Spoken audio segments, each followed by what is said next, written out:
Okay, good morning, everyone. Welcome to the first workshop on photorealistic image and environment synthesis for robotics, or PIES Rob. I want to thank everyone for coming today. So again, welcome everyone. My name's Beksi. I'm the guy in the middle. The guy on the left is Nick Gans, who's right over there. Who really helped drive the organization of the workshop. And then we have Katie Skinner right here, who's going to be giving the first presentation. And so we have over 58 people that were registered for the workshop. We have 11 presentations that are going to happen today, 5 lightning talks, and each one of those lightning talks has a poster that's associated with it. And so we'll have a poster session during the coffee breaks. Okay, so if you include me, we have 12 people on the panel, and so 11 speakers plus 12 panelists. We have a 50-minute keynote speech, which is going to be given by David Scaramuzza. That's after lunch. We'll see the schedule in a moment. Each of the presentations is going to be 20 minutes long, and then we'll have a 3-minute lightning talks. That'll be right before the first coffee break and poster presentation session. We'll have 2 poster presentation sessions. One will be in the morning during the coffee break, and the other one will be in the afternoon. And then we'll have, at the very end, we'll have a 1-hour panel discussion to talk about the results and future work that we'd like to see in this area of research. Okay, so just very briefly, what are the objectives of the workshop? So we want to talk about synthesis of photorealistic images and virtual environments, especially with respect to their use in robotics. We also want to discuss how we can develop this field going forward. So things like public data sets, software tools, and creating infrastructure for doing robotics research using photorealistic images or synthetic environments. And we also want to understand in general the needs for this type of research. So whether it be not only just in robotics, but also across other spectrums. So machine learning, computer vision, human perception, and extended reality. Okay, so why photorealistic images and environment synthesis? So we've seen in the computer vision community a lot of progress that's been made on this topic, and we think that it can be really useful in robotics. So for example, if you have synthetic images, you can create multiple viewpoints from those images, and then you can use them as training data.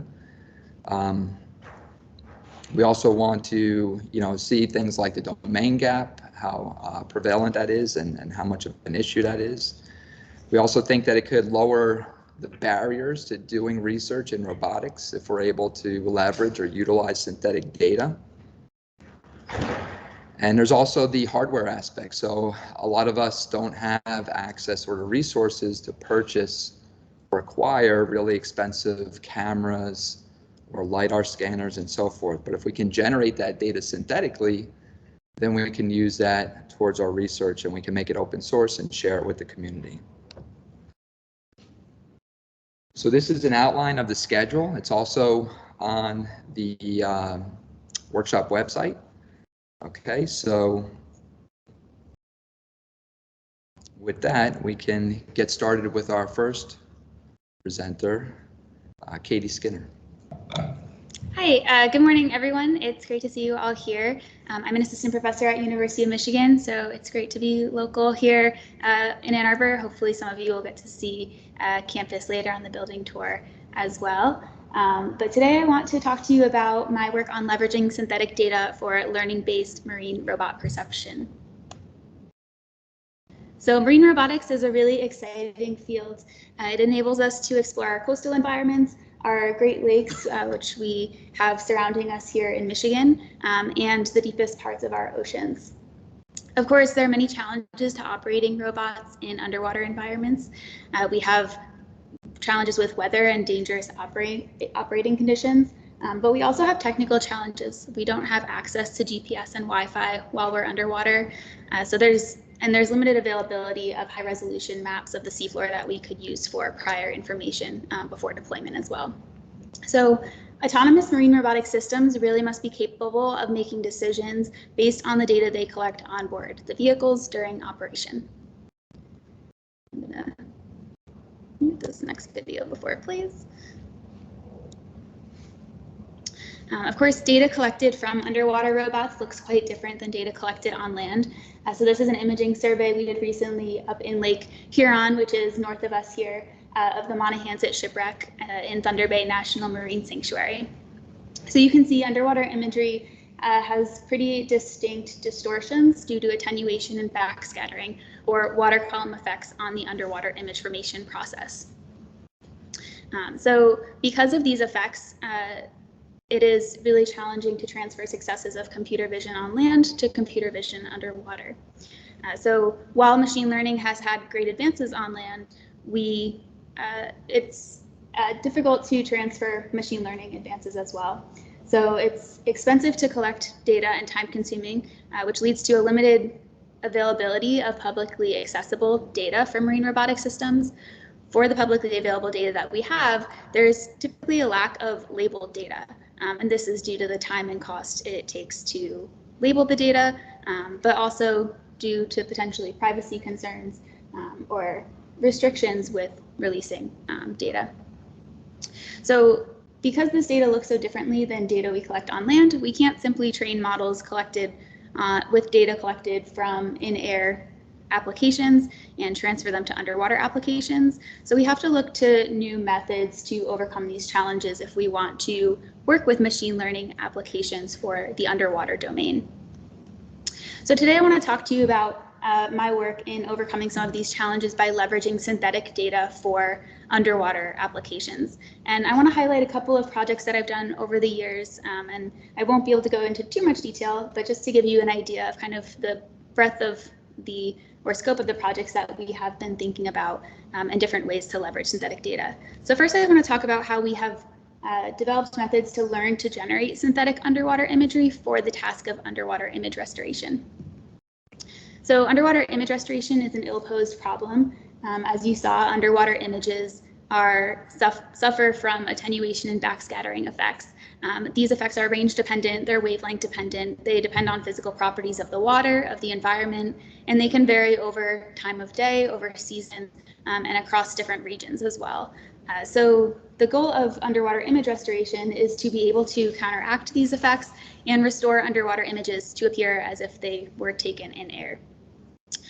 So for this problem, we turned to deep learning to see if deep learning could solve this task. Of course, the first challenge is we don't actually have ground truth for what an image would appear like if taken in air.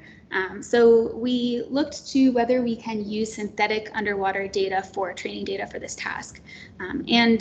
This work led to WaterGAN, which was an unsupervised generative adversarial network to enable real-time color correction of monocular underwater images. So just to give a brief overview, WaterGAN is a two-stage process. So the first stage is actually learning to generate synthetic underwater imagery.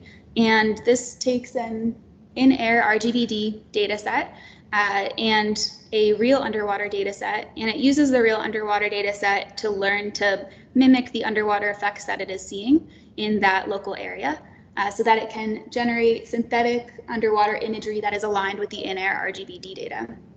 So the output of this is now a paired data set with synthetic underwater imagery and an RGBD data set as well.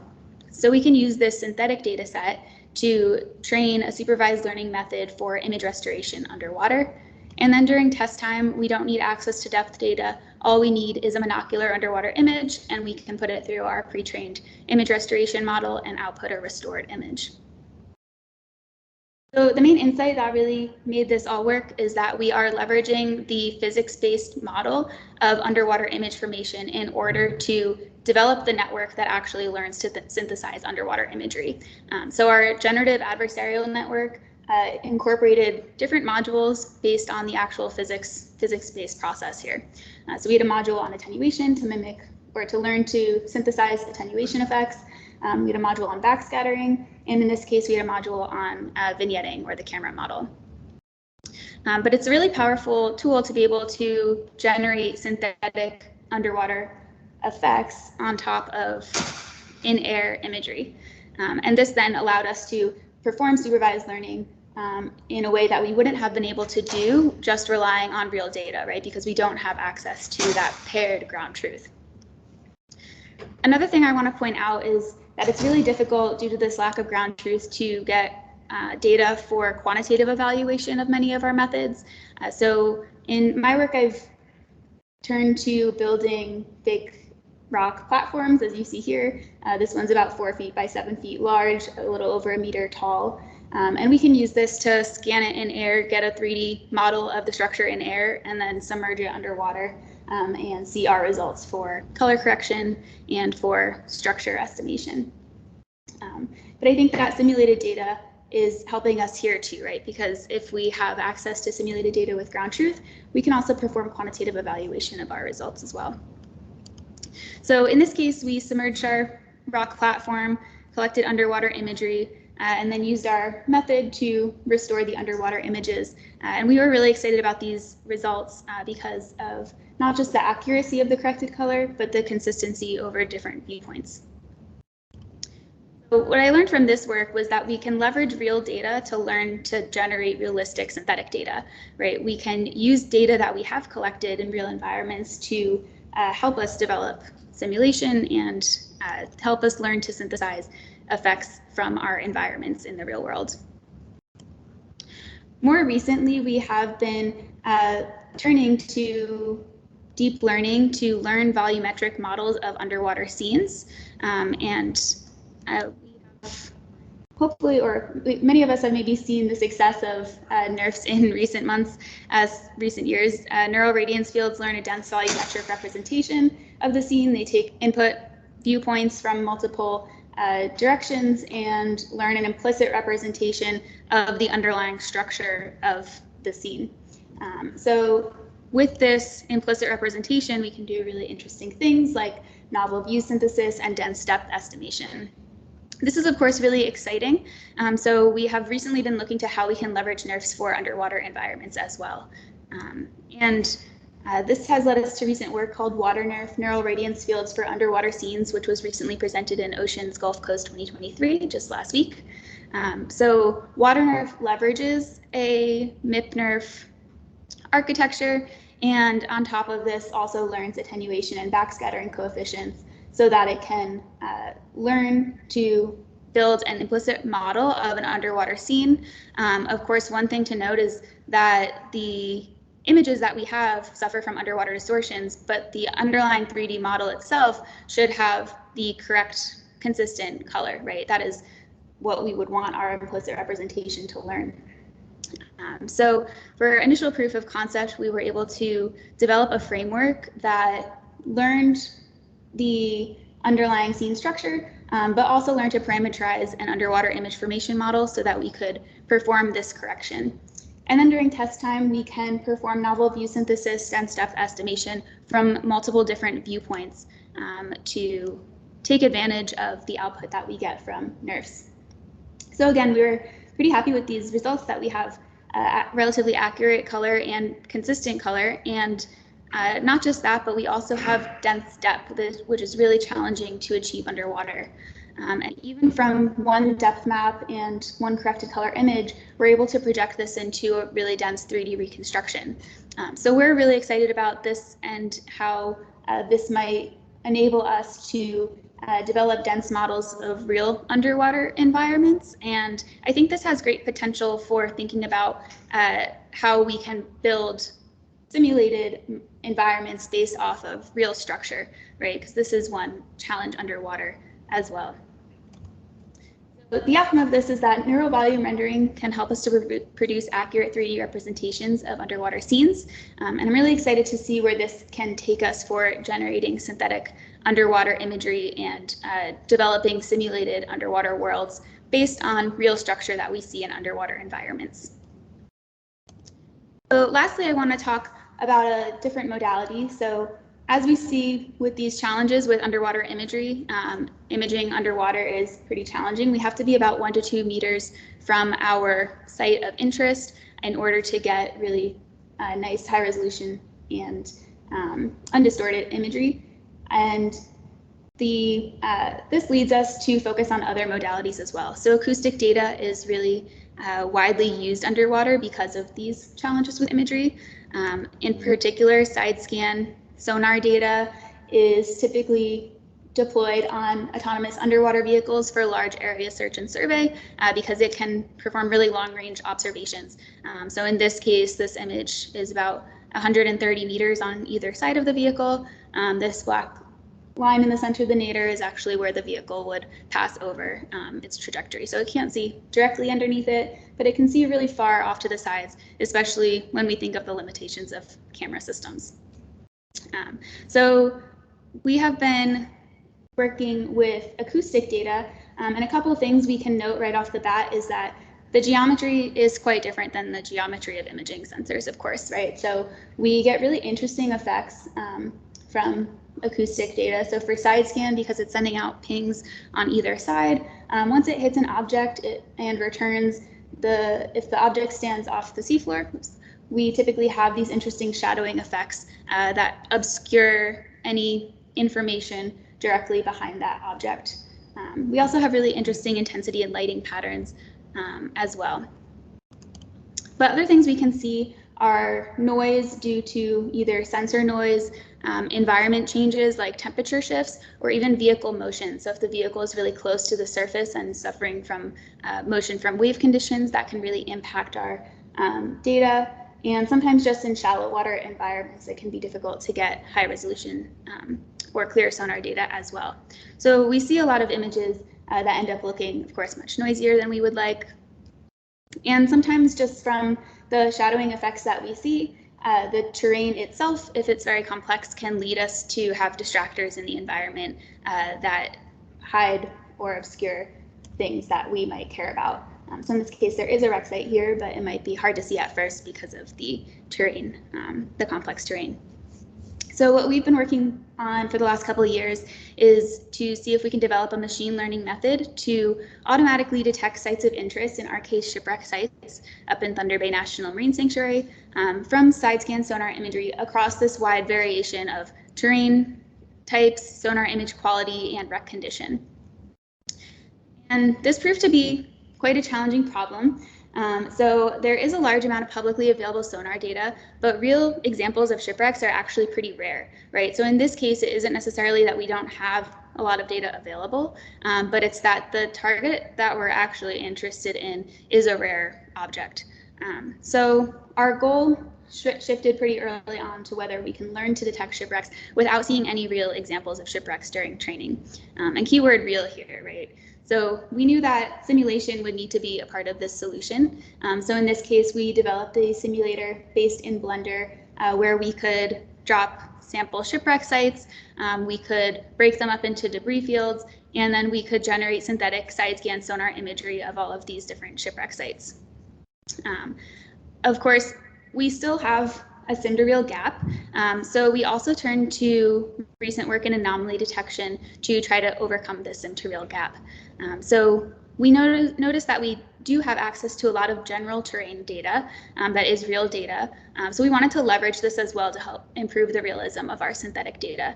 So we approached this problem as kind of a targeted anomaly detection task. So if our network sees a lot of general terrain data, we would want it to learn when to recognize something that is not in the general terrain. Of course, there could be a lot of things that we don't really care about that show up as anomalies, right?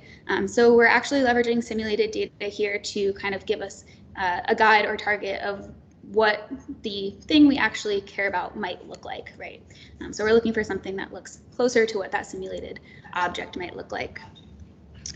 So we compared our results to other methods that do not have access to real examples and showed a 20% increase in segmentation performance compared to these baselines.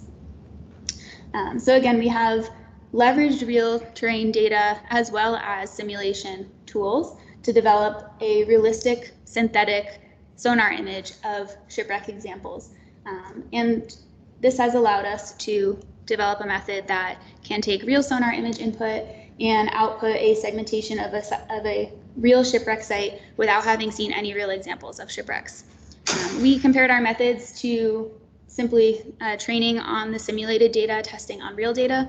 This fails because of the sim to real gap that we have. We also compared our method to unsupervised domain adaptation methods as well. So we think there's a lot of promise here in both leveraging the real data that we have access to and thinking about how to incorporate or integrate this with simulation tools.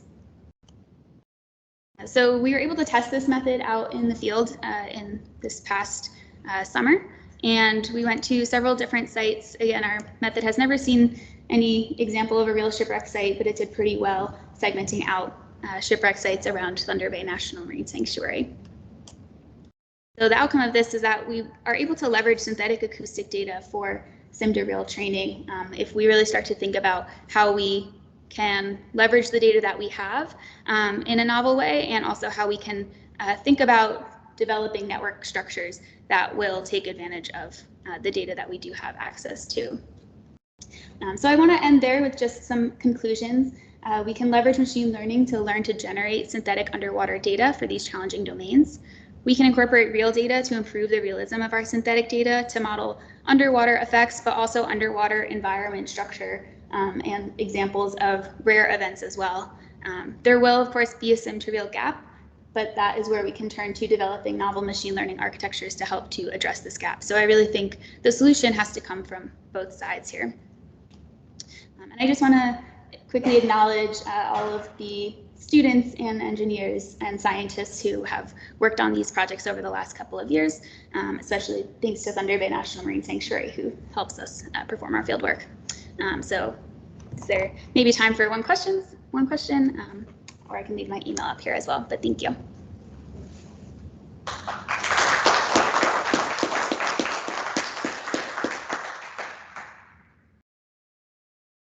Yeah. You can go to the podium. Can you use the microphone, please? Thank you. Yeah, thanks for that. So my question is, for the synthetic data training, is there a way you could get in like a limited data, right, for training? So when, how can you decide when you have enough, when you have like mixed training, have realistic data and also synthetic data, how you balance, like how much time you have with realistic? Yeah, that's a good question. One challenge that we have here is that the amount of real data that we have is so much smaller than what we could possibly generate in synthetic data, and it's so much smaller than what we have on traditional data sets used for machine learning on land. So we are a little bit limited in our ability to analyze those trade-offs for this application, but I would be really interested to see maybe studies that look at that trade-off in real data and simulated data. But I think for our case, we just don't quite have enough real data to see, the upper bound of that. Yeah, but I think that'd be really interesting.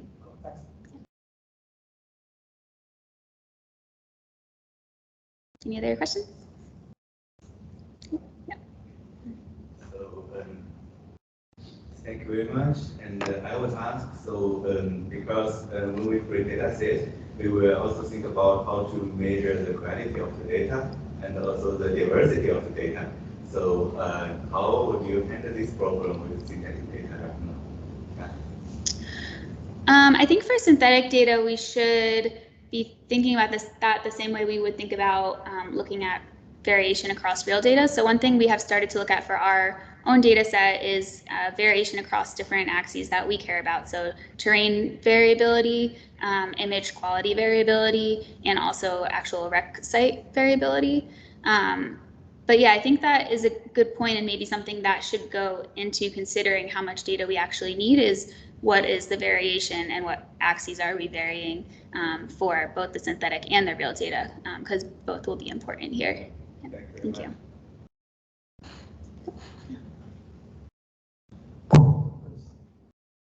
I noticed you use Oh, sorry, could you speak a little louder? I noticed you use NERD for one of your work. And since you are dealing with underwater images, so how were you able to get the ray origins and the ray direction that you fed into the net architecture? Yeah, so we took a bit of a shortcut here. So we use the MIP-NERF architecture, and we essentially have it also learn attenuation parameters that could be input alongside the depth map from MIP-NERF to restore the underwater image. And the network sees how well it does on that final underwater image restoration task. But we haven't yet integrated the underwater effects into the rendering equation. So I think this works for us because we have a relatively small scene where we might have a limited amount of changes in viewpoints and depths. But I think for more complex scenes, having that be an end-to-end NERF system will be important.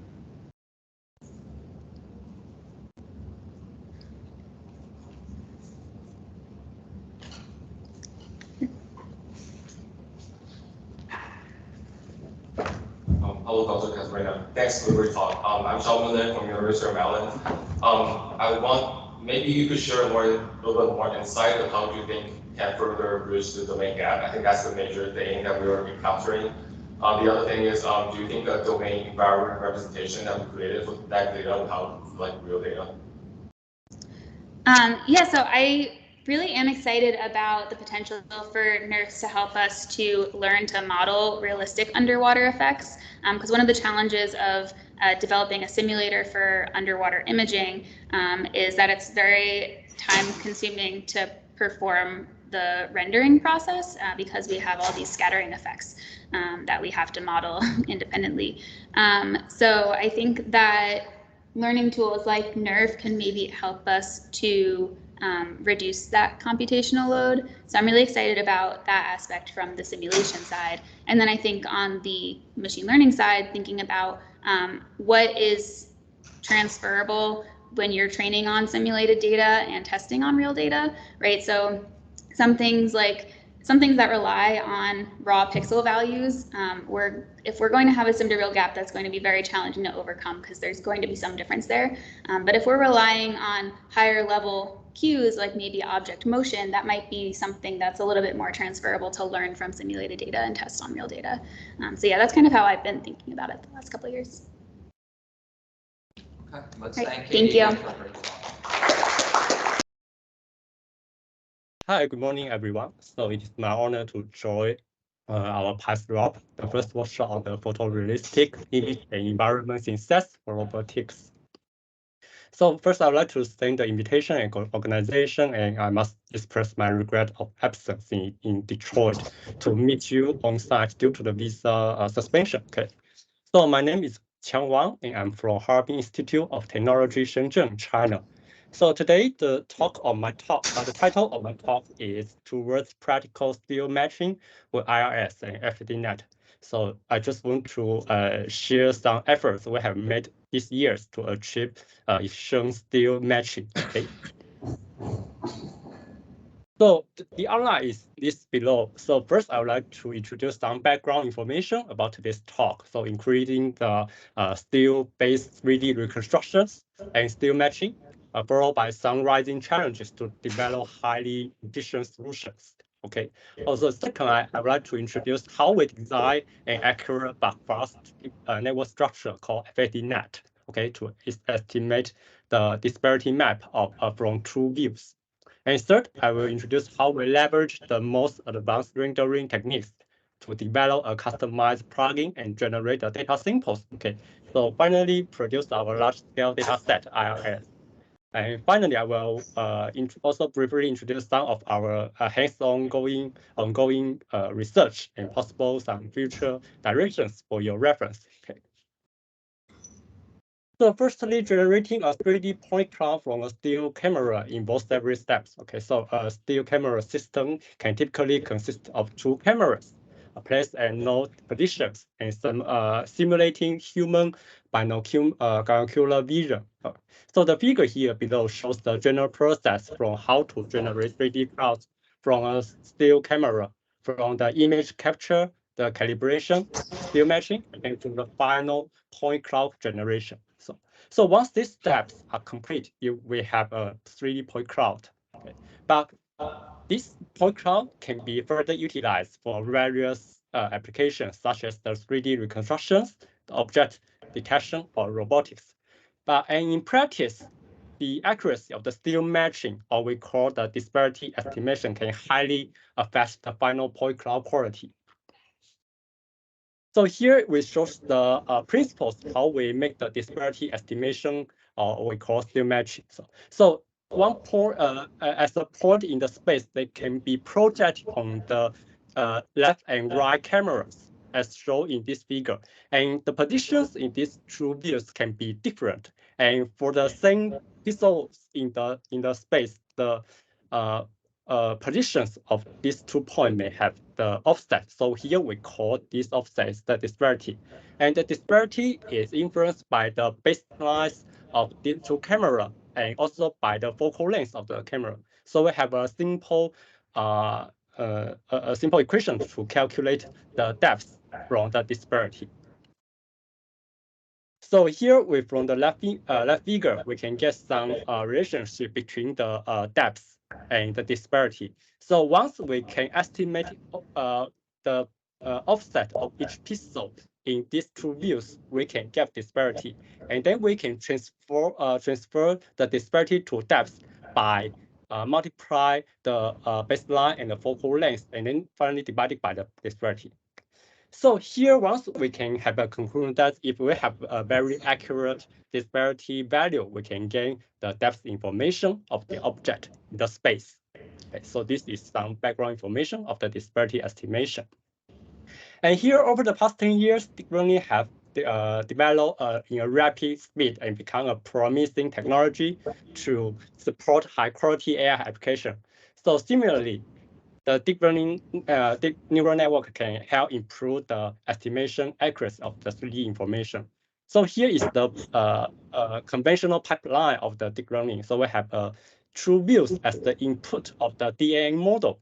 And then we have large scale and high quality label data set to train this model. And then finally, we can predict the disparity map from the given true views.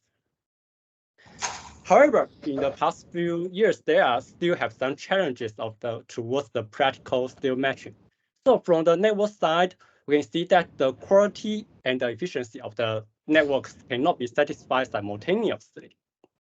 And second, once the network is fixed, it cannot be very flexible to deploy on different devices of different computing capabilities. And third, because in practical, the depth range can be very different. So once you have trained the network on some data set within some fixed depth range, if the test data set has a very different depth range, the network can be failed. And on the other side, from the data set, the good training samples are still insufficient. And the second thing is that we cannot get very much high quality labels. Instead, the variety of the textures of the objects is limited. It means that we could not have very high variance of this sample, and which is very important for the robustness of the deep learning based solutions. So to tackle these two challenges, we have developed two projects during the past several years. The first one is the FADNet. So here, the existing DNS for disparity estimation can be classified into three classes. So the first one is the ED-Conv2D, which is encoder and decoder networks composed of many 2D convolution layers.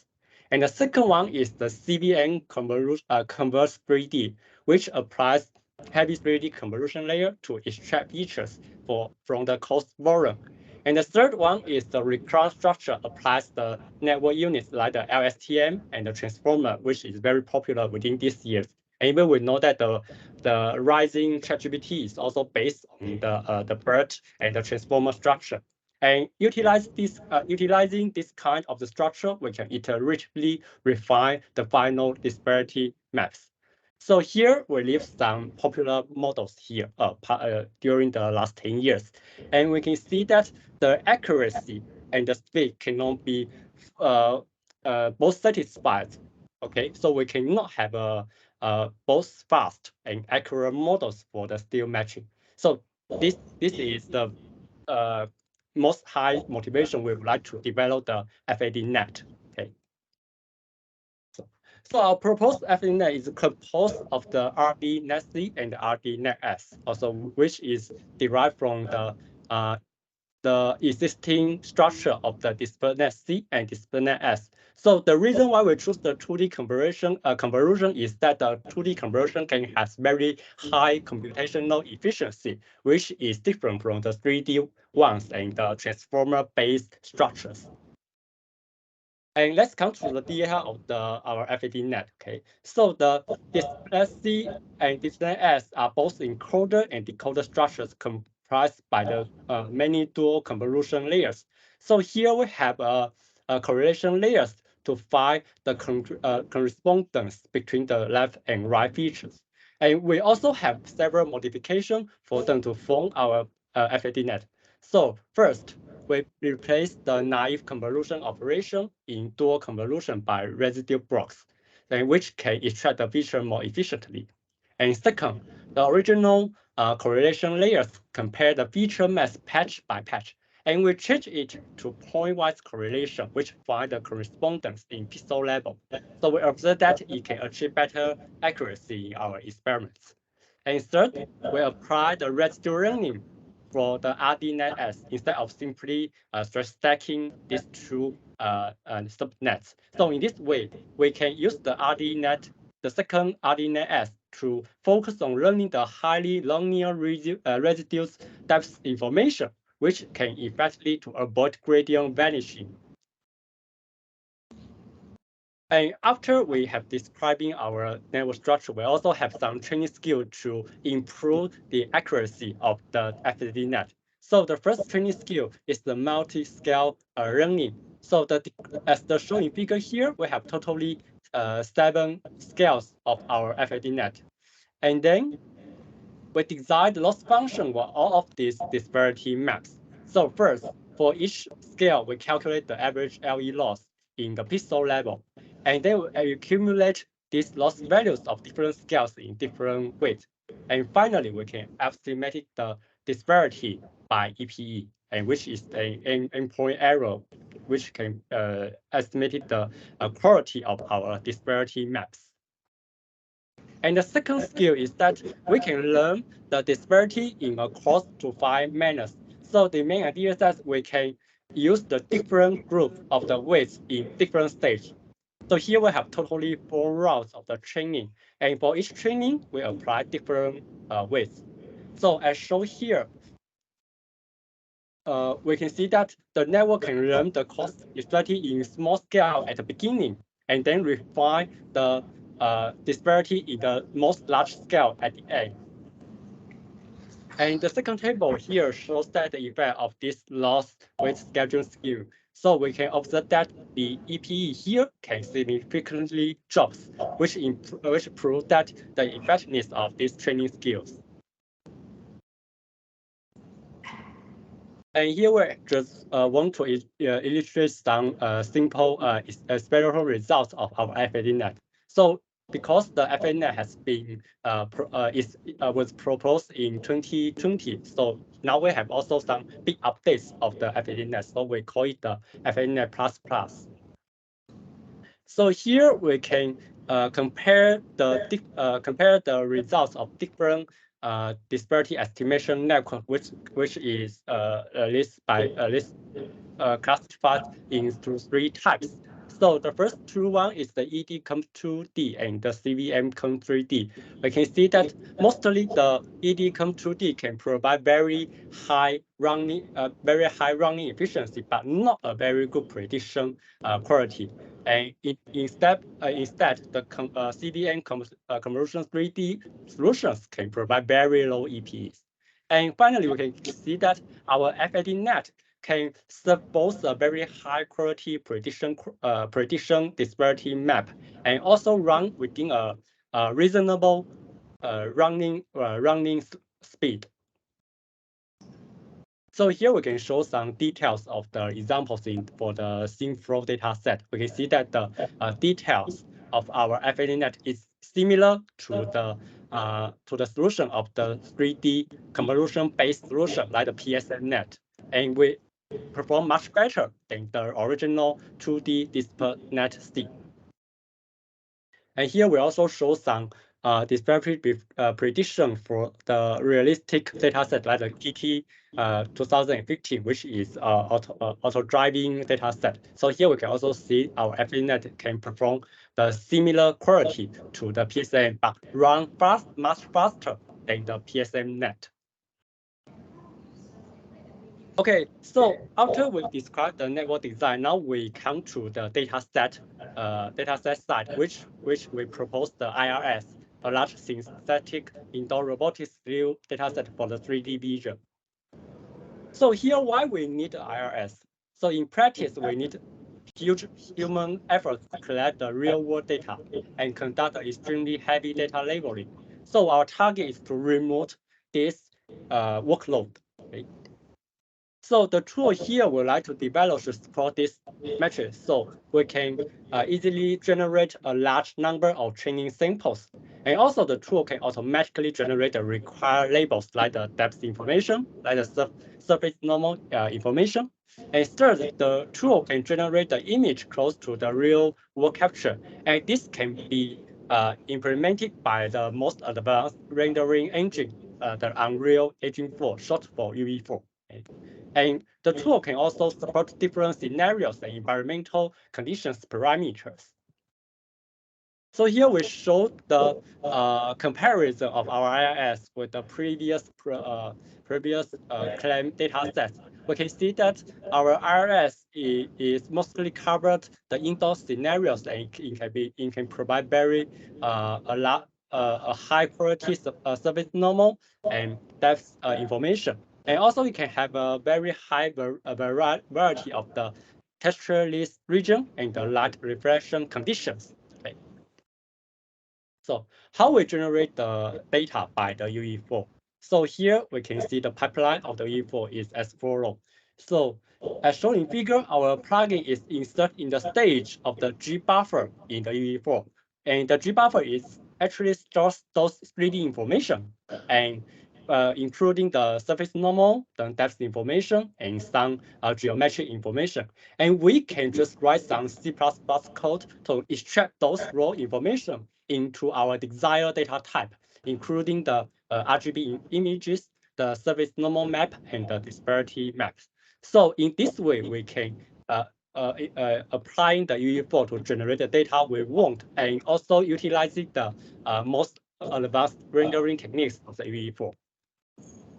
So here we can show some examples of the samples generated by the UE4. So the UE4 can have very highly simulation effects close to the real world capture image, like these two samples, which can show the examples of reflection and ambitions occlusion. And also you can show the different conditions of the light and the lens flare. And here we also can use some lighting parameter to alter the time of a day, including the daytime, the dusk, and the late night, and also the darkness environments. So next, to validate the usage of our IRS in disparity estimation, we train the same network architectures with different still data sets. So here we choose the FADNet and the GWCNet. And then we also will train these two nets by different training data set, like the flying things 3D and our IRS. And also have some cross-validation to validate the effectiveness of our IRS on different testing data sets, including the synthetic ones and the natural ones. And we also developed a DTM-net to efficiently estimate the surface normal from the still image. Our DTM extends the structure of the FADNet and contains 3 parts. The first, the RDNet can give the disparity, and which can be used to generate the initial normal map by the geometric relationship between these two between the normal and the depth. And then we can also apply a disparity to normal module to transform the predicted disparity to the cost normal map. And finally, we use the also a UNet light network structure to refine the initial normal map and predict a better ones. And here we show some example. So the left part shows the results of the synthetic data set, and it is observed that the model trained by the combination of the flying things 3D and the IRS can mostly present the best accuracy. But actually, we can see that even training only by our IRS, we can also perform a very good model generations on the flying things 3D and other data set. And the right part shows the result of on the different natural data set. We can see that the model trained by the IRS can show higher accuracy than those trained by the flying things 3D. And here we also show some results of the surface normal. And we compare the DTM net to the existing models. Okay, and since our DTM net can leverage the geometric information between the disparity and the surface normal, it can produce lower errors of the prediction. And in the image, we can see that the not only the age, but also the sting object can be well recognized by our DTM net. And here we also show some point cloud reconstruction by our models. So here we can observe that the wall and the floor is more flattened and smooth in the result of the DTM net, while the point cloud of the FADNet is just somehow rough. And this can show the effectiveness of the normal information. And here we also show some results on our the real world capture samples, and these samples are captured by the Intel I think it's the 345 cameras. Okay, so we also use a Z2 cameras to capture some real world samples, and then we apply the DTM on that, and we can see that the result is also good, which can refer to our motivation of the IRS. Our IRS, the model training by our IRS can be well applied to the real world capture samples. And finally, I will briefly just introduce the ongoing project of our group. Okay, so here we want to just have the first thinking is that can we use the AutoML, the automatic learning, to generate to search the network? So the answer is yes. So this is the ESNet we have proposed in the ECCV 2012. Okay, and actually we can provide both efficiency and accuracy, but at this time we can see that the 2D-based convolution can have a better efficiency. So we can see that can our FADNet can benefit from the AutoML. So this is also the ongoing project we have conducted right now. And the second one is that because in the multi-view still matching problem, the most problem is that we cannot apply the model to different depth range. So we like to solve this problem by translate the depth regression problem to a pixel matching problem. So this is the motivation of this MVS. And the question is that can we also design solution for non-deterministic disparity range? So once you have trained some networks on the fixed disparity range, can we apply the model to other ones? So this is also an open question. We cannot still obtain the answers now.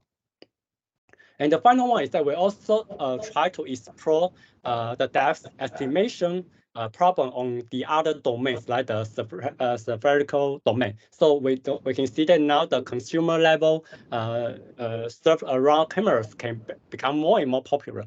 So we can see that the existing methods of the perspective domain can have the problem of the distortion and discontinuity. So we have first a normal solution to predict the depth on the spherical domain. So this is the inspiration is from the computer graphic domain, so which reconstruction the object surface by the mesh.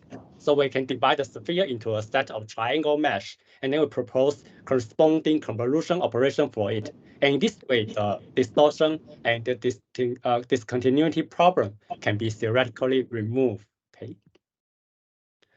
So to conclude my talk today, So we have a FADNet, so we can optimize the solutions by the network design side. And we also try to optimize the solution by the dataset side, which has been somehow resolved by the IRS.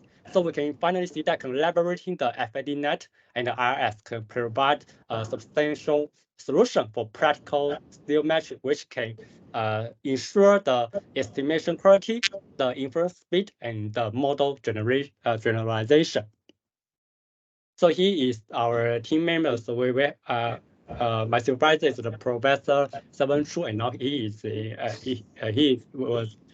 SKUS. So he has provided many support for our project, and also we thanks the Dr. Zhao to provide many insightful feedbacks, and our engineer, Shi Zhenzhen, he is an expert of the UE4, and now he is in a startup company like the Previal domain. So we also thank all the members included in this project, and without them, we cannot have this this good results. Okay. So thanks for your time to listening to my talk. And if you have any question, you can scan this this QR code to see all the materials in this talk. Okay, this is also the project web page of myself. Okay, so I welcome any problem or question from you. Thank you.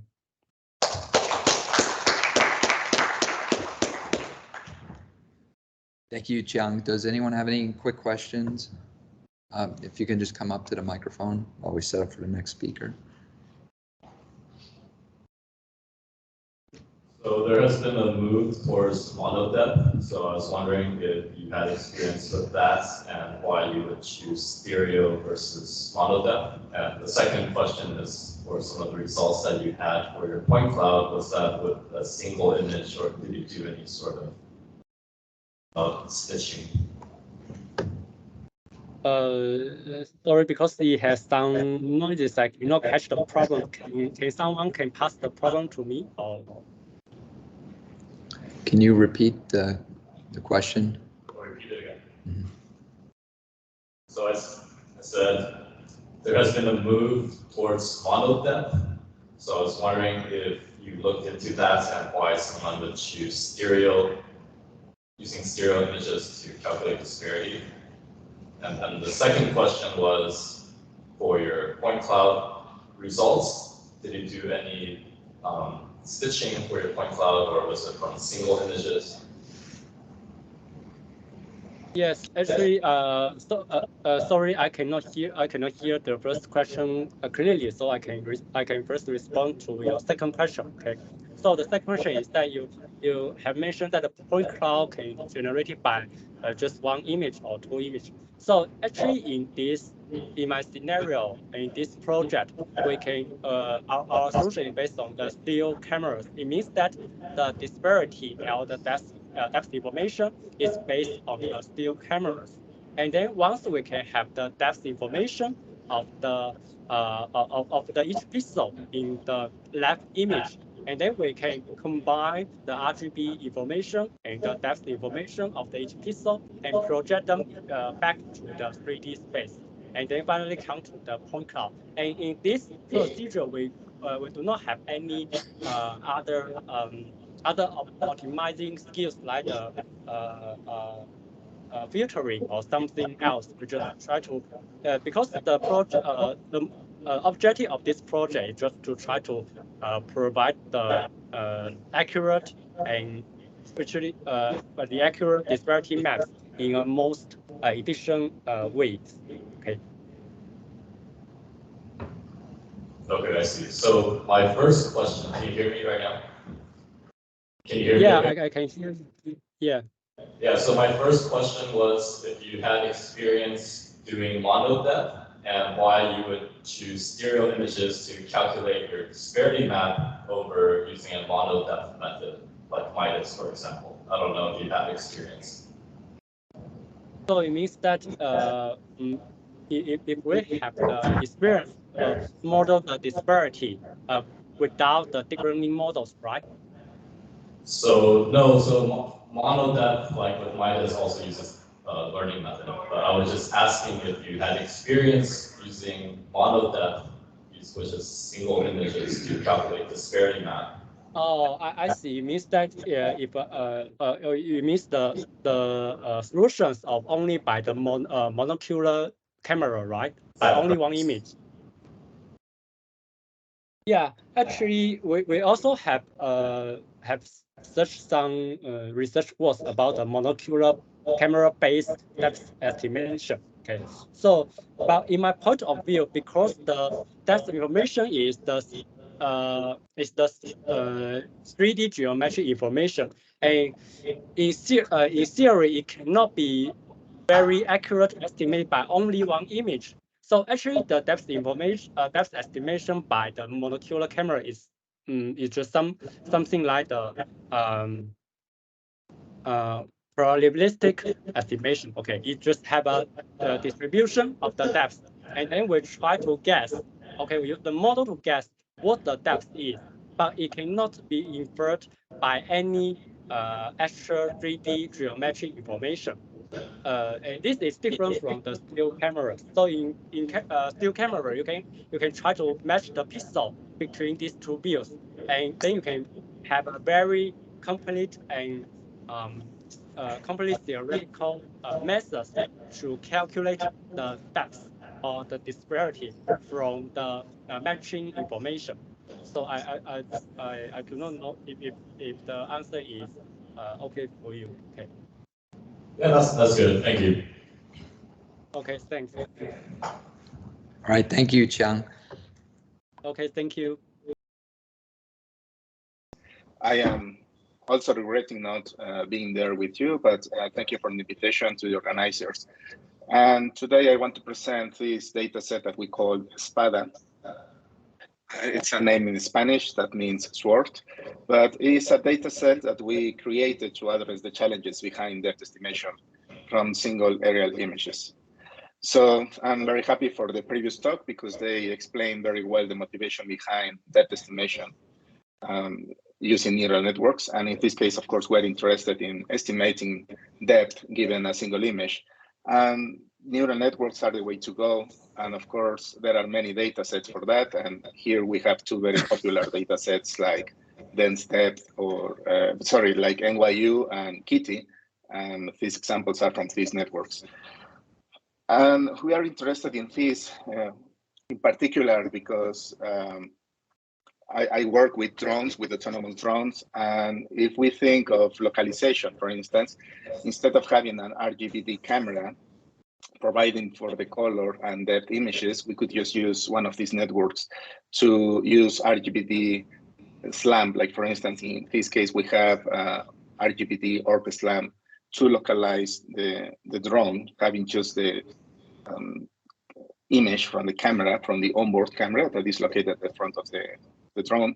Then we can estimate the depth using one of these networks. And of course, then we can localize the drone having a metric position. But depth estimation in a single aerial image is not that simple. And of course, we would like to use it for a more general localization problem, and especially in outdoors. If we think of drones flying at very large heights, flying outdoors in urban environments, then we could try to use methods like SLAM just for the sake of having redundancy. And of course, that would help if we are in the event of losing the GPS, and perhaps there is something that is forcing the drone to go back to the home position. And if we don't have the GPS, then of course, we might end up having some crashes. So the problem with this is that if we want to create a neural network, if we want to train a neural network to estimate the depth having an aerial image, then we have some issues. Of course, to create a data set, we could use LiDAR. But then LiDAR is also expensive, it's bulky, it is also heavy. So perhaps we might need to deploy a big drone with a big payload, but then again, that becomes expensive. Another way to go is to use stereo cameras, because RGB cameras like the Kinect or the cameras from RealSense might not work outdoors because of the sun radiation. But then we have limits because of the baseline. So typically drones that are flying in outdoors, they might reach heights of 100 meters, 150 meters, depending on the country, of course. And then the depth is proportional to that height, especially if the camera is looking downwards, of course. So the stereo camera might not be the solution to obtain images and depth images for the data set.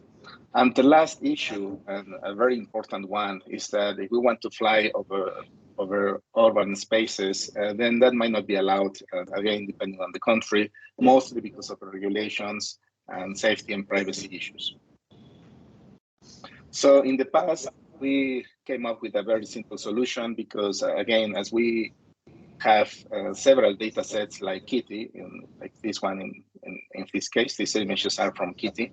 Then what we did was just to obtain small patches from an image in Kitty, and given that in Kitty we have the depth obtained with laser, the advantage with these images is that we have relatively large depth. Like for instance, in this image, I believe the depth range is of 60 meters, I think, yeah.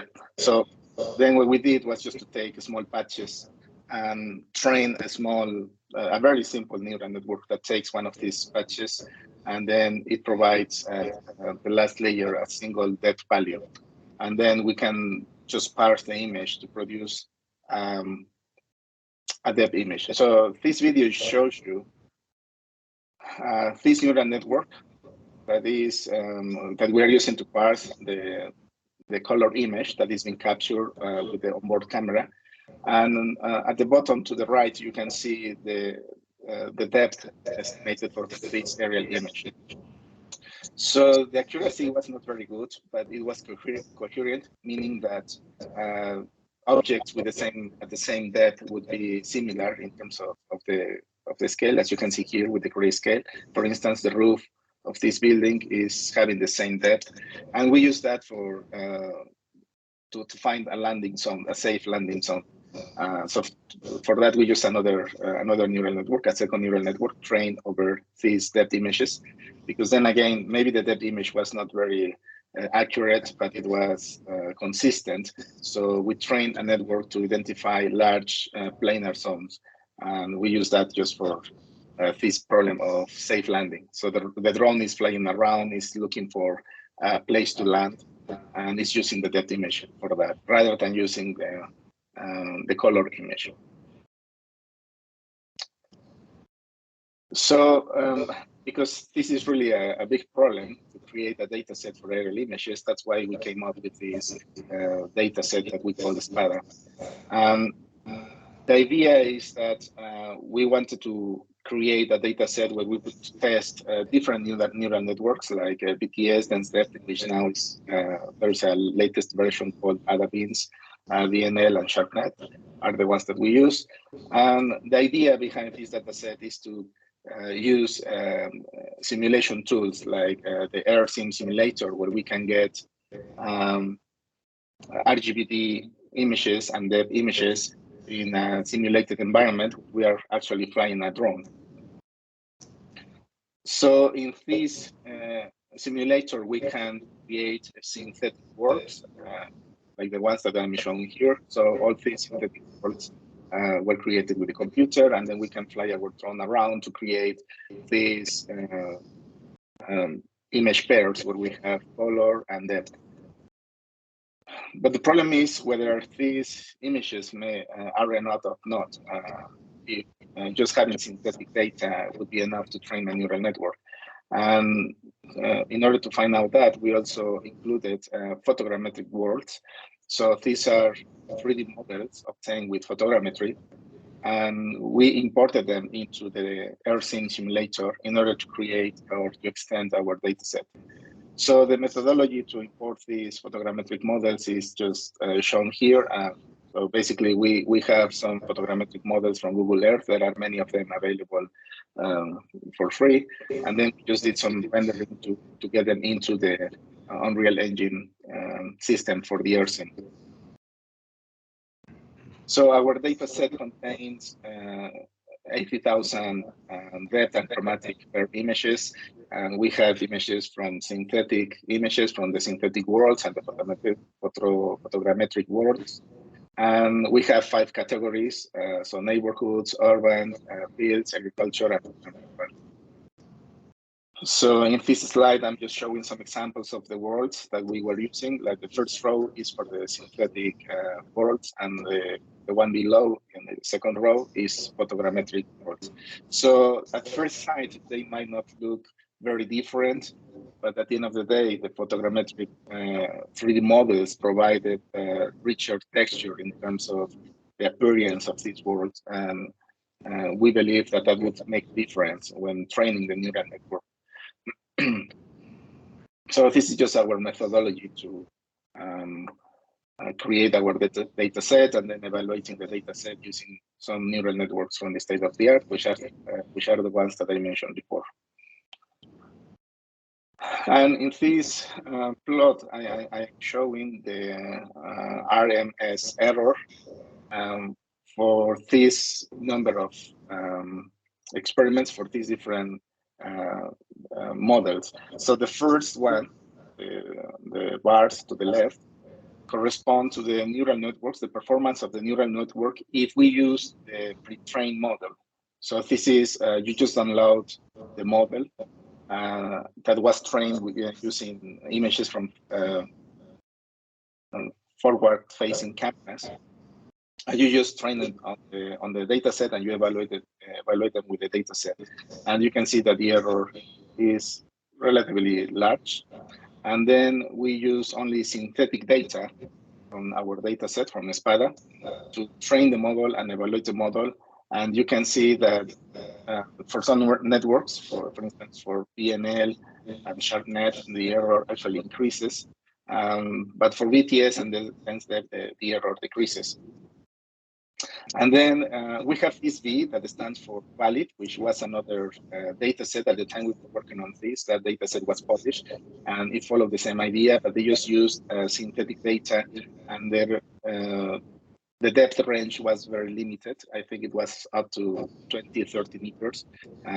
We had up to 100 meters in the depth images in our data set. But well, if you train the neural networks using that data set, then the errors were also actually larger than the default models. And if you use photogrammetric data created with the simulator with AirSim in our data set, then you can see a decrease in error. And then finally, if you train the 4 networks using synthetic and photogrammetric data, then you can see that the errors were reduced, so they were much smaller.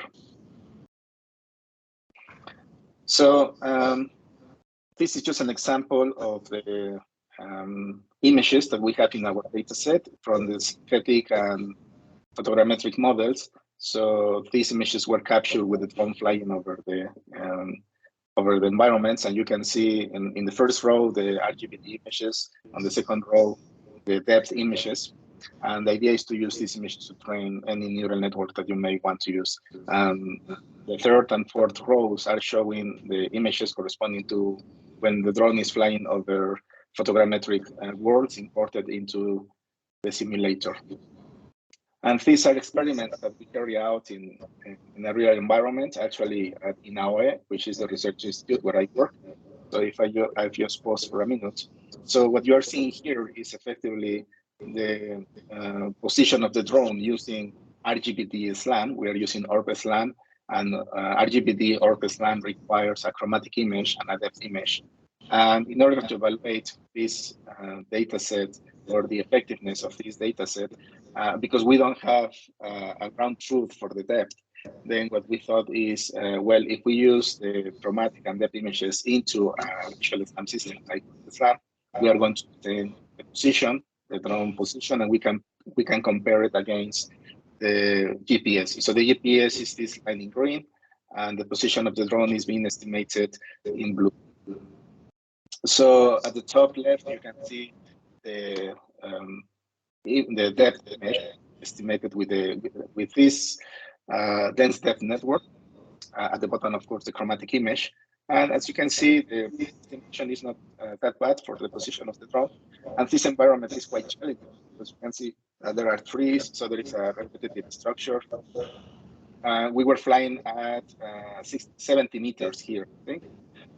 So then again, the texture is quite repetitive and it's very challenging for the depth estimation. This third experiment is quite interesting because over here we flew, I think, almost 2 kilometers. And you can see that it's also very challenging because we have this type of areas with very low texture and repetitive texture. And actually that can be seen in the estimation of the drone. Over here, there is a difference, a significant difference against the GPS. But well, in general, I think this illustrates that we can use the data set to train a network to obtain depth images given a single aerial image. So for the video that you saw before, we calculated the difference between the estimated position using the RGB orbit plan and the GPS. For the different networks like BTS, dense depth, in this case, we just compare the best two networks, which were BTS and dense depth. And you can see that just using the default model, it didn't manage to complete the estimation of the position. So it either broke or there was some problem with the scale. If we train only with synthetic, then again, we had some issues. If we train with the valid data set, we also had issues. But then if we train with the photogrammetric or together with synthetic and photogrammetric, then the performance was much better. If you focus on this column with the SPADA dataset, meaning that we train the networks using the full dataset, then the errors were quite small compared to the length of the trajectory, which is here, like 833 meters, 700 meters, and almost 2 kilometers here. And this percentage represents the average error divided by the total length. So the percentage is less than 1% for all the 3 flights. So just to show you the plots of the different experiments where we have, of course, in black the GPS for BTS and for dense depth in the flight number 1, and the performance of the different networks when they were trained either using the pre-trained model in the default, which is the default, sorry, using synthetic data, using valid, using photogrammetry only, or using together in SPADA.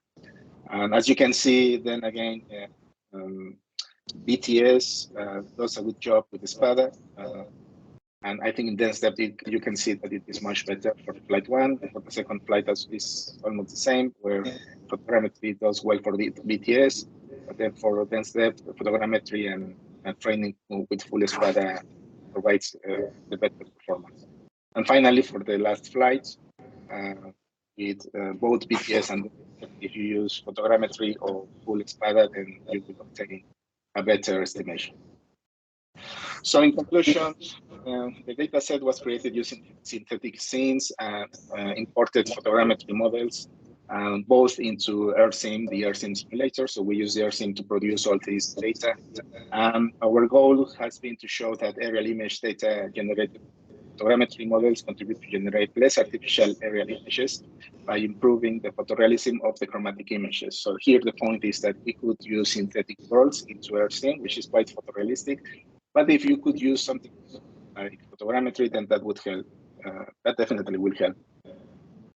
So in consequence, deep neural networks perform better to estimate depth, as I showed you. So the dataset is available in this link. You can find our paper, which was published in 2051.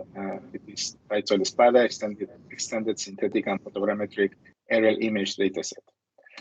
Just what would be next in terms of some future ideas? Of course, neural radiance fields are very popular right now.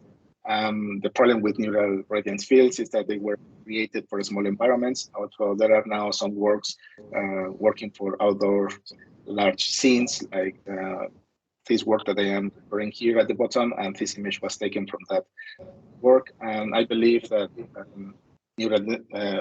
these neural radiance fields could be combined with your scene to then again create these data sets that could be very useful for depth estimation in a real single image. So that's all.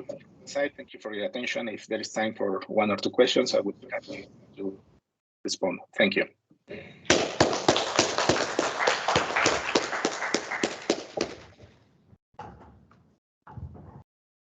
Thank you, Jose. Does anyone have any questions for Jose? I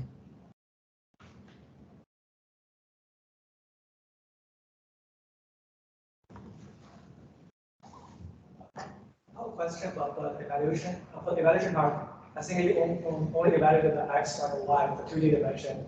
Have you ever estimated the altitude, the accuracy using between the ORB style and also the GPS? Does it make sense? Sorry, the background noise is quite large. I don't know, Nicolas, if you could repeat the question, please. Oh, yeah. My question is for the evaluation. Have you ever evaluated altitude accuracy? Because in the figure, you only show the X, Y, 2D, right?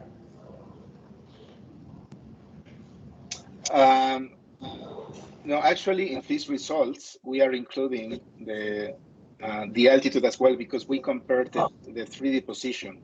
So what you are seeing here is a top view, and where you showing the top view here in X and Y, that's correct. But in this evaluation, we have the comparison against the 3D position, because we use the GPS and the altitude of the drone. So then, yes, you can compare that. Cool. Sorry, I missed that. Thank you. Okay, any other questions?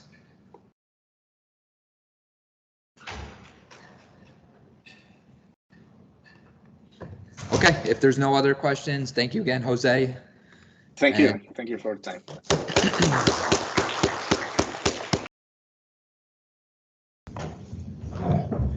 Hello, everybody. My name is Jeff. I'll be talking on object level reconstruction using neural radiance field. The question is, why are we doing object level reconstruction using neural radiance field? We are doing that basically for robotic application. So we know that in robotic application, we need the geometry to be able to effectively pick up an object from the scene.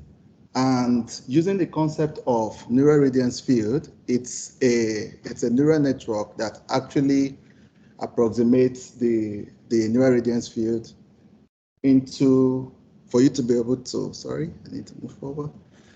It uses the neural radiance field to learn the geometry and appearance from 2D images. So in neural radiance field, it provides detailed 3D reconstruction, which is what we need for effective robot graphing and strategy.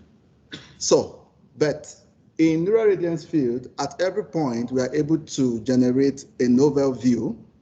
And this novel view is applicable for you to plan the graphs planning and verification as the scene moves. For NERV, we focus basically more on geometry, and it doesn't take into consideration the recognition and so. That brings me to my talk here. So we brought up an idea of using the concept of YOLO to actually detect these images. NERV, as an algorithm, what it does is that it actually reconstructs a scene completely. So what we are interested in is robots trying to pick up an object from the scene. So we are interested in object level reconstruction. So what we do is that we know that YOLO is an algorithm that is a one-shot algorithm that actually detects an algorithm just taking one shot. So what we do is that we use YOLO to detect an object in the scene. Those images you're seeing there are real life images that were taken from a mobile phone. Just for this research, we just take a mobile phone, but in a real life scenario, we mount a camera on a robot to actually take these pictures. So from there, YOLO has like a list of objects that it can detect. But basically, you can still train YOLO on multiple objects if you want to do that. So what we do is that from YOLO, we try to get the object mask. So with the object mask, then we are able to get the object features. These object features basically are the object features from YOLO, which is we just take some activations from YOLO and pass it to the network. So from here, what we do next is the NERF algorithm, as it is, what it does is that, as you can see from the camera, it tries to shoot a ray into the scene. And at every point in that ray, we try to sample the 3D positions. So the 3D position is an X, Y, Z position. Then we have the rotation, which is sigma and phi. So NERF takes in a 5D point and actually train with that 5D point. So in our own case here, what we do is that we actually added the YOLO feature vectors, which is the object features, to be able to train the algorithm here. Why we are doing that is to make this a little bit faster because of robotic application. So if you're trying to pick an object in the scene, you don't need to waste more time to be able to pick an object in that scene. In this video, we present our work, self-supervised environment synthesis. It is common that a pre-trained deep learning policy, for example here, robot and simulation, being deployed in a completely different environment, for example here, in parks, factories, or household. To solve this adaptation problem, we introduce our method, self-supervised environment synthesis, or SES. Assume we have an original policy, for example, trained in the simulation. We want to adapt it to a different real-world environment. The core idea is to use limited navigation experiences during the deployment to reconstruct the navigation environments in the simulation, and by training on them, the original policy's performance could be improved in the real world. By this means, SES will ease the large amount of data required to train the policy directly in the real world. More specifically, from the navigation experiences, SES performs trajectory segmentation that segments trajectories into small navigation scenarios. Then we identify the challenging scenarios out of them to facilitate adaptation. Next, SES synthesizes environments based on the challenging scenarios that are more representative and diverse than the raw challenging scenarios.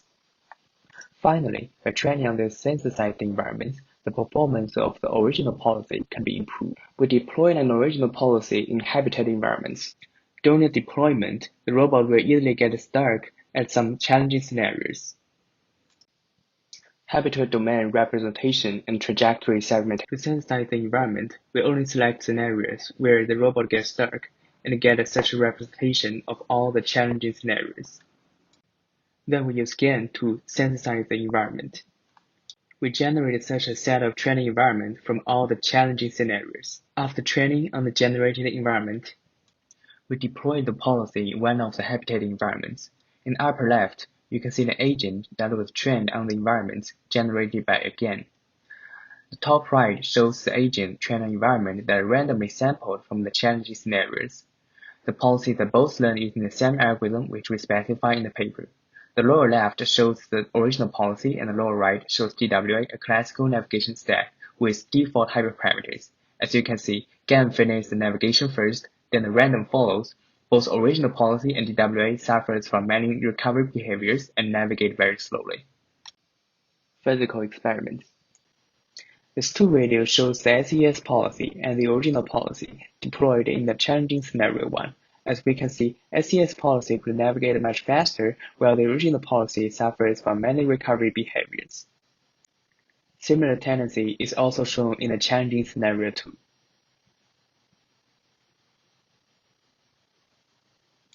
Thanks for watching this video. Welcome to a presentation on simulating robotic harvesting and grass planting within a greenhouse environment. This research is led by Amor Thomas, David Wheels, and Medhat Musa at the University of Guelph. Simulation is an instrumental tool during the initial stages of robotic development. It provides a platform for rapid testing and refinement, enabling early identification and resolution of potential challenges before real-world deployment.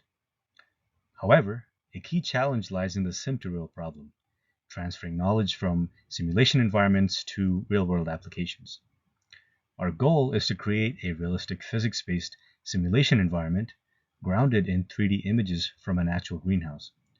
This not only allows for thorough testing, but also paves the way for seamless sim-to-real transition. We use Mojoko to simulate and model the virtual greenhouse. Using 3D images captured from an actual greenhouse, these images, when processed through Detectron 2, identify and categorize tomatoes, vines, and other elements. Depth mapping then helps in the conversion of these categorizations into a 3D point cloud, which is integrated into our simulation alongside a model of a Fanuc robot. Using this setup, we were able to benchmark various grass planting techniques, especially in environments with high complexity and occlusion. While our simulations provided valuable insights into the performance of various grass planting algorithms, we faced challenges due to real-world complexities such as lighting variations, sensor noise artifacts, and greenhouse variation, affecting the accuracy of detection and quality of the generated point clouds. The addition of robot-plant interactions further affected the accuracy of the simulations.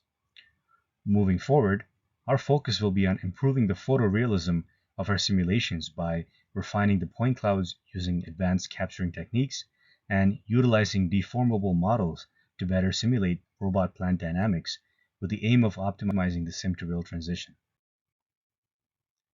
The showcase video illustrates a grass planting task in Mojoko, where the Fanuc robot navigates through a medium clutter environment, avoiding obstacles to reach its target.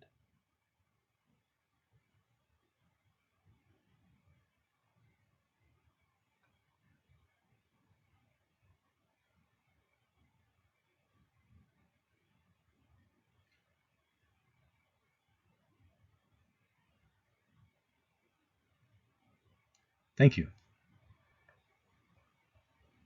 Good morning. My name is Qiang from Carnegie Mellon. Today I'm presenting this learning neural reflectance fields for true color correction and novel view synthesis of underwater robotic imageries. So these days we have really good softwares for self-driving car simulations, but seems we don't have the same budget to build a fine-grained model for underwater simulation, underwater image simulation. So we might have to try another way, building something from data. Like we used to have CoMap, and in recent years we have NERV. And one more challenge for underwater is the color distortion. So here is an example. When you look at the same scene from different distance underwater, you are seeing different color distortions. So here is what we believe. So from multiple view observations, we can not only learn geometry, but also learn those water effects altogether at the same time. So here is our proposed model. It is basically a NERV. It's basically a neural reflectance field, a variant of NERV, and water effects modeled with classic GFE model, which includes the scattering terms and attenuation terms. And check our RAL paper for all the technical details. I only have 3 minutes. And just look at the visualizations from left to right. Left input image, and also we have a reference image taken in the air, which is only for comparison, but not for training. And second column, we have the render image with and without water effects. And we have depth map, normal map, a bit noisy, but overall makes sense to me. And last, we can render it from a novel view with or without water. And more novel view rendering sequences. So this is novel view rendering with water effects, and we can get the water effects removed, or say color corrected, and then we can add an arbitrary water effects back.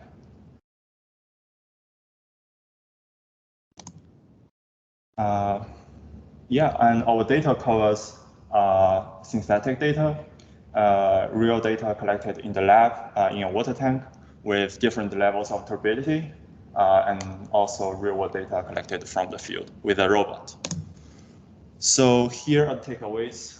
First, we can learn NERF together with water effects as a unified end-to-end differentiable model, and true color can be corrected without any pre-training, without any depth estimation, without any color assumptions like gray wall, histogram equalization, dark channel, which is pretty widely used in the past years. We don't need any of these, and then we can add arbitrary water effects back, and we can render it from normal view. So in summary, arbitrary water effects, arbitrary normal view, and photorealistic synthesis. I hope it sounds like a good starting point for underwater imagery simulation. But also we have a long list of limitations, and check our paper for all the details. Thank you. Any questions?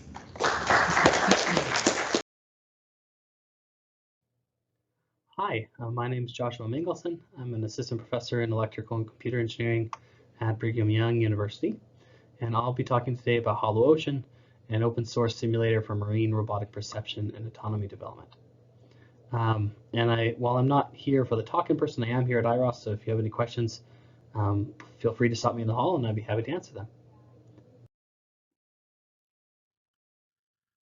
Okay, so before we jump in here, I just wanted to give a little bit of motivation. So I run the Field Robotic Systems Lab at BYU, and we're interested in a variety of different problems relating to marine robotic autonomy. And how do we enable robotic systems, whether they be surface or underwater, or potentially working with aerial vehicles as well?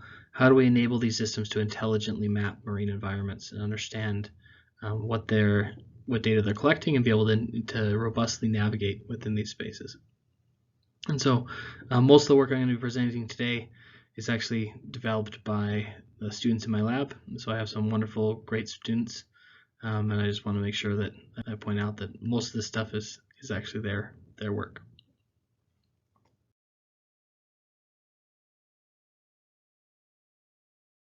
Before I jump into the simulator itself, I wanted to mention some of the big problems we're interested in. So a couple of the problems we're working on in my lab include multi-agent, multimodality, underwater localization and mapping. And really the main point here is that robots need to know where they are in order to be able to accomplish any type of task. And this becomes particularly challenging in underwater environments, especially when you're dealing with teams of agents and a variety of different types of sensors. So one project we have that's working in this space is funded by ONR, and it's looking at using teams of agents to automatically map environments. But it's more specifically using teams of agents with different sensing and motion capabilities. So let's say maybe you have a user that gives you a 3D area and says, I want to map this space. And then we want the autonomy system to be able to automatically divvy up that work between vehicles, and maybe dispatch vehicles that can cover the space quickly and are able to map the environment with a specific type of sonar called side scan sonar. And then as we encounter specific points of interest, maybe we then want to be able to dispatch other types of vehicles that have imaging sonar as opposed to side scan sonar. And we want to be able to use localize those vehicles into the map built by the earlier vehicles, which would require us to be able to map imagery of one type of sonar to imagery generated from a different type of sonar. So that gives you a little bit of motivation here for the simulator we've built. And we're working on building maps that use teams of robots to be able to collect data. Along those same lines, we also have a project with NAVSEA and Panama City Naval Surface Warfare Center that's looking at using teams of agents to cooperatively localize in underwater environments using the terrain. So some of the challenges that come up in these situations is that, first of all, we need to be able to simulate the types of sonar that are needed for these localization problems. We need to be able to handle communication constraints between agents and ideally get the similar types of range and bearing measurements that you might be able to observe using acoustic modems. And we also need to be able to handle GPS denied conditions. So that gives a little bit of context for the underwater navigation problem, which is one of the things that we're particularly interested in. A second big problem that we're interested in is intelligent autonomous science and marine monitoring. So this is a project in coordination with Richard Gill in biology at BYU, and we've been working off the coast of the island of Molokai in Hawaii as well as Oahu, looking at monitoring marine environments. So Molokai is home to the largest fringing reef in the United States, but that reef is threatened due to terranean sedimentation and erosion. And so we've been looking at trying to monitor these conditions, but and so here you can see pictures of my colleague Rick taking some images, and then 2 of our PhD students taking some manual samples. But this is time-consuming, costly, and difficult to do when you're trying to do manual sampling in this way. So our thought instead was to use an autonomous surface vessel equipped with stereo cameras, RTK GPS, and water quality sensors in order to automatically collect this data. And so this is a video from some field trials that we conducted off the coast of Molokai in November 2021. And you can see some of the results from that test here. So we were able to map 5 sites off the coast of Molokai, approximately 50 meter by 30 meter sites, and you can see individual coral heads from each of those tests. So this past May, we went back to Hawaii and operated this time off the coast of Oahu in coordination with BYU Hawaii, that's based in Laie, and mapped 9 different sites off the coast of Oahu with both surface and underwater vehicles, as pictured here. And this was really successful. We were able to build 3D reconstructions using stereo camera imagery, as well as collect side-scan sonar data of multiple sites. So here you can see an example of a shipwreck that we mapped, for example. And here you can see a similar reconstruction of a coral reef site, as well as the side scan and camera imagery. And these are just examples. We were able to do this for all 9 of those sites. So one question you can ask after we do this is this autonomous data collection? And the answer is yes, but how intelligent is it? And it's not really all that much, right? So the way that these systems typically work is you provide a pre-planned waypoint navigation pattern, often called a lawnmower pattern, and the vehicle navigates based on its estimate of GPS location. It does have hard-coded reactive behavior, so that if it sees something in front of it, it'll try and surface or get out of the way. But it's fairly basic. So what we want to be able to do is change the paradigm here and enable marine robotics systems to operate with intelligent perception, reasoning, and planning capabilities. Okay, and then a third big problem that we're interested in is civil marine infrastructure inspection. So if you look at the report card given to America's infrastructure by the American Society of Civil Engineers, in 2021, we received a C- overall for our infrastructure. And if you dig into the details there's 91,000 plus dams in the United States. And over the last 20 years, the number of high hazard potential dams has more than doubled. And the number of deficient high hazard potential dams is more than 2,300. So deficient high hazard potential dams means that if they were to fail, you'd have really big problems, damage cities and crops and people's lives. And 2,300 of those are deficient, so that's a big problem.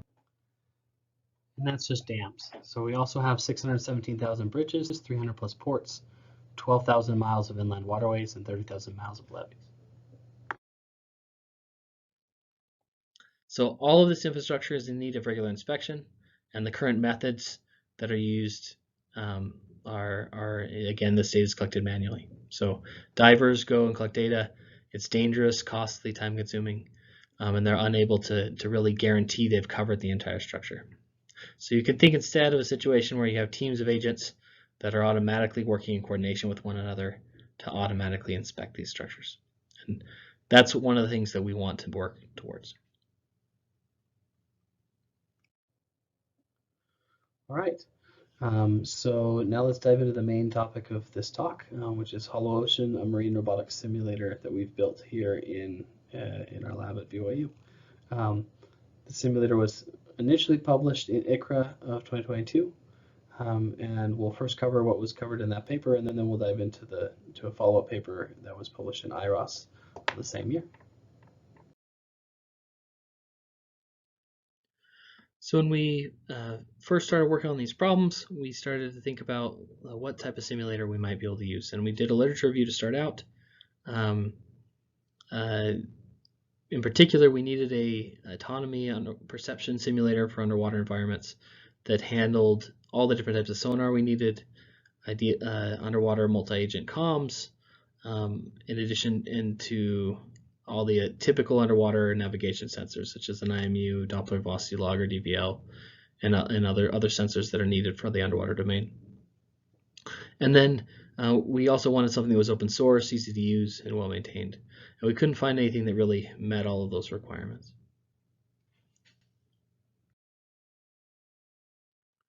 So after completing this literature review, we decided to build our own. Luckily, there was a reinforcement learning simulator called HoloDeck that was developed by Davide Wingeit's lab here at BYU, based on Unreal Engine 4, that we could build upon. So we've taken HoloDeck, we've augmented it with autonomous underwater vehicles, sonar, multi-beam imaging, multi-beam profiling, side scan, all the typical types of sonar that you might have, acoustic and optical underwater communications, multi-agent operations, common underwater sensors, and a variety of example environments. So we've built this mainly for a tool for us internally, but we've had a lot of interest from people outside, and so that's something we're excited about as well. And the nice thing about having all these capabilities is we're also able to wrap them in a simple Python interface, which enables us to be able to very efficiently and easily start collecting data needed for a variety of different projects that we're conducting in the lab. So one of the first things we had to think about here was how to simulate the sonar. The sonar sensors are unique because they have a projection model that varies from how we typically think about camera imagery, even though they generate images.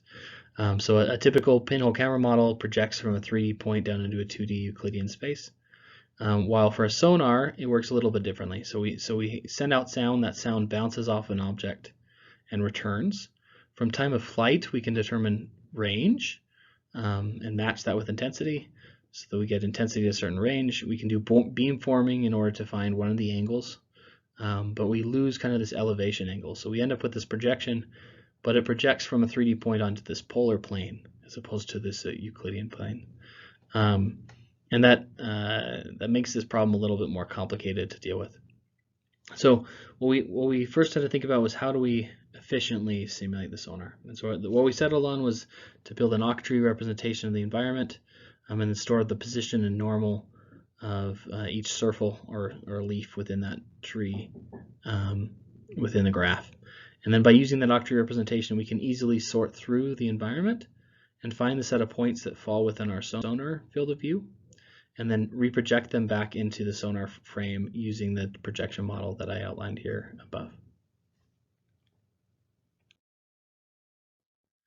So here's a video of some simulated imaging sonar data collected within HoloOcean in a couple different environments.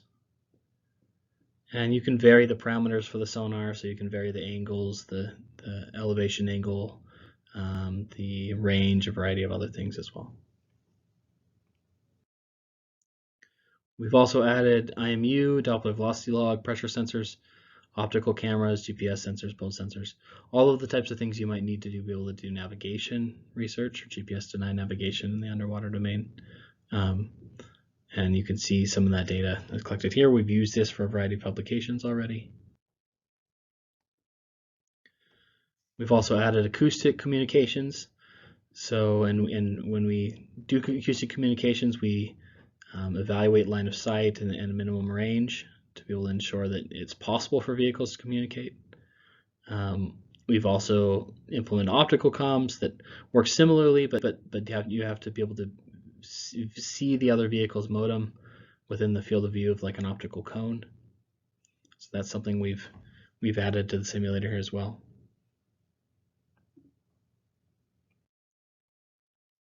And then we've added a variety of custom environments. So because it's based on Unreal Engine 4, it's really easy to add new environments and use existing assets.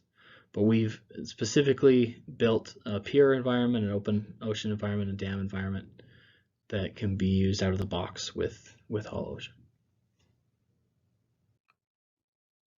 And then the whole thing is wrapped inside an easy to install Python interface. So you can pip install HoloOcean, and then you can use, there's a really simple usage, right? So you can, within 5 to 6 lines of Python code and a configuration file, you can be up and running and ready to collect the data that you need. So that was the first publication we had out on HoloOcean. We since followed that up with it last IROS, with a publication that looked at improving the simulation of the sonar in particular.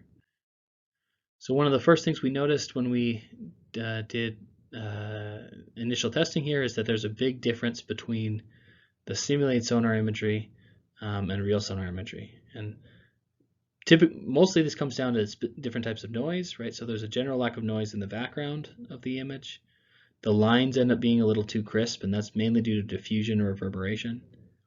There's beamforming artifacts that appear in the real sonar imagery that don't appear obviously in the simulated sonar imagery. And then the biggest thing is that we have multipath reflection. So there's actually returns occurring from a variety of locations in the real world imagery that don't actually have real structures at those positions. And that's one of the trickiest things we had to deal with. So as we thought about how to resolve this, we needed a way of simulating multipath. And multipath simulation is really expensive because it requires ray tracing every ray from the sonar head off all the objects in the environment and then back into the sonar head. So what we did instead was we decided to cluster the environment into all of the leaves in that octree into clusters of points. And then we built an approximation method that lets us evaluate multipath for full clusters at once. So we take the central point within the cluster, we determine the direction back to the sonar head, and then thus the reflection. And then from the reflection, we can ray trace until we hit another object. And if that object falls within the field of view, then we can reproject that object off that object back in the sonar head. And then if we treat that object as locally planar, then it becomes a simple affine transformation for us to be able to automatically reproject all of the points from the cluster also back into the sonar head. So that's something that makes this simulation really efficient. And then we do the same thing, we also simulate a variety of other types of noise. So here's just some example data showing this path, and I won't go through all the details, but this provides us a way of simulating sonar imagery that is analogous to real-world imagery. So here we've taken an image in our real-world test tank, and then also one in a simulated version of our test tank. And you can see the similarities between those images.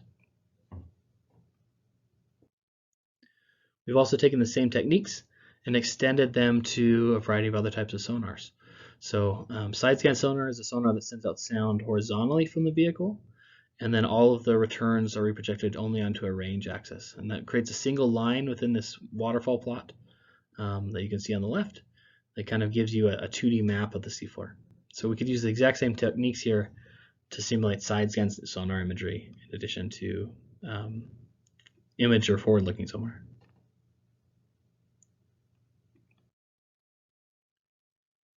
Then we can apply the same things to profiling multi-beam sonar. So in profiling multi-beam sonar, we end up with imagery that follows the same model as forward-looking, except that the elevation angle is much smaller. So this is typically what's used to measure depth or bathymetry.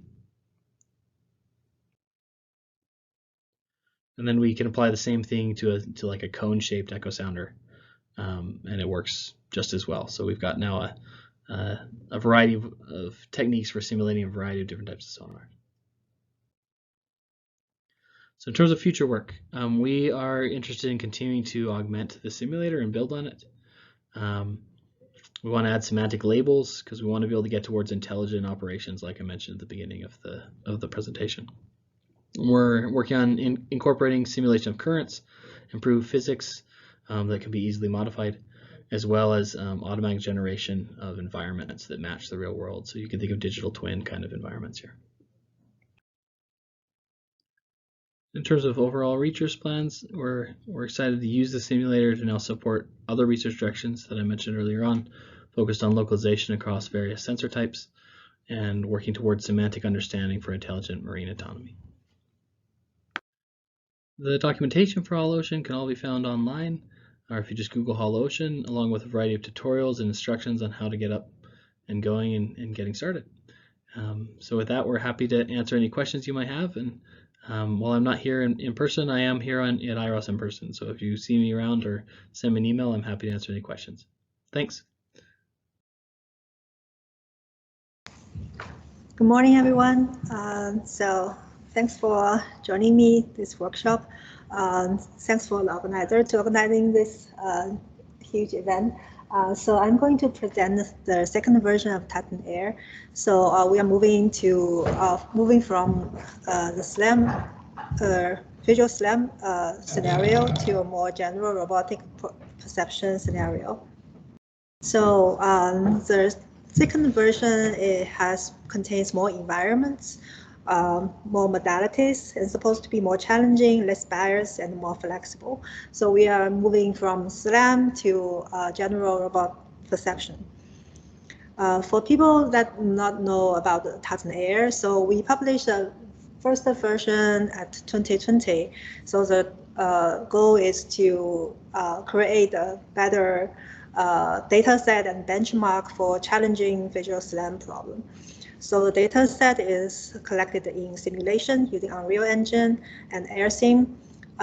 So we create 20 different diverse environments in simulation and collect and develop this autonomous data collection pipeline and collect more than 500 trajectories, more than 400,000 frames. Our scene is really diverse. So we have indoor, outdoor, and public sci-fi environments. Why we use simulation? Because we want to push the challenge features for SLAM. So using simulation allows us to add arbitrary challenging features like changing illumination, weather, seasonal change, and also allow us to collect very reliable ground truth or all kinds of ground truth labels, which can facilitate the nowadays learning-based method. And in V1, we published a lot of modalities like stereo image, camera pose, depth estimation, ground truth depth, ground truth segmentation, and optical flow. So, so V1 we see a lot of impact. So we have daily download more than 1 terabytes, and it is being used in a lot of SLAM challenge like CVPR, 2020 SLAM challenge, and ICCV 20. This year, we also host a SLAM challenge based on our data set. It is also used in the NVIDIA's official videos for accessing platform for robotics. So it's not only widely used by SLAM. So we also seeing a lot of paper published based on our data set, trying to address general vision problems like depth estimation, like optical flow, even like pre-training large foundation models. So we see the shift from a small, like one scenario specific data set to our diverse, like large scale data set. And with this scale data set, we can really release the power of modern learning-based method. So V2, we have more data, 50 terabyte raw data, and we increase the number of frames, number of environments by order of magnitude. As we said, we have more modalities. Now we have different camera settings, fisheye, panorama, and we have LiDAR sensor, we have event camera. So we are trying to push on multimodal SLAM, from visual SLAM to multimodal SLAM. We are also trying to enable training the feature extractor, not only for vision, but also for different modalities. So we, again, focusing on challenging environments like lighting conditions, adding dynamic objects, adding seasonal changes, day-night circle, and we also provide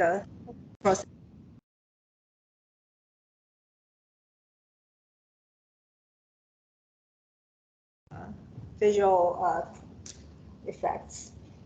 So we provide tools that allow user to not only take our data set and as a static data set, but allow user to create their own version of the data set by sampling new camera intrinsics and camera rotation.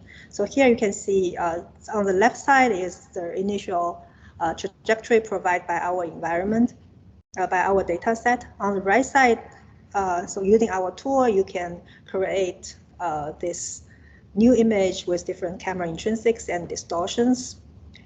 You can also sample the image with different rotation and different angles.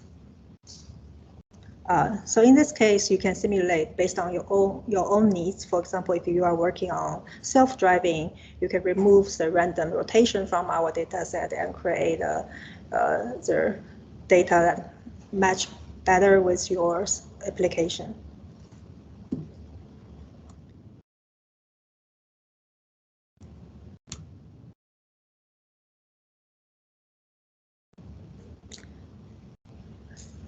Sorry. So our target is to develop models that can work on different platforms for generalized to different types of cameras and working on challenging cases.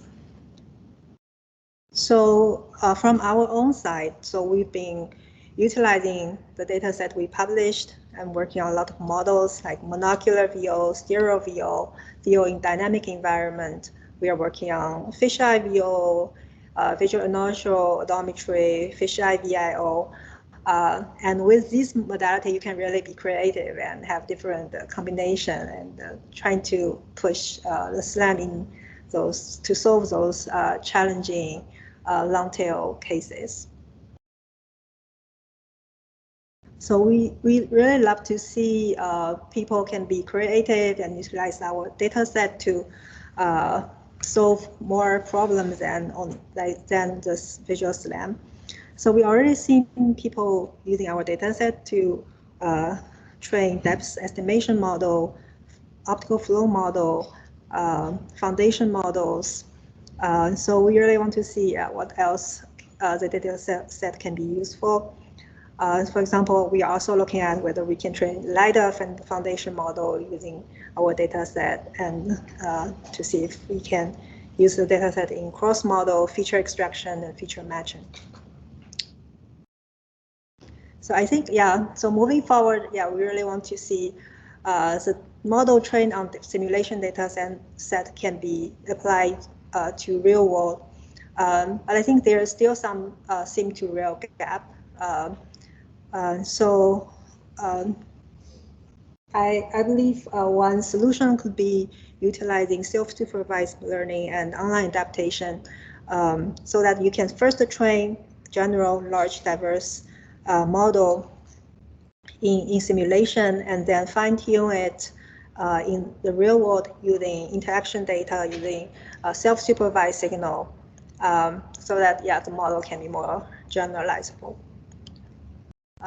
Please check out our data set. V1 and V2 is coming soon. The data set, the website is already open. So yeah, please go check the data set here. Yeah, thanks for, I'm happy to take questions.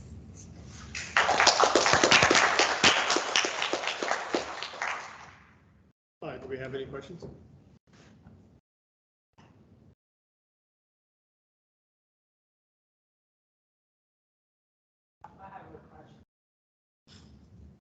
So as for the V2 version, dataset, I-SPIES is very large, it's about 50 TB, right? Mm-hmm. So is there some ways to make it more easily to access the dataset for some model training or model variation? Mm-hmm.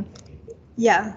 Yeah, thanks for the question. The question is, the data set is very large, 50 terabytes. So how can we access the data easily and download the data? So usually for specific tasks, so the 50 terabytes include all the raw data, so which include 12 image per frame, because we covered 360 degree of the frame of the camera.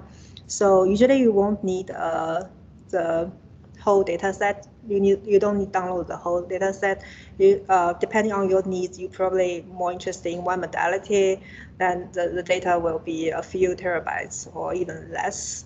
And we also, along with the data set, we create tools like the previous presenter. They provide pipe install, HoloOcean. Yeah, we can also pipe install Titan Air, so that the downloading is very easy. You add a few arguments to specify what modality you need. Yeah, but yeah, you do need a big hard drive to store the data. Yeah, we are also collaborating with other like the presenter side. Yeah, so in the afternoon. So we are exploring some online like cloud source resources. Yeah. So hopefully we can find something like you don't have to download the data, but with the cloud source you can just use the GPU on the cloud and directly access the data. Yeah. Thank you. There's plenty of time for more questions. All right. I have one. Approximately how large are the environments, or how long are the trajectories? So it varies from environment to environment. So a typical environment is 100 meter by 100 meter in size. Some are larger, some are smaller, and some indoor environments have like a house, like a 2-bedroom house. Yeah, it's smaller. Yeah, the trajectory typically from like 1,000 step, which is like 100 seconds, to maybe 3 minutes, 5 minutes. Could you talk a little bit about any standardization you had across your dataset collection? And it appeared that you might have even different locales across the world, maybe collaborators. How do you standardize this? Can you repeat the first sentence? With all the different modes that you have, and it appeared that maybe you have collaborators, so you're capturing these scenes across different locales. How do you standardize between, if you do have collaborators, people collecting data at different locations, and just between all of your modalities? Yeah, this is collected in simulation, so it's not collected different physical places all over the world. So the we do have collaborators, but not for the data collection, like for developing and the autonomous collection pipelines tools. Yeah, yeah. But yeah, I think important thing we published for V2 is the data collection pipeline. So we are also going to release it. So we really want, and we have detailed document about how to collect the data from scratch. So hopefully this allows other researchers to collect their own data using the same tool like we developed. Then yeah, hopefully it can be a ever-growing data set, allow researchers from all over the world contribute to the data set. Yeah. Thank you. Hi, Wenshan. I have a quick question. Thanks for your very nice presentation. So I'm curious about the fish eye modality and a panorama image. So do you have the depth information or some other modality for this kind of the cameras in your Yes. V2 data set? Yeah. Yes, yeah, we provide depths, ground truth depths, and the ground truth semantic segmentation for both fisheye and panorama.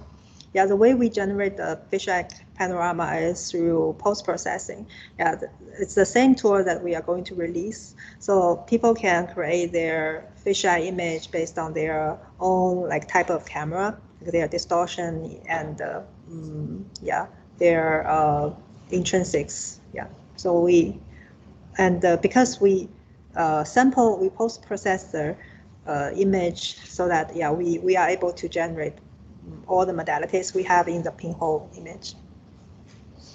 Okay, thanks. Thank you. Anything else? Any further questions? All right. Well, thank you very much. Thank you.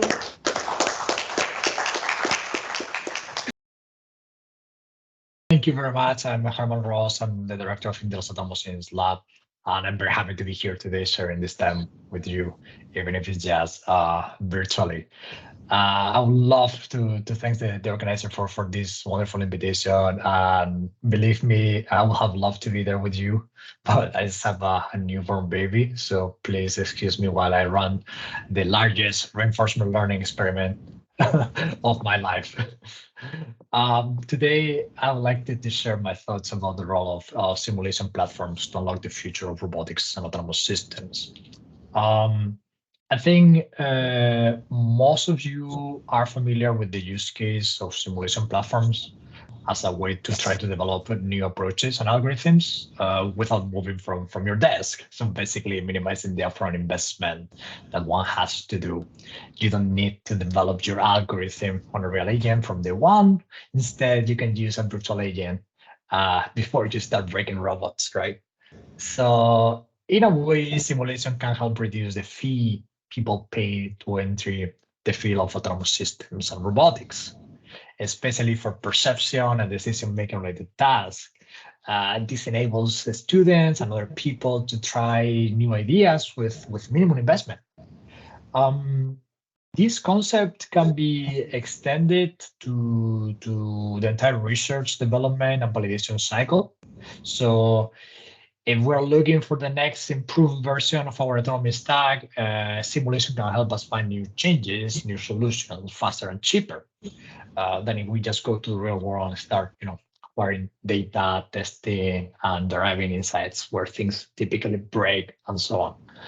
This is basically thanks to the power of scalability. So we can do scalable exploration using simulation, where you can run hundreds or even thousands of simulation environments, testing for different corner cases of a given agent. And then you can filter all those agents that happen to be inadequate for the goals you want to achieve. You can try to fine tune and select the best stack before you land that stack in the real robot. Once you're satisfied, you just move that stack into the real robot, you deploy, test in the real world, repeat the cycle.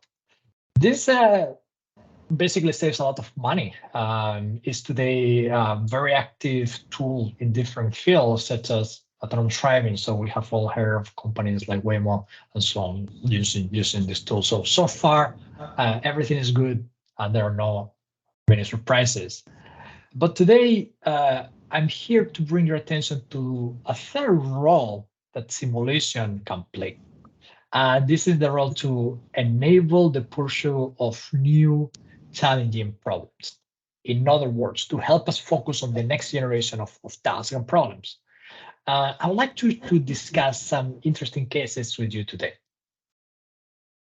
So the first case is very close to my heart. This is the case of the Carla simulation platform and how Carla has impacted the autonomous driving research community for better. If you don't know Carla, Carla is this open source autonomous driving simulation platform that has been built by my team. Carla happens to be very flexible, is scalable and modular solution. It basically offers full control to the user on the entire simulation environment, so users can basically set up the scenes the way they want, control NPC. They can fetch all type of sensory data, privilege information, ground truth, etc., all through the API. When we created Carla, the community was very focused on individual problems such as perception, planning, control, etc. So it was very hard to see results around the problems of proficient driving, like putting together all these different tasks into a mega problem and just see how proficient one can become at driving.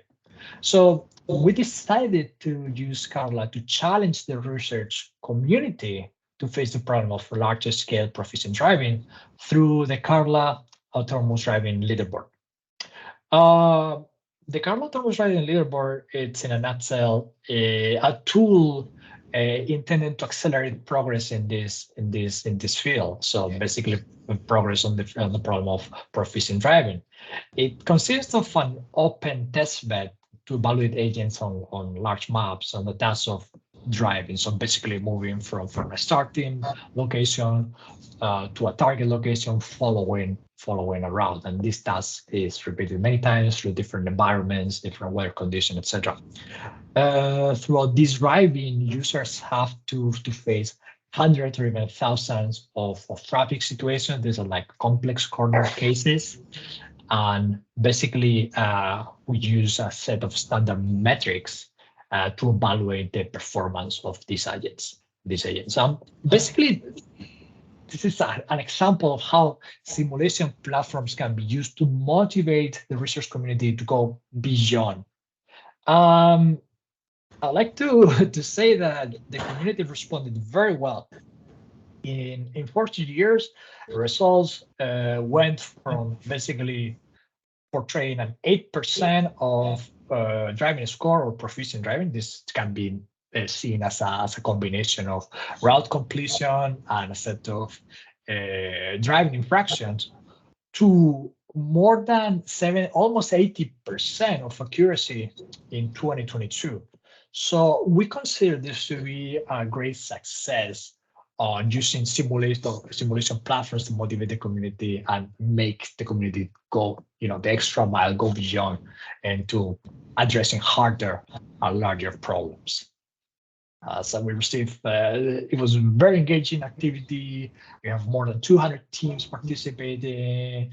We ended up running more than 12,000 hours of simulation in every iteration of the challenge, and it has been an incredible tool to really make progress in the community.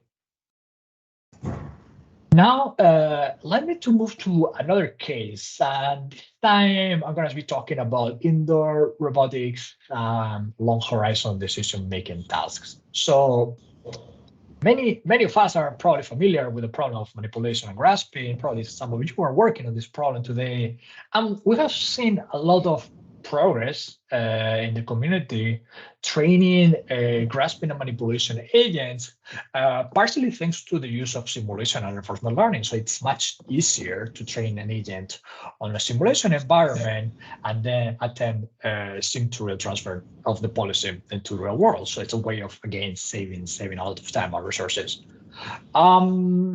But even though we have seen a lot of progress in this task, this is still considered kind of like a short horizon decision-making task. You have, objects in front of you. You just need to pick up the object, moving around. So there's not a lot of long-term decision-making involved in this process, in this task. But also in parallel, we have seen huge progress the community on creating virtual agents to solve super long horizon decision-making tasks, such as playing games like StarCraft or diplomacy or even poker. And most of this has been thanks to the combination of simulation, virtual environments, and reinforcement learning algorithms. Now, I guess an open question that intuitively comes to mind is, what would happen if we try to do something similar, but for an embodied AI agent? So, in other words, can we ask a robot to go do grocery shopping for us? Like, let's think for a second what this type of problem, this type of task will involve. So for starters, the robot will need to kind of like, leave the apartment, call an elevator or go downstairs. You have to cross the street, walk to the store, and find the groceries, pick up the groceries, and somehow, make all its way back home. So this is a very, very long horizon decision-making task. And I think we probably can all agree that today we cannot really solve this task, this problem in the real world using real robots. But perhaps we can start creating the tools so that eventually we can solve this problem. So what if we create simulation platforms that enable us, the research community, to start, exploring solutions to these problems? I think this might be an important first step in the right direction. So with this in mind, we are developing new simulations to help solve this type of problems. And today I want to introduce SPIER. SPIER is a high-fidelity interactive simulation platform that has been conceived to help develop solutions for short and long horizon embodied AI tasks. So let's take a look at the different features provided by SPIER. So SPIER presents real-time photorealistic graphics powered by the latest Unreal Engine 5 engine using Lumen, Nanite, and all its goodies. It features more than 300 complex scenes, showcasing a huge level of diversity. You can see different type of apartments, houses with very colorful and diverse objects. And SPIER doesn't only contain this type of scene, but you can also find warehouses, smart factories showcasing more than 17 unique type of objects. Also, it supports URDF robots, so you can bring your own robots using URDF, and it's multimodal, so you get access to depth, normal maps, etc., and all type of ground truth, including instance segmentation, and so on. In addition to that, one of the key features of SPIER is that scenes are highly articulated, so you will see robots interacting in a realistic way with different objects, and it brings advanced contact physics throughout co-simulation with Moyoko. In addition to that, users can access SPIER through OpenAI Gym and Python interfaces, and even better, SPIER is 100% cross-platform and open source. So I hope you all love like SPIER. We are working very hard to bring the first set of long horizon challenges in the context of home and factory environments in the upcoming releases. And so far, you can go and download the SPIERs and start playing with it for different type of tasks. So when we compare SPIER to other existing simulators, we see that SPIER features more variability of unique and diverse scenes with more than 300 unique scenes before variations and remixing.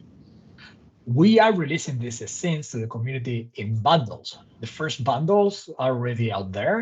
You can basically go and download it, and the remaining ones will be released in the upcoming months. Also, we can see a clear improvement in visual quality thanks to the use of the latest generation of real-time graphics in Unreal Engine 5. When people are asked to assess the realism of Sphere versus other platforms, more than 60% of the time, Sphere is selected as the platform featuring more realistic scene and more realistic graphics. When we measure distances to a real-world data set, such as real estate 10K, through different metrics such as FAD and KAD, Sphere comes up clearly on top of all the other platforms, and you can see at the bottom of the table. So in this case, lower specs. So building upon this visual realism, we started using Sphere internally on different tasks, including testing and developing localization and mapping algorithms in harsh illumination conditions, for which it's typically hard to find a data set out there that really feature the right properties, and also for object detection. But one of the canonical / default tasks in decision making is a point goal navigation. This is a classical task. This is a go-to task when you assess sim to real transfer capability for decision making problems. In this context, we decided to use Sphere to train an agent to perform point goal navigation. This agent has been trained 100% on simulation, and we'll see how the agent performs in the real world. So here you can see some of the training sequences through different scenes. In this case, using an open bot robot, both as the target agent in simulation and also the target agent in the real world. One of the key features that, well, you can parallelize these, you can really scale up these data acquisition / training in a Sphere. And then you can see how we run point goal navigation experiments in the real world with a real open bot. For the point goal navigation task, our agent training Sphere outperform even the agent trained on purely real world data. We consider that this is a very interesting data point to show the value of the platform, even for a more traditional task such as point goal navigation. But we are convinced that the real value of Sphere will be captured very soon, since we are about to release the next version of Sphere that officially introduces manipulation, grasping, and so on, as you have seen in the previous videos. And after that, we'll be releasing the first set of long horizon tasks, combining localization, navigation, interaction with object, and really long-term decision-making tasks, where agents have to take thousands of meticulously crafted actions in order to achieve their goals. So that's really the point where we will start seeing the real impact of Sphere in the community. So, in conclusion, I'm very optimistic about the role of simulation to enable research on the next generation of robotics and autonomy problems. And I really think that the Sphere will have a very important role to play in this context as a key tool to perform embodied AI research. First, for more traditional short horizon tasks, as we have seen, but very soon for very long horizon tasks. And I would like to invite all of you to be part of the Sphere community. So you can download it today and use the simulator, send us feedback and feature requests, etc. We are here to help you build the next generation of solutions in robotics and autonomous systems. Please stay tuned, because we are updating Sphere continuously with new features, new environments, and new tasks. So yeah, please stay tuned for that. Before concluding, I would like to thank my collaborators that have helped creating Sphere and all the other platforms, and also our sponsor, Intel and FutureWay. I would like to thank you for your time, and if you have any questions, please, I think we have some time for a few questions. So, thank you.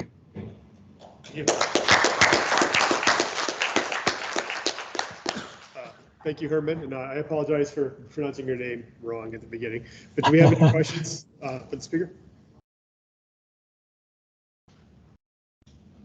Hey, hello, wonderful talk. I'm wondering if there's any discussion about the speed of how this simulator runs, maybe in terms of FPS and how it compares to some of the existing simulators. Right.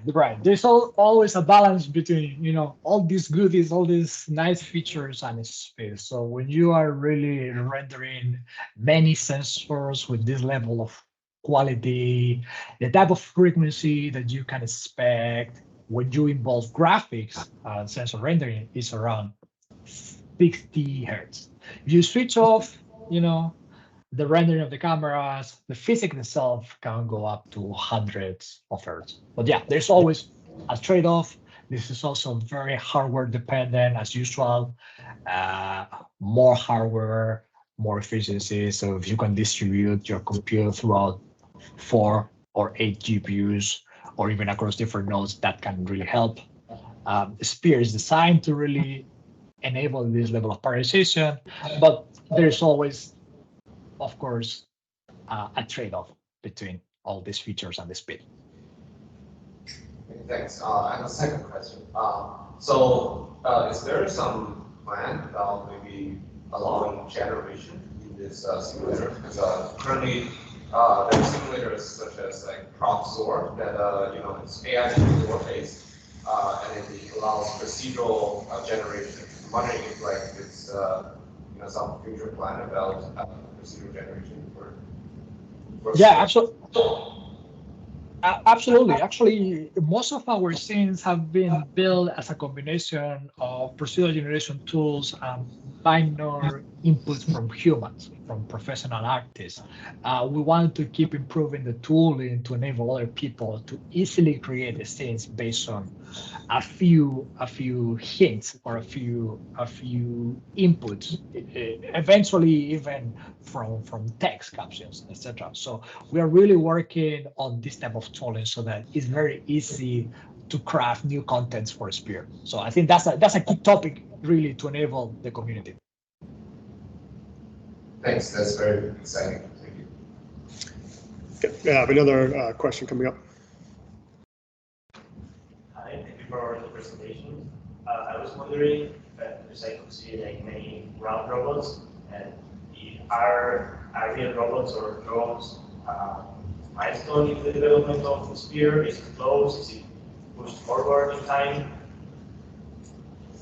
Sorry, Nick, can you repeat the question? Yes, he was asking about, he saw many ground vehicles and ground robots. He was asking about a timeline for aerial robots or other types. To be absolutely transparent, we're not considering aerial robots at this time, although I think that would be a great addition to the platform. We'd love to collaborate with you and third parties to make this a reality. But it's not currently in the roadmap for 2023 or early 2024. Okay, thank you very much. Just one additional one. What about outdoor environments, or even cave environments, things that are also very interesting and could benefit from this Unreal implementation? Yeah, so we have decided to kind of cover more of the outdoor environment type of situation through a different platform, Carla, which is something that we have been developing for the last 7 years. It's been extensively used for this type of problems. So with very similar feature than SPIER brings. And we're basically taking SPIER to handle indoor type of situations. So factories, hospitals, home environments, etc. Okay, thank you very much. Thank you for your questions. Anything else? Any other questions? All right, well, thank you very much, Herman. Thank you.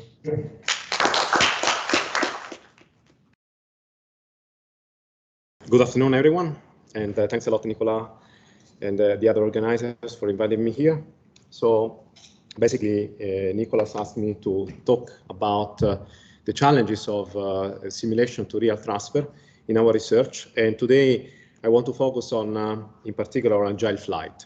So over the past few years, we have tried to make our drones fly almost as good as human pilots. So the big dream of my lab is to basically understand how to crack the brain code. So what does it take to fly drones autonomously as agile or even more agile than human pilots?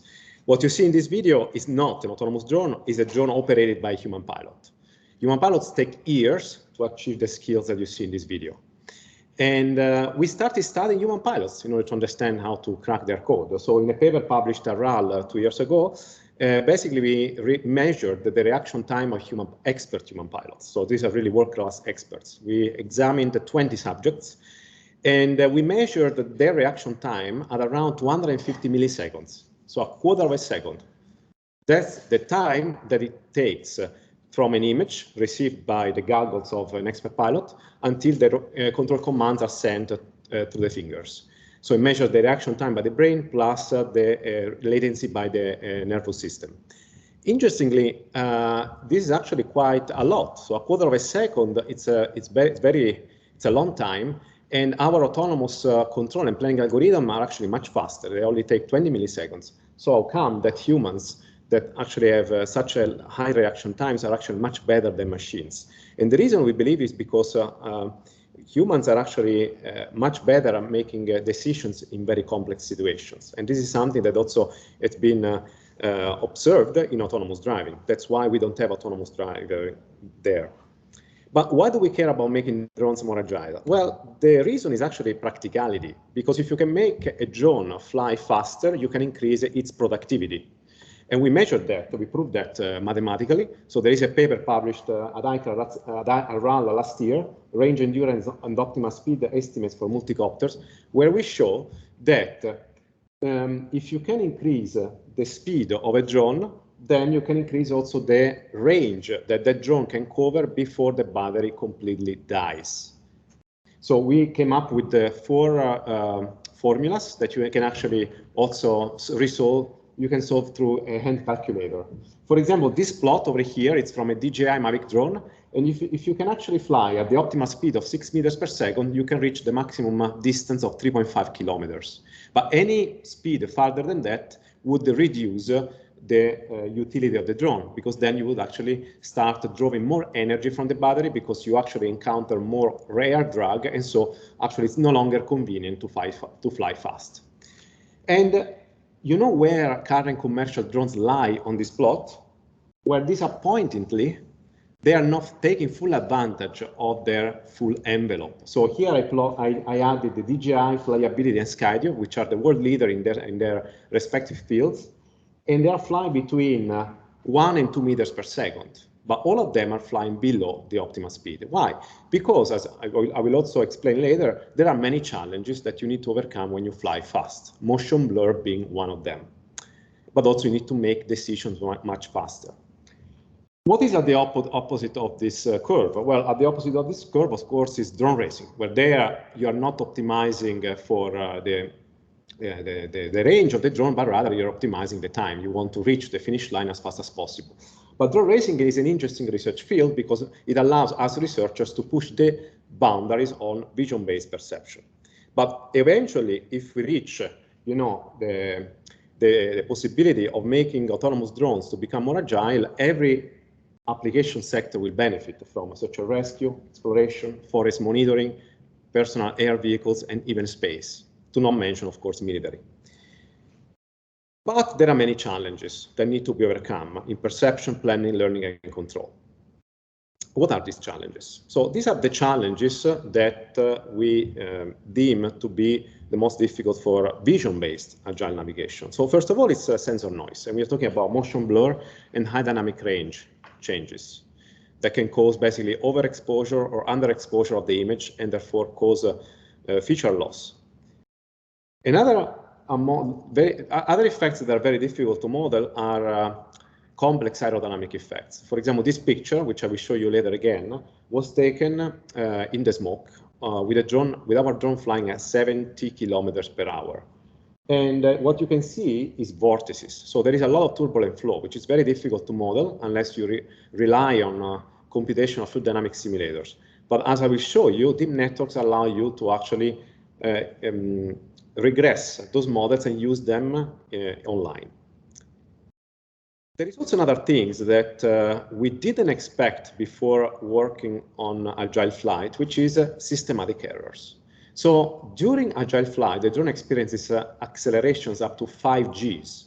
Now we are a more recent platform that can go up to 12 Gs. So look what happens when the drone experiences these accelerations.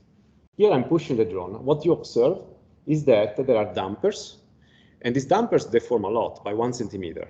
That means a drone that flies experiencing 5 Gs can experience systematic errors that can lead to inaccuracies in state estimation between 1 and 2 meters, just because the relative rigid body transformation between the camera frame and the body frame of the drone varies because of these dampers. And you need dampers in order to filter out the vibrations from the motors to the cameras, by the way. So all drones have dampers eventually. Another problem of Agile vision-based navigation is large domain shift. And this is something that, for example, you don't experience much in autonomous driving or ground robots, but you do a lot in drones. Why? Well, because drones basically observe the world from different viewpoints. So if you want to train your classifier, you cannot just do it for one specific viewpoint. You have to actually do it for any possible viewpoint. You're going to fly in different times of the day. You're going to fly also in different, steering angles and so on. So there is a lot of domain shift. Now, how do we control drones? Well, this is the traditional drone control architecture that has been used in robotics, in mobile robotics for 40 years. It consists of 3 modules: perception, planning, and control. And it's been very successful, from autonomous driving to legged robots to space robots. So perception does the estimation and builds a local map. Planning does the computation of collision-free trajectories, and control for a drone means estimating the force speeds of the motors of your quadcopters in order to execute this trajectory. So this architecture has been very successful, from vacuum cleaning robots to space robots. But what's the problem for Agile flight? The problem is that it's very fragile to imperfect perception and unmodeled effects. Those effects that I just mentioned a few slides up before: motion blur, dynamic range, unmodeled turbulences, and other things. So how do humans navigate drones? Well, they navigate drones end-to-end. They have a single neural network. We have a single neural network that maps directly images to control commands. And by the way, without even using IMUs, did you know humans really control drones vision-based without even having access to IMU? And we know that one day we will succeed doing that, because we humans are the living proof that this is possible. But to succeed at this, you need trillions of images, because you want your drones to work in any environment, task, and in different times of the day as well. But even if you succeed in training such a network, it will have a limited interpretability. So what we've been working on in my lab over the past few years is on trying to combine model-based approaches with deep networks. The problem, though, is when you have deep models in your architecture, how do you train such models? With supervision or without supervision? So I will show some examples where we use only imitation learning, and other ones where we can only use reinforcement learning. But then, where do you collect all this data? It turns out you can only collect this data in simulation, because simulation is fast, it's cheap, it's safe, and you can basically collect an almost unlimited amount of data. But the problem is the simulation to reality gap, and that's what we are going to talk about today. Rather than working abstractly on many robotic tasks, we decided in my lab to focus on 3 tasks where it is easy to measure our progress with respect to human pilots. So we picked 3 tasks that are not very useful, but are actually useful for us researchers to understand how much we are progressing towards the goal of making drones fly better than human pilots. So we picked acrobatic maneuvers, navigation in the wild, which means in unknown environments, and autonomous drone racing. This is Swift. That's the name we came up with for our drone. It's about 20 centimeters in diameter. It uses an NVIDIA Jetson TX2 and now an Orion Jetson as the brain. And as the eyes, we use 1 or more Intel RealSense cameras. Some of them have been discontinued, but not all of them, so you can still use them. And this drone is very agile. It can accelerate from 0 to 100 kilometers per hour in less than a second. Just for comparison, a Formula One takes 2.6 seconds, so it's pretty fast. It weighs 800 grams, and this one can reach accelerations of 5 Gs. So astronauts usually experience between 3 and 4 Gs when they are launched to the space station from Cape Canaveral. Now we have a drone that is without even computation, and it can go up to 12 Gs. Now, thanks to deep models combined to our model-based approaches, we were able to achieve agility that was not possible before. What you see here are 2 papers published over the past 4 years. On the left, we are doing acrobatic maneuvers, and on the right, we are trying to navigate in unknown environments very fast, like in a forest, in search and rescue buildings, and so on. Here we can go up to 40 kilometers per hour. I would like to emphasize that we were only able to achieve these results thanks to machine learning. We weren't able to even exit the lab before we started working on machine learning. So the models are really robust against sensor noise, like missing data, missing pixels, motion blur, also changes of illuminations, and so on. Not only are they more robust, but we were also able to get twice as fast as model-based approaches, because with a single forward pass, you actually are able to overcome a lot of the time that is usually consumed by model-based approaches to do, for example, collision checks. Okay, while here with a single pass, we are able to directly output a single collision-free trajectory. Now, here we are using NIM models, and I will tell you how we're using them. But these models were trained entirely in simulation, and they were transferred to the real world without fine-tuning. No fine-tuning. How was this possible? There are many things to say, and actually everything will become more clear towards in the second part of this talk. First of all, what you observe in these 2 videos is on the left, a simulator used for acrobatic maneuvers, and on the right, the one used for navigation in the wild. They are completely different simulators. On the left, it was 4 years ago, we were using still Gazebo, and then on the right, we are using Flightmare, a simulator that was made by one of my PhD students that basically uses Unreal Engine or Unity. So this allows you to basically download any sort of video game scenario, like a forest, and then train in these environments. The deep models were trained in these environments in about 5 hours, and that corresponded to an actual flight time of 60 days of 24/7 flying. So in just 5 hours. We used a very good model of our drone in the simulator, which I will talk about later. And we also use domain randomization. But the perception system relies on vision. And as you know, vision is actually very fragile to illumination conditions, motion blur, and other things. So did we really train on raw image pixels? No. Why not? You see the answer here. If you want to train on image pixels, that's what the forest will look like in simulation on the top. But the real world forest will look differently depending, for example, the time of the day or on the season. For example, we did a lot of tests in the snow, as you could see in the previous video. So obviously, when it's covered by snow, you don't see much texture. Also, depending on the season, you can have the canopies appear like yellow, red, or green. So there are a lot of appearance changes. What really made it possible to train in simulation was not to train on raw image pixels, but on intermediate representations. And this is something that we didn't discover. There is actually a science robotics paper called Does Computer Vision Matter for Action, published by Intel in 2019, where they investigate many mobile robotic tasks, and they show that if you train on intermediate representations, your neural network policy generalizes better to unknown environments. So instead of training on raw image pixels, for example, for the task of navigation in a forest, we trained our neural network policies on depth maps. So a depth map is an intermediate representation. It's a post-processed version of your image. Why depth maps? Because they look similar in simulation in the real world. So the scene to real gap is much smaller. What about acrobatic maneuvers? Well, in acrobatic maneuvers, depths are not really important because you are mostly flying in the air. what we used there as an intermediate representation was optical flow vectors.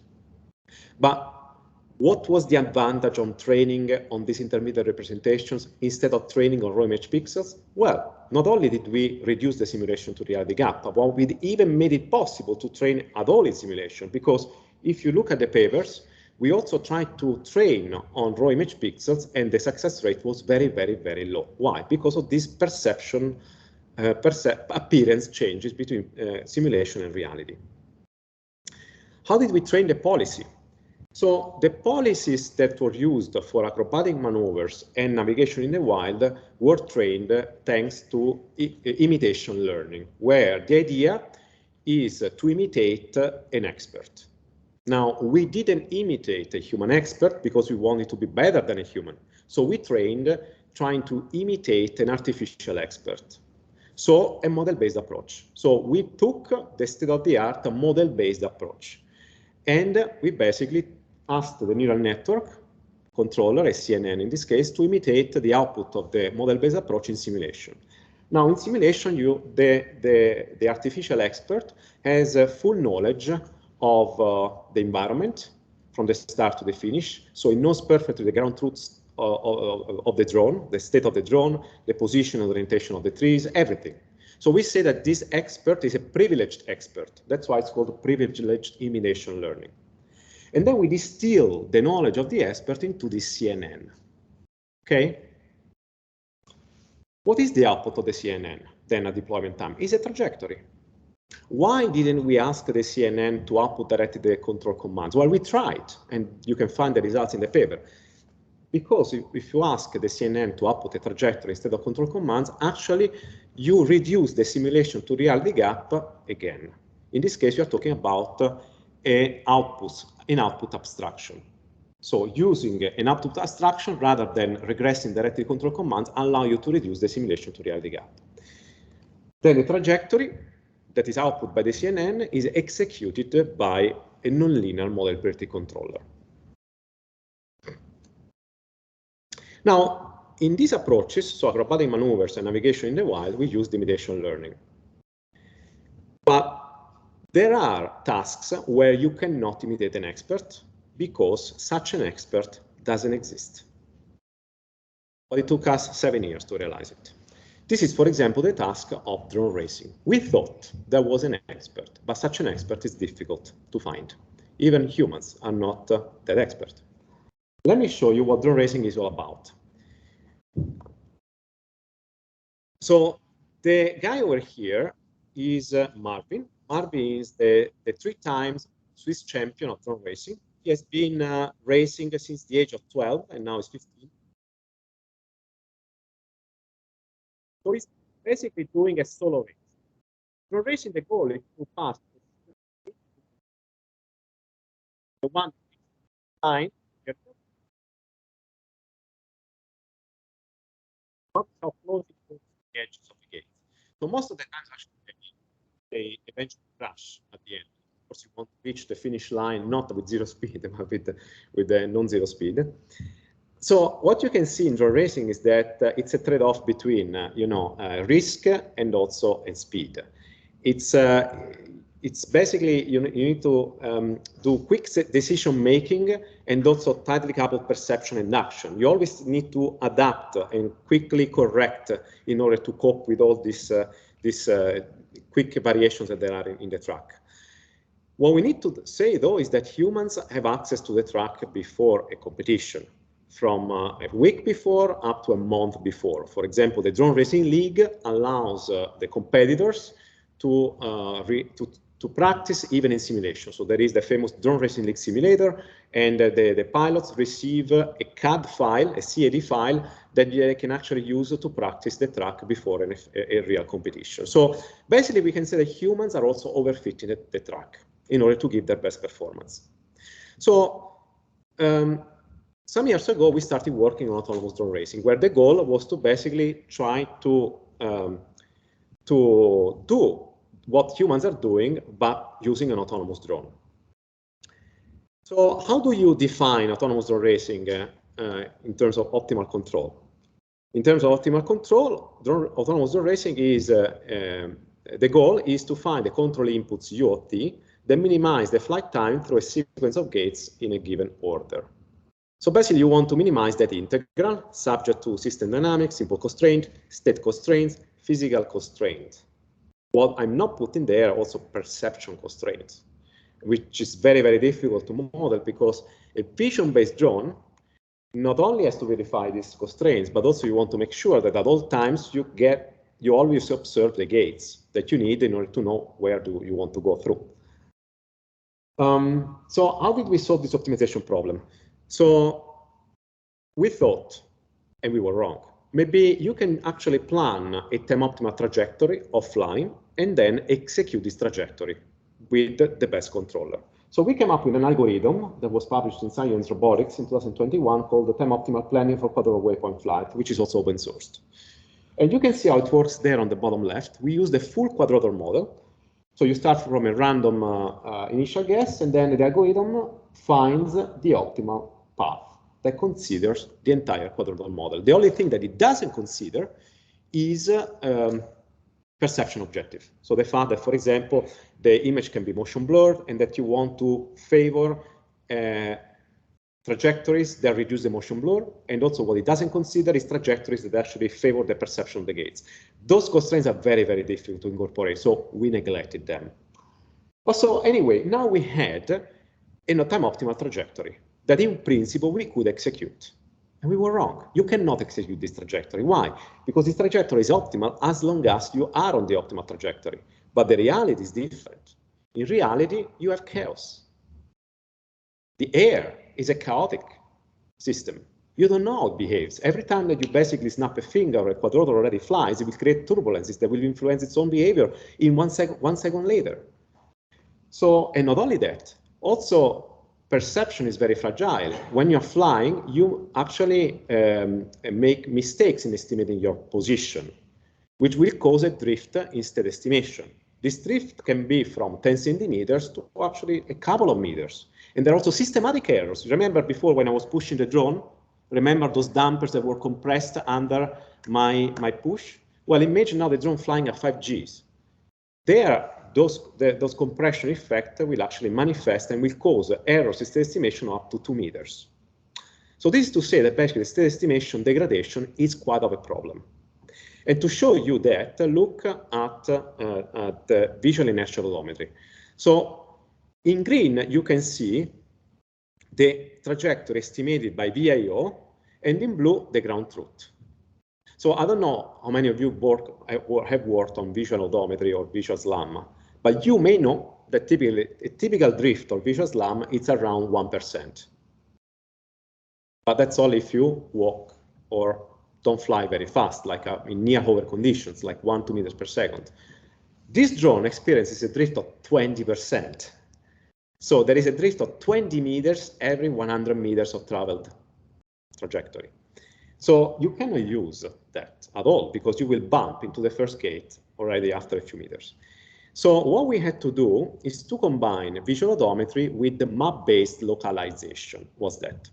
So we are running VIO in parallel, but we are also fusing the output of VIO with the map-based localization, because you know a priori the map of the gate. Of course, also humans do that. So if you detect the gate, you can use geometric computer vision algorithms to estimate the pose of the camera with respect to those gates. So we have a neural network-based gate detector that detects the gates and the 4 corners, and then we use a PNP algorithm to triangulate the position and orientation of the drone with respect to the visible gates. And then the output of the VIO and the output of the gate-based localization are fused together by an extended Kalman filter that computes the state covariance, which you see here, 3 sigma value. But as you can see, this covariance ellipsoid often collides with the gates. That's a problem. Nevertheless, we fly anyway, okay? So that's what we have as state estimation. But because the state estimation is so fragile and it's so uncertain, we realized that you cannot use classic controllers. And that's the reason why we decided to opt for a reinforcement learning-based controller, which is basically a simple 2-layer MLP, just a 2-layer MLP. But this MLP takes as input the state of the drone output by the vision, and outputs the control commands, so the body rates and thrust of the drone. So it controls the drone like a human pilot, okay? This algorithm is trained in simulation with model-free deep reinforcement learning. Now I'm going to show you the simulator, how it works. The reinforcement learning trains the controller from scratch. Here you see the evolution of the training. During the training, the drone first learns to fly, to hover, to fly, and then to race. The algorithm takes about 1 hour of training, and in this 1 hour of training, we simulate almost 1 month of actual flight, of 24/7 flight. Okay, so in just 1 hour. So to reach this point, it took us 7 years. So I'm now explaining things, in 20 minutes, but actually it took us 7 years to get there. And last summer, we decided to organize a competition against the world champions of drone racing. So we invited the world champions of the 2 main leagues, Alex Vanover from the United States, who is the world champion 2019 from the Drone Racing League. We invited Thomas Bitmatta from Australia, who is the world champion 2019 for the MultiGP International League. We invited Marvin from the Swiss Drone League, and then, of course, Swift. And important is to say that both the human-piloted drone and the autonomous drone were identical. Of course, the human-piloted drone didn't have a computer on board, so in order to balance the weight, we added a ballast weight. So the weight was the same, the aerodynamics was the same type of drone, the same camera, the same field of view. Actually, the autonomous drone was built according to the specifications of the 2 human pilots. And then the human pilots were given about 10 days of practice time on that specific track before the competition against Swift. Swift is the name of the drone. So now I'm going to show you the video that came out. The paper was published in Nature a few weeks ago. So the blue drone is basically the blue drone is the AI drone, Swift, and the red one is Alex Vanover, which was the best human pilot.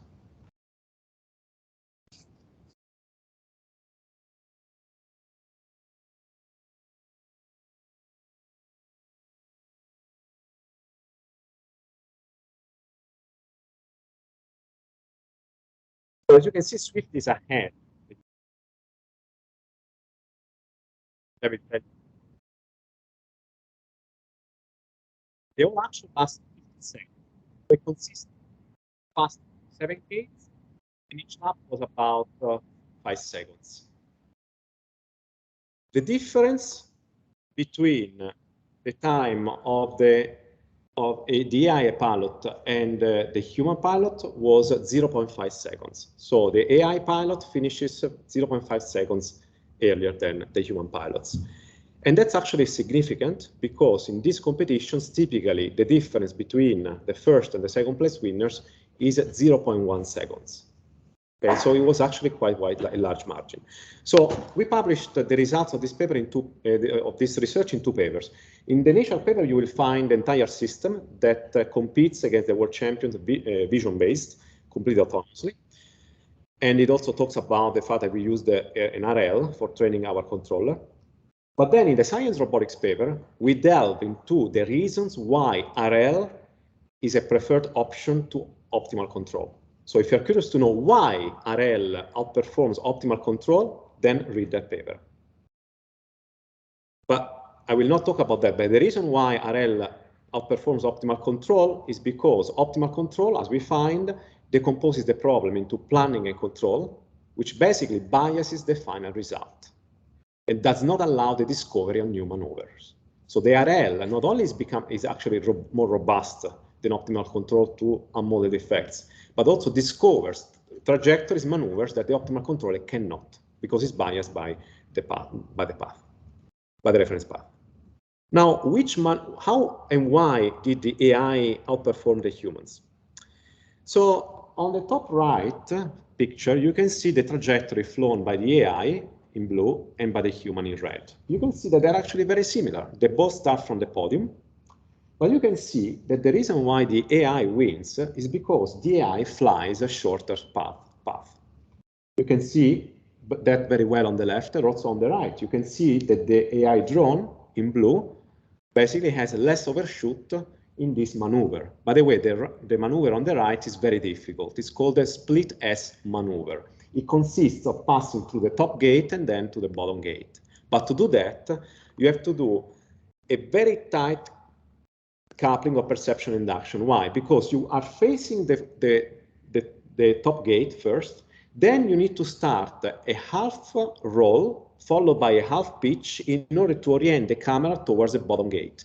So typically you fly the top gate completely blindly, and then you fly the bottom one vision-based. And you can see that the human drone starts the maneuver too early, while the AI drone finds the right time to start it, and so it overshoots much less. So the AI discovered the maneuver was actually more efficient than the human. But there are other things that we report in the paper. At some point, one of the world champions asked us, okay, you designed the track, now I want to design the track. And he put 3 gates on the same plane, one after the other one. And then he started practicing. After 4 hours, he said, okay, now I'm ready to race against Swift. Meanwhile, Swift was retrained. It took about 1 hour. And what we found is that Swift discovered a trajectory which was completely unthinkable by the human pilot. So the human pilots were traversing these 3 gates, slaloming in 2D, while the AI pilot was basically slaloming in 3D. And then if you check the video, it says it will take me years to reach this level of performance. So we are at the point where the AI can actually find things and can actually teach humans on how to fly. And let me show you here this split S maneuver, how difficult it is. First the AI, and now the human. Now in slow motion. Notice how short is the overshoot by the AI, and longer is the one of the human. And now the first person view by the human drone, now in slow motion. You see the half roll followed by half a pitch. Basically, it's a blind flight through the top gate, followed by vision-based flight to the bottom gate. So it takes years to humans to basically do this trajectory, but it took basically, Swift just that amount of time in simulation. And now let me talk about how did we make it possible to outperform humans. Disclaimer, we didn't train everything in simulation. It's impossible.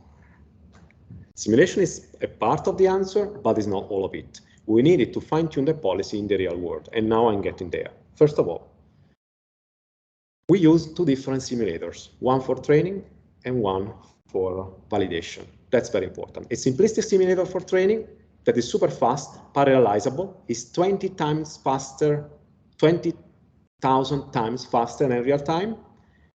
It's very simplistic, but it's good to train. And then if you add domain randomization, you make it actually transferable to the real world policy. But before we transfer to the real world, we always validate our approaches in a realistic simulator that instead uses the full quadrotor model, even the battery consumption model, by the way. And important is that we run on the realistic simulator the same software that we run on the real drone. So we run the same ROS nodes with the same delay of the controllers and the perception and state estimation that we have on the real drone. So we characterize all these delays and we import them into the realistic simulator.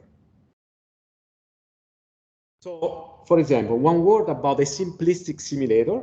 We use, for example, a simple quadratic thrust torque propeller model, and this allows us to basically parallelize everything and make it run 20,000 times faster than real time. Then, to ensure the transfer to the real world, what we do in this simplistic simulator is that we add domain randomization. What do we randomize? We randomize the inertia and the mass. We randomize the aerodynamic forces and also the control delay. So we know that the control delay is around 40 milliseconds. We randomize it in the intervals 20 to 60 milliseconds. What about the realistic simulator? As a realistic simulator, instead, we do something more accurate.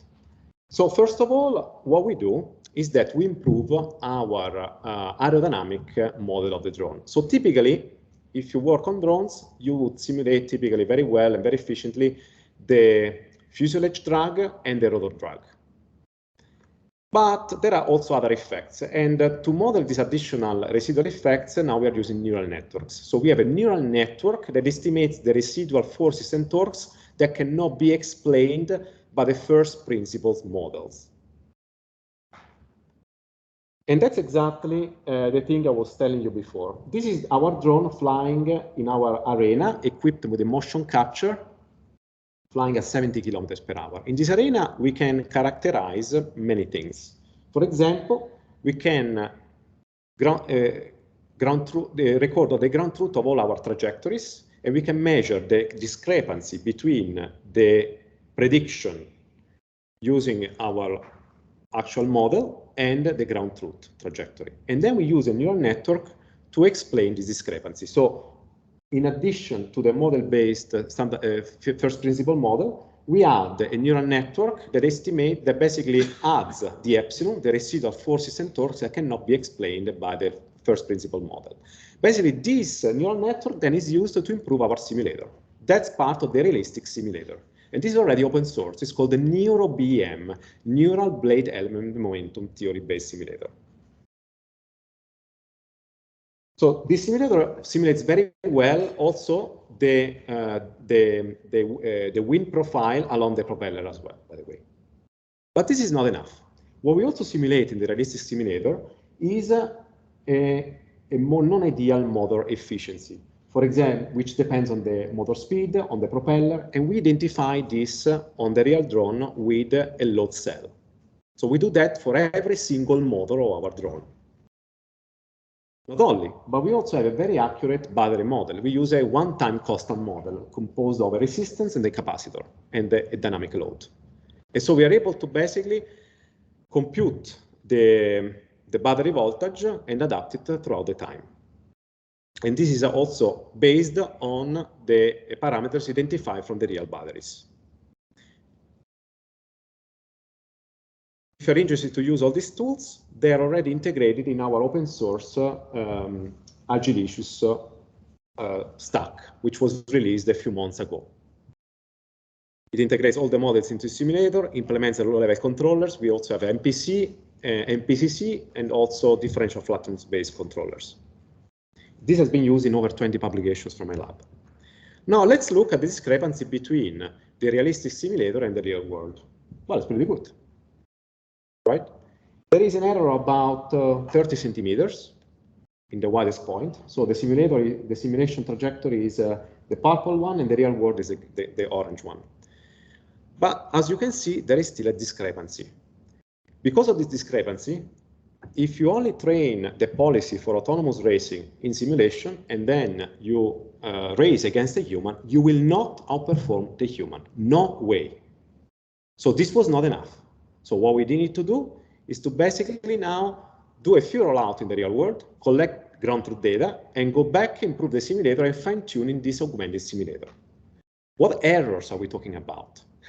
The errors that we are talking about are again residual forces and torques that cannot be estimated because again the air is very chaotic. Every time that you may cause a turbulence in the air, it will basically have consequences a few seconds later on the same quadrotor.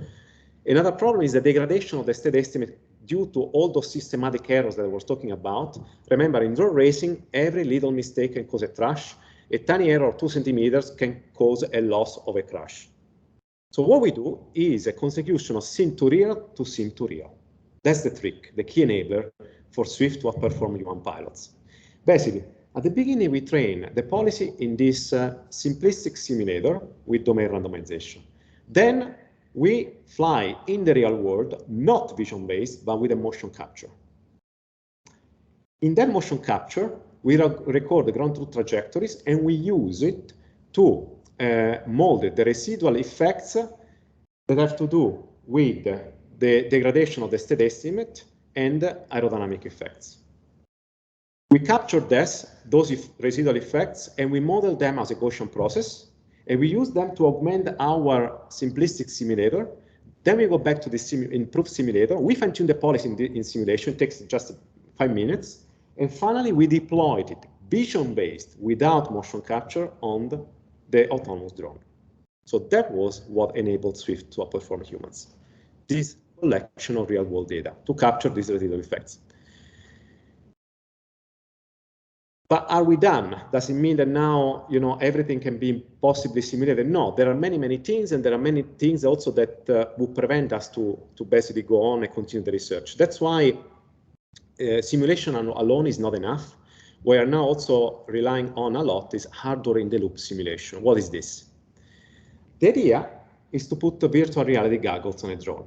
While the drone flies in the actual arena, you can basically simulate virtual reality scenarios. Because one of the key problems in the standard simulation is that you cannot really render effectively, you know, all these chaotic effects, aerodynamic effects. So what we do is that we fly the drone in the actual arena while we simulate virtual worlds that have been downloaded from the internet. They can be, for example, a replica of our arena that you see here, by the way. So half of this picture is real on the left, and this one is simulated. It's very difficult even for me to sometimes see the difference between the simulated arena and the real arena, because we have a digital twin of it. Depending on the resolution on which you render these images, there will be more or less delay. So if you render pictures at 100 by 100 pixels, there is a delay of 5 milliseconds. If you render pictures at full HD resolution, there is a delay of 25 milliseconds. So all these things are taken into account into our simulator. This is what the hardware in the loop simulation looks like. Swift is flying in the real world while it sees a virtual reality scenario. So the beauty about this is that you can basically render any environment you want, from search and rescue to forests to whatever you want. This is also part of Agile issues, so it's already open source. So with this, I would like to conclude. So basically, I think the key messages are the following ones. So to use an as simplistic as possible simulator with domain randomization for training your neural network controller, and use only high fidelity models as simulators for validation. This is actually, this realistic simulator is so good, and now we use it also as a benchmark to compare different control algorithms. For example, we had a paper at TRO last year where we compare a nonlinear MPC against the differential flatness-based controllers. And all that validation is done on the realistic simulator and then, of course, demonstrated in the real world. This is also part of Agile issues, by the way. But there are still many open problems, and they actually have to deal with aerodynamic effects still, and also perception. So for example, it's very difficult to simulate motion blur, high dynamic range. These systematic errors I was talking about that are caused by the fact that the drone is not a rigid body system anymore, but it's more like a deformable soft body when you accelerate at those accelerations. But we realized that the habitat simulator and the real engine are actually a very good step in the direction of very well and very efficiently simulating motion blur and dynamic range effects, which you need actually in order to train your policy in simulation. And then I talked also a little bit about Agile issues. You can download it from here. And all this was made possible by my amazing team. And this is, again, a few things that you can basically find in Agile issues. Okay, with this, I would like to thank you for your attention. Thanks.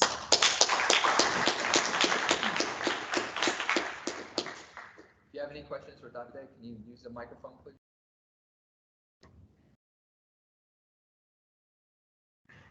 Hi, I'm Charlie from Davide. Thank you for an awesome topic. I have a question about your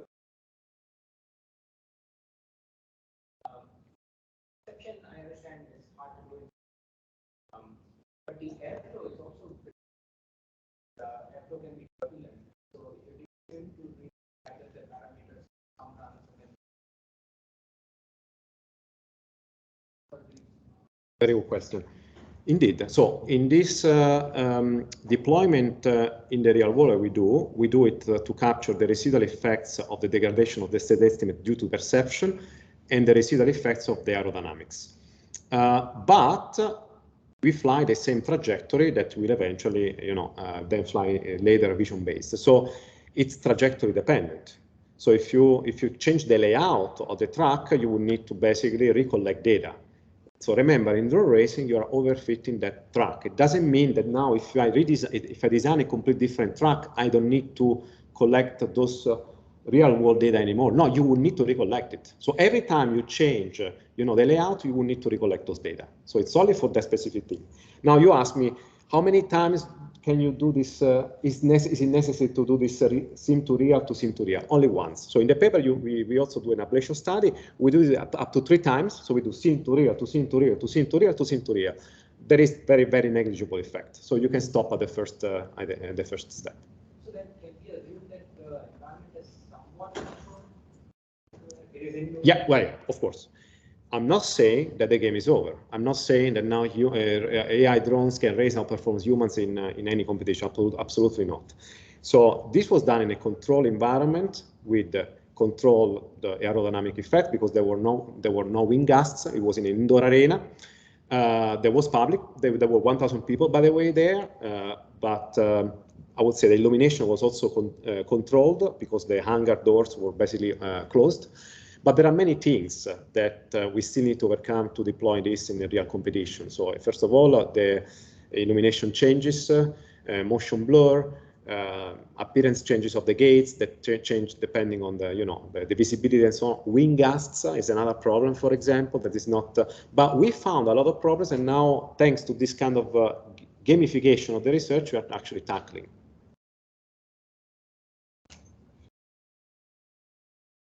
Thank you, Dr. Scaramuzza. Excellent presentation, Ali for another company.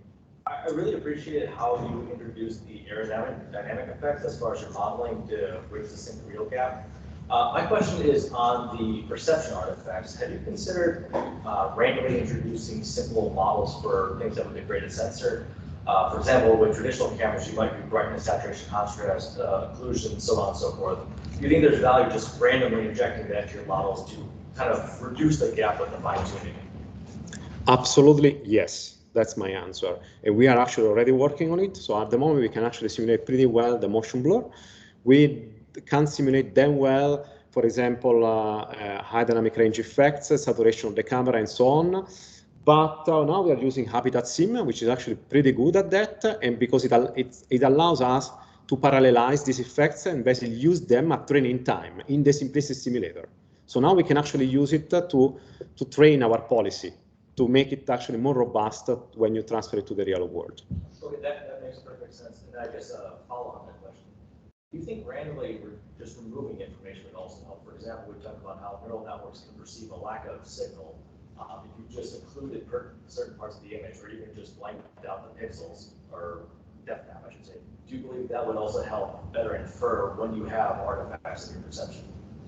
Yes, we did this work before, where basically we showed with the neural network that has been trained specifically also for occlusions. You can go and copy the occlusions up to 60%.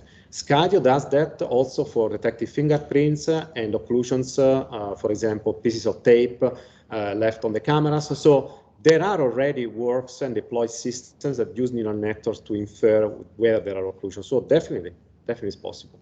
Thank you so much. Yeah. Thoroughly enjoyed the presentation. Thanks.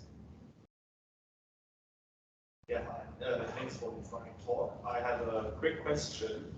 Did you look into how the drones were able to outcompete the humans? Was it like a better planning, or was it a more efficient use of the dynamics of the drone?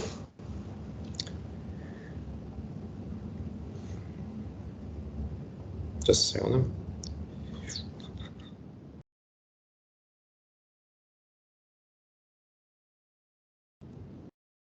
So I go back to this slide, basically. Better use of the dynamics. It flies shorter path, so it's able to discover things because it makes more attempts, in that amount of time. So that would say is the main advantage. There are structural advantages and disadvantages between the AI and the human, I would say. The human actually was using a 120 FPS camera, where the AI was using a 30 Hertz camera. But you could also say that an advantage of the AI is that it's using the IMU explicitly, while humans have it accessible, but they don't know how to use it. They don't even use it. However, the low-level controller was the same. It's a beta file controller for both the AI and the human that uses the IMU for the low-level attitude control, like in the AI. But we also, again, use the IMU for the state estimation.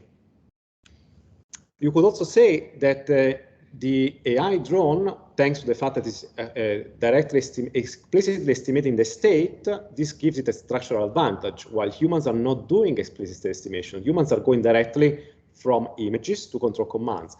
I would say this is actually now the research we are going to. It's more scientific. We want to understand how can humans go directly from images to control commands. So now, not directly from raw image pixels, but we are more interested in going from feature observations like corners, low-level features like corners, to control commands. This would be very, very interesting without leveraging explicitly the IMU. Yeah. Okay, let's thank our speaker again, Davide. Thank you. Thank you.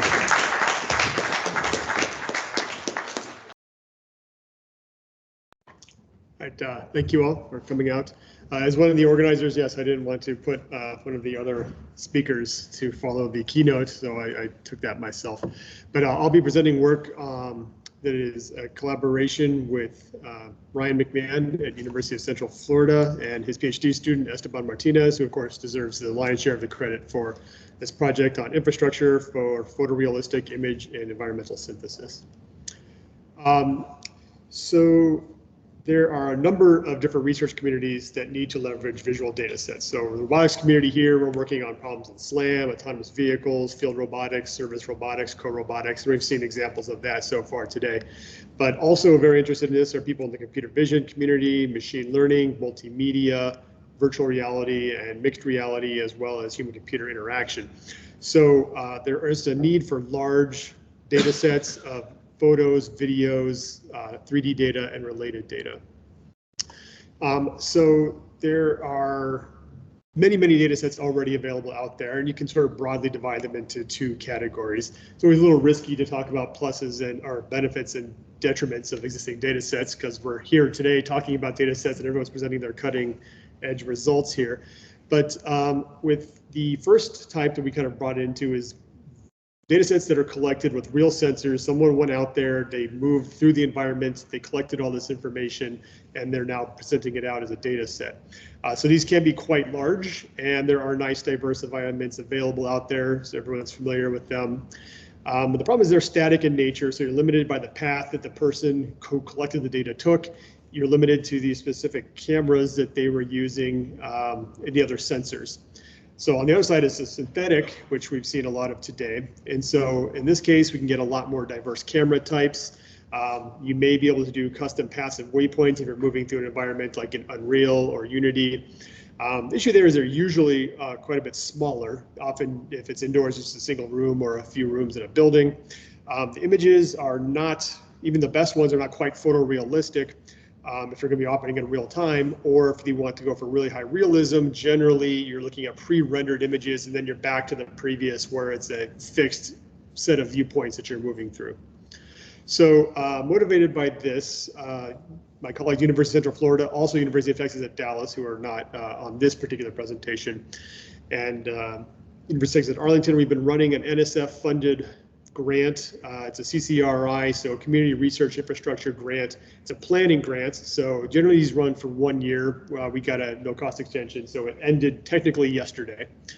And we're investigating the feasibility of using high-quality laser scanners to capture and create photorealistic virtual environments of real-world locations. So if there's anything that sort of separates us from what I think we've seen today, it's that we're going into real environments, we're scanning them with these high-resolution laser scanners and returning those into virtual virtual environments that people can investigate.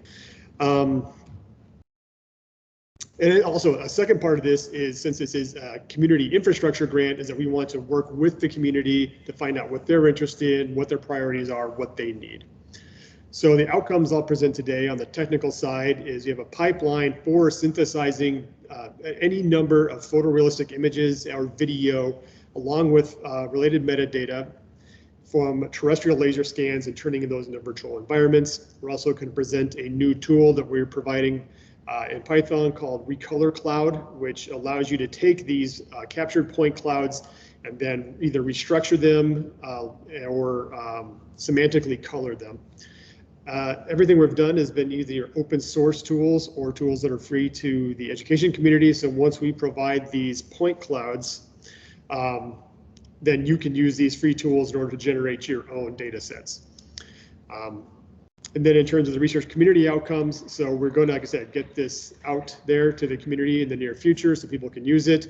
But also we organized this workshop as part of the grant, as well as a couple of previous workshops that were with WACV and ISMAR for their communities.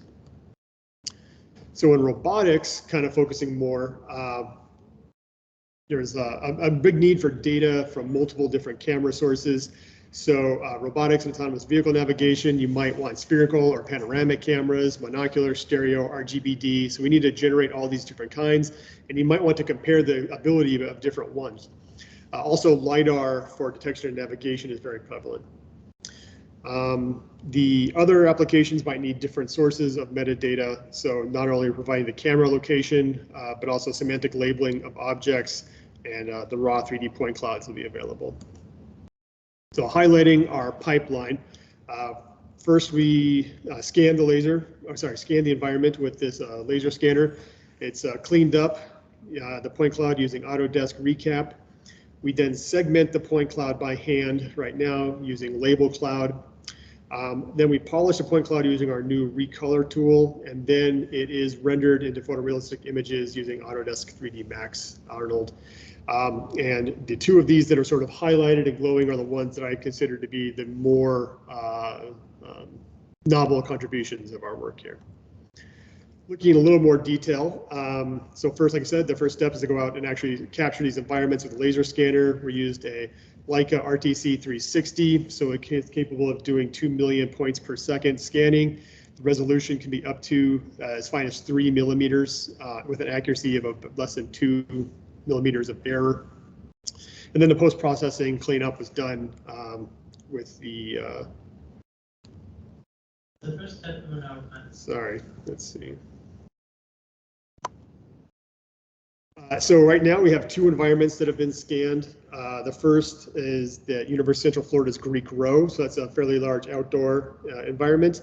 And we've also done an indoor environment, which is the UCF bookstore. So both of these were about 30 scans or 38 scans, but most of the work I'll be showing you so far is focused on the outdoor data set, which is what we've mostly been working with. And here you can see an example of the environments and the laser scanner in both of them.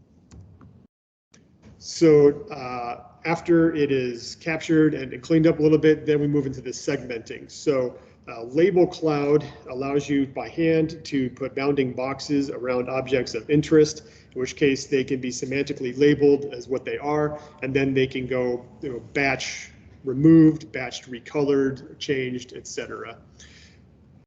So here's just an example of what this looks like, where they are highlighting some tree trunks, and then we can assign the semantic label that these are tree trunks. The canopy of the tree was already extracted and then removed in order to leave the tree trunks so they could be bound. But you can see it's pretty easy to draw these bounding boxes around them. So next is what we're calling polishing for now. So after it's segmented with Label Cloud, we can use our new tool we're calling Recolor Cloud. So it allows you to recolor or delete parts of the image that were not captured accurately, or they can be removed if you need to meet some kind of privacy or trademark needs. The recoloring also lets us either change to a desired color in order to reflect. So one example yesterday, or sorry, in the earlier talk of the summer versus the fall. So we can do some tactics like that to try to change things. And we can also just turn everything to a specific color according to a semantic label, and that's how we're generating our semantic images for ground truth. So example, this is an original point cloud that was captured from the Greek Row. And you can see how a bunch of the trees have this white color on them because the color wasn't captured quite correctly. And then after the Recolor Cloud turns them into green, it looks more accurate. So this is semi-automated. So, again, the objects are bounding boxed by hand and they are labeled by hand, but the recoloring is semi-automated. So we're using a median sphere, in which case we define a sphere in RGB space that's centered on the median of all the colors that are in that bounding box. Any points that have a color that are outside of that median sphere are recolored by a randomly sampled color within the median sphere. So for example, where we can see these points up here on the top of the tree, you can probably tell they're kind of a weirdish blue color, were then turned back into a proper green that matches the rest of the leaves that were inside that tree. Here's a couple of more drastic examples of turning it from a green to a really bright red or bright purple. A little more work to do to make this more realistic rendering of fall. I guess down in Orlando, they don't have good working examples of fall foliage, but this is an exaggerated look. But actually, the crepe myrtles we tend to get down south do actually take on this sort of purple hue during the spring. But it's an example of how we can batch recolor specific items, and not only trees, but you could batch recolor any other object. So if you needed to change the houses or the grass or whatever to a different color, we can do that. So altogether, this is a sort of a high-level viewpoint of the captured point clouds, and all the trees have been removed. So this is an example of how we can clean up or remove aspects of it that aren't desired for whatever reason. So if you want to simulate an environment that doesn't have trees, you could do it very easily. As I mentioned, we can also assign a unique color to every object in the semantic map.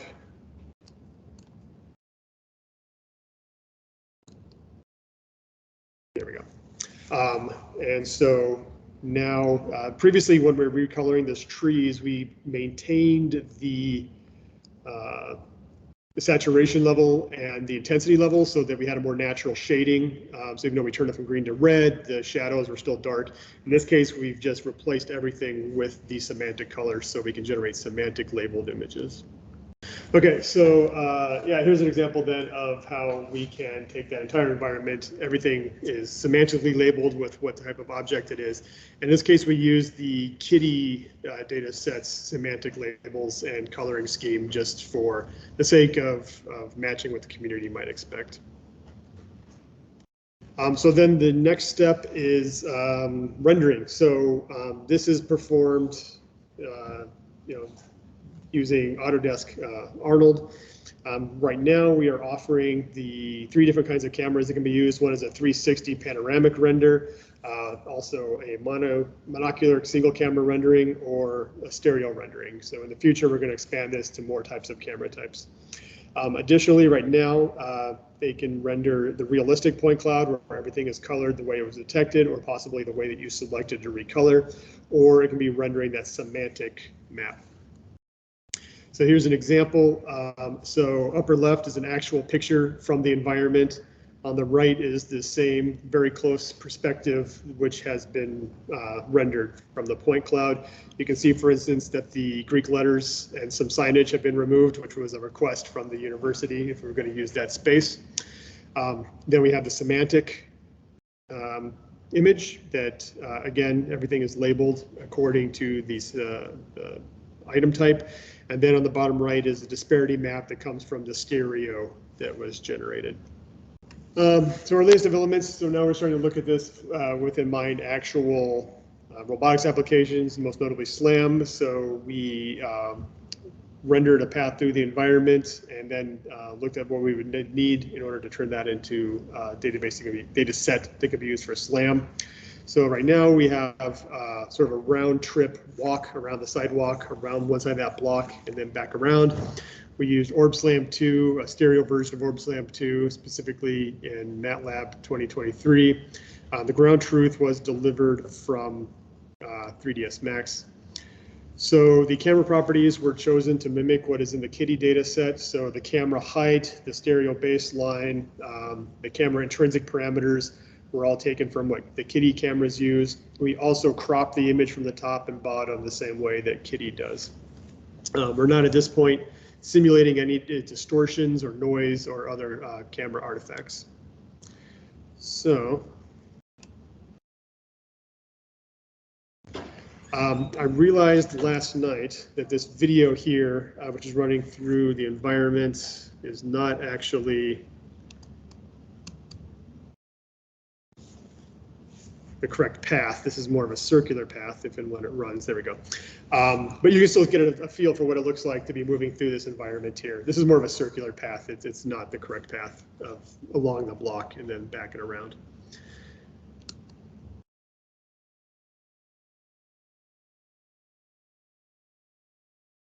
But you can get an idea of what the environment looks like. So in terms of our results, the error from the path matching the GPS provided from, or the simulated GPS is quite accurate. So our root mean squared error was about 2 meters. You can see the path taken here. So green is the ground truth. And then with the MATLAB version, there's an optimized, what they call an optimized trajectory, which does a bundle adjustment that the other native version doesn't do. And you can see how they both follow the path, the ground truth pretty well. This is the SLAM produced point cloud, and it's a bit of a mess, but if you worked in OrbSLAM, that actually looks pretty accurate to what you get in OrbSLAM. Just another view of the paths that were taken. The one thing that's kind of interesting is that the optimized actually seems to perform a little bit worse than the true, or than the non-optimized trajectory in terms of, it seems to be drifting a little bit down. I'm not quite sure what that would be, but it was interesting to see. So this is all pretty new work. We've basically been working on it for about a year. It took us a lot of time just to generate all the point clouds, and so now we're working on all this processing. So we're working to get these shared, these point clouds shared with the community, and then also the Recolor Cloud tool will be shared, and as well as the instructions for using the other free tools or open source tools so that everybody can have access to this. So either you can download the point clouds and then render your own views through them and then share those renders, or we'll have our own renders that we'll share. From the robotics point of view, we want to compare this SLAM from the synthetic data to actual images captured from those actual environments. So we'll go back out there, we'll go through them along a path that's as close as we can to what the simulation was, and then we're not necessarily looking to outperform anything. We're just trying to compare that is the outcome and the results that we see from the simulation similar to the real world, so we can actually capture difficulties or errors that are in the real world. We're going to be looking into how we can render a wider variety of camera types and distortions. So this includes, we can look at fisheye. We were discussing, sorry, what's the type of camera? Event cameras that we saw a little bit earlier. When we want to look at some of the different kind of dioptric cameras, these are all things we want to try to simulate. Also looking to incorporate better true lighting effects, how we can render those. We can already do different times of day just based by where we place the sun in the rendering. But we want to capture more dynamic lighting and things like that. Another interest is how to fill holes in the point clouds prior to rendering. You may have noticed that there are some holes that exist in there and some other visual artifacts that come from the scan lines. We need to clean that all up. And then lastly, going out and capturing additional environments. So this was an NSF planning grant. It provides us with the foundation to go out for a full grant, and in a few years we can produce something much higher. So I thank you for your time. Again, give credit to my colleagues here and acknowledge our funding from NSF. I'm happy to take any questions that you have.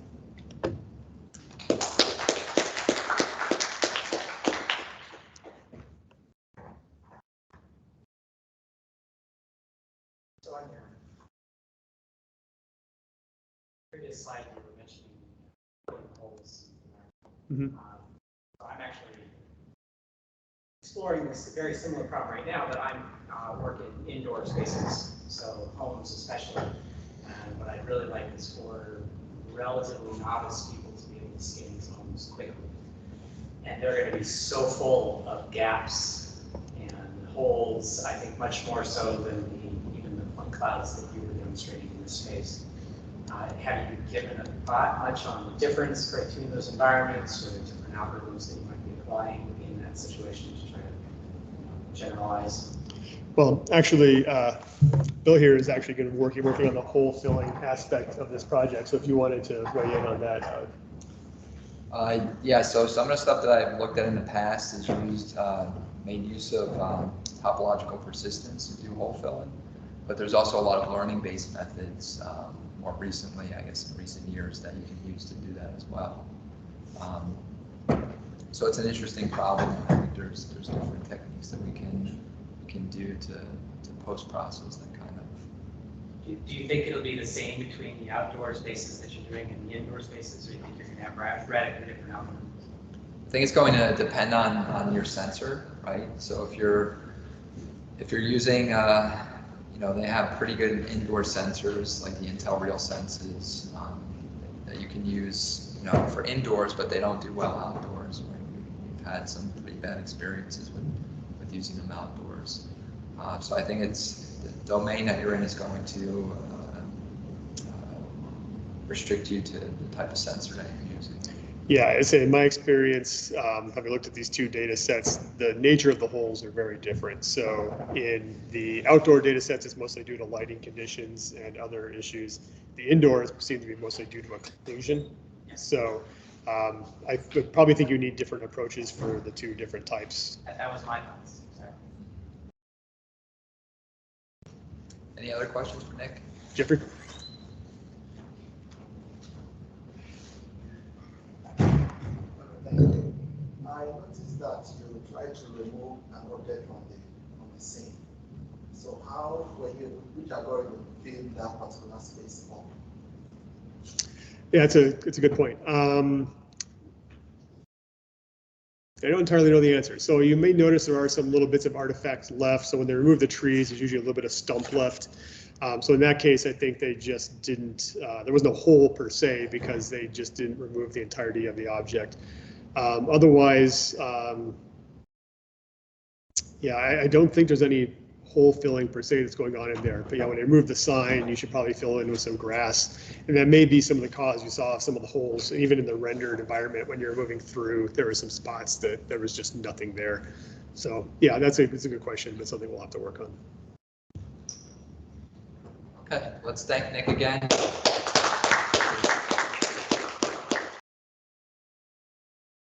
So I want to start by talking about the promise of foundation models, right? So when we talk about foundation models for robotics, or generally the definition of foundation models, it's all about having this general architecture which is broadly adaptable, right? So it's been trained on a lot of data at scale, like millions or billions of data points, which we've seen in, you know, for example, natural language and computer vision with the likes of GPT or, you know, segment anything and all these foundation models in computer vision and language. But how do we bring that to robotics? If you ask that question, and one of the answers is yes, we have to pre-train on data at scale. And when we think about data for robotics, it's often trajectories, right? So it's about trajectories with a lot of diversity coming from different kinds of robot form factors, different kinds of environments, conditions, sensors, and so on. But the extent of multimodality in a lot of mainstream ML is mostly, you know, vision and text. That's a very easily kind of obtainable data source. But again, like we said, robotics has a lot of diverse form factors. It has a lot of focus on safety, especially, and obviously robustness to all of these changing conditions. So did a little bit of recent work in the past, and I was involved in a couple of papers, which were looking at the idea of a general representation. Like, what does a robotics general representation look like? So one of the works was called COMPASS, which stands for Contrastive Multimodal Pre-training for Autonomous Systems. And what we tried to do here was we used the Tartner V1 dataset, which you heard about this morning. And we looked at specifically the RGB depth and optical flow modalities, and we thought about, okay, what if we try to align them into a common representation space? So given an RGB, can you understand the features so that you can extract depth and even, you know, you can extract motion, you know, vectors for optical flow or something like that. And we realized that if you train a model like that, it's actually, I mean, it does decently well on some downstream tasks, right? So now you have a single representation starting point, and you can actually fine tune it for things like drone navigation. You can fine tune it for car racing, you know, things like the slightly different tasks coming from the same representation, which was an interesting finding. But, and then we wanted to take it one step further, and we said, okay, we trained a perception representation, which is cool, but let's try to train something that actually combines perception and action, right? So for example, let's draw a parallel with GPT, right? So GPT is trained on massive amounts of text, and at the end of the day, it learns how to generate grammatically correct sentences. It never makes grammatical mistakes because it has seen enough grammatically correct text, and it's implicitly encoding what grammar means. Of course, it might make semantic mistakes, but that's a different story. So what we tried to do is we tried to say, okay, let's train a transformer-based model, just like GPT, autoregressively trained, on sequences of state action pairs, and these sequences are really trajectories, right? So the idea that we wanted to explore was what happens if we try to regress to a safe action? That's the only objective of the model. And we found that by regressing to a safe action, the model is actually able to implicitly encode things required for localization, for local mapping, all of that stuff, because that's what really goes into predicting a safe action, right? So it's trying to encode some more of this extra information, which is beneficial for a lot of tasks. So we found that this representation can again be fine-tuned for localization or mapping and other things. So it's again this idea of a single starting point for different tasks. But when we think about the word intelligence, that's still not enough, right? Sure, I mean, this is an interesting finding, but this is still limiting in certain ways. I mean, it might be brittle and things when it comes to, sensor configurations. Maybe if you take a forward-facing camera and you put it facing down, it might not work anymore, right? And similarly, especially for this paper, for instance, we had to train this on trajectories from simulation specific to each form factor. So we trained specific to like this ground robot driving around in an office hall using a LiDAR. And we again had to train another model for a habitat simulation, which is doing the camera-based embodied navigation. So I want to kind of echo what Herman said in his talk this morning. The interesting thing about robot intelligence is not about doing just one thing really well. It's about doing multiple things fairly well. So I want to focus on this definition that says, the ability of a robot to learn, compose, and adapt skills to, agnostic to things like physical capabilities or agnostic to things like different kinds of goals or different kinds of constraints. That's the crux of robot intelligence. And the focus really is on, I would say, the planning and the decision making and the reasoning and the long horizon tasks, as opposed to, sort of like a singular end-to-end control in a specific scenario kind of a task, right? So that's what I want to focus on in this talk and how we can get there specifically by using simulation. And it goes without saying that you're actually counting on a considerable amount of zero-shot ability because you don't want to fine-tune for every single different scenario that you look at. So how do we encode all of this information and how do you build a scalable architecture that can actually infuse intelligence so that you can take a robot and apply it to multiple tasks in multiple conditions? And of course, simulation becomes central. Now, going back to the fact that we don't have a reliable source of like multimodal data, as much as what we have for text and computer vision, the ability to generate that kind of data at scale is extremely critical. And the diversity is something that we already talked about. We have to also have diversity in dynamics, right? If you want to scale to different robots, for example, and you also have to have diversity in the kind of behaviors. How do you make sure that you see enough data that you know what safety means, of course? But also lastly, we also need to have a feedback loop. So it's not just about creating a data set at the end of the day, because a simulation can also serve as a very powerful sandbox. So you actually deploy these policies in there. This is how we do reinforcement learning, right? But that is probably a little bit more beyond that because now you're looking at a behavior sort of a thing that's broadly applicable over many, many tasks as opposed to a single one. Firstly, I want to talk about how we're addressing the simulation problem. At the moment, we are doing this from an aerial robotics point of view. And some of you might be familiar with the AirSim aerial robotics simulation. And at Scale Foundation, we're actually taking that sort of to the next level by creating what we're calling AirGen. So what is AirGen? So we've made a few changes on top of AirSim, right? So specifically to address the diversity and the variety. Looks like it's doing something, right? So the first thing that we did is, you might know that AirSim has a lot of like support for synthetic environments, but we now also have geospatial scenery. So we have integrations with things like Google Maps or Bing Maps or something like that. So we can actually, essentially simulate your drones wherever you want to fly them. So for instance, the picture on the top right here, this is actually right here, Huntington Place. So it's as easy as setting up like a lat long of interest and then defining a certain trajectory or, whatever mission that you would like to fly in the simulation. Okay, now. It's not very good, but okay. So that's the first thing that we have. And for example, this is a visual from New York City. And beyond that, we also have now sort of like support for inbuilt mapping and navigation inside of the engine itself. So, the idea of being able to simulate safe trajectories and being able to generate data at scale. It's really important to have your robots do something safe, right? You can't just have them randomly bumping around into obstacles and stuff like that. So the synthetic worlds at least now come with the ability to have pre-baked occupancy grids. And on top of that, we have like a planning layer, which can give you, a star-based planning or like smooth splines and things like that. So you can endlessly run your robots, your drones through these environments and collect a bunch of data. Right. And furthermore, the fact that this is built on Unreal Engine means that we obviously get a lot of the good visuals and everything from the from the engine itself, but we also have several sensor modalities, right? These are, we have your typical GPS, IMU, so on and so forth. But from the perception point of view, we have RGB, depth, segmentation, optical flow, infrared, surface normals, a lot of things. And for any of the event camera community in the audience, we are looking into adding like a GPU accelerated event camera soon enough, and GPU LiDAR as well. Right, so just to kind of summarize, I mean, some of these things, right? So being able to generate multiple kinds of modalities, being able to generate trajectories that are safe, being able to fly your drone essentially in realistic and real life in geographic locations, that's one of the main things that we are trying to address. And even beyond that, right? So for instance, if you think about the mapping and the planning kind of layer, it's not sufficient to just have like a pre-baked occupancy grid or something, because, in real life, you don't have that. Like you can't rely on existing knowledge of a complete map. So we also have means to kind of like simulate a local map or even a local sign distance field so that you can rely on some of the gradients or something like that to do path planning. We can also bring in our own objects and scenes from outside. So for instance, a lot of the great work that's happening right now in the field of nerfs or Gaussian splatting or surface reconstruction, everything, any mesh that's built in this fashion in the digital twin can actually be pulled into the simulation, so you can have some real life context in sim.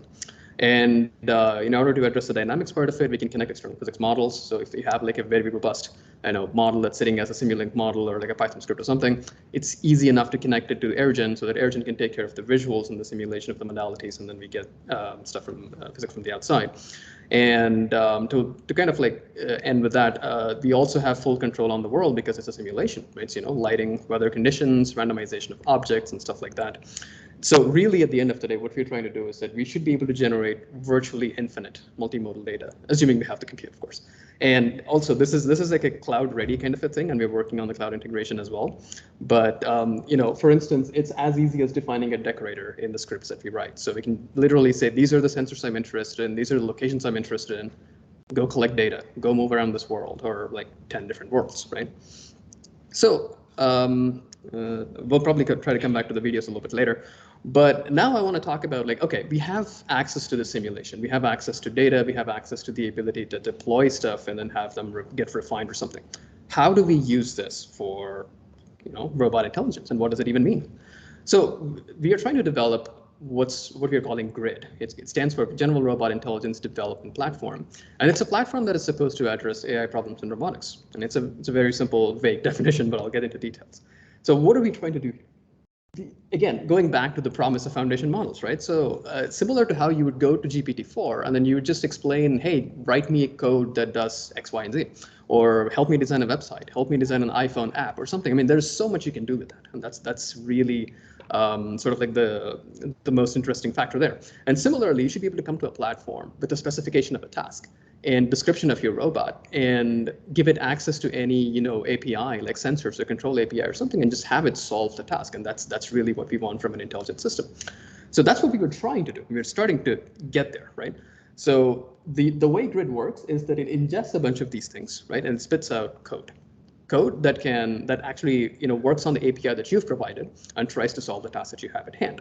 And I want to address one specific thing here is that we are not setting out by solving end-to-end control. We are not saying that neural control is the first thing you do. It's probably the last thing you do, because especially for aerial robotics or something like that, controls is a very well-established field, and there's no reason to abandon that and try to reinvent the wheel with solving control right away.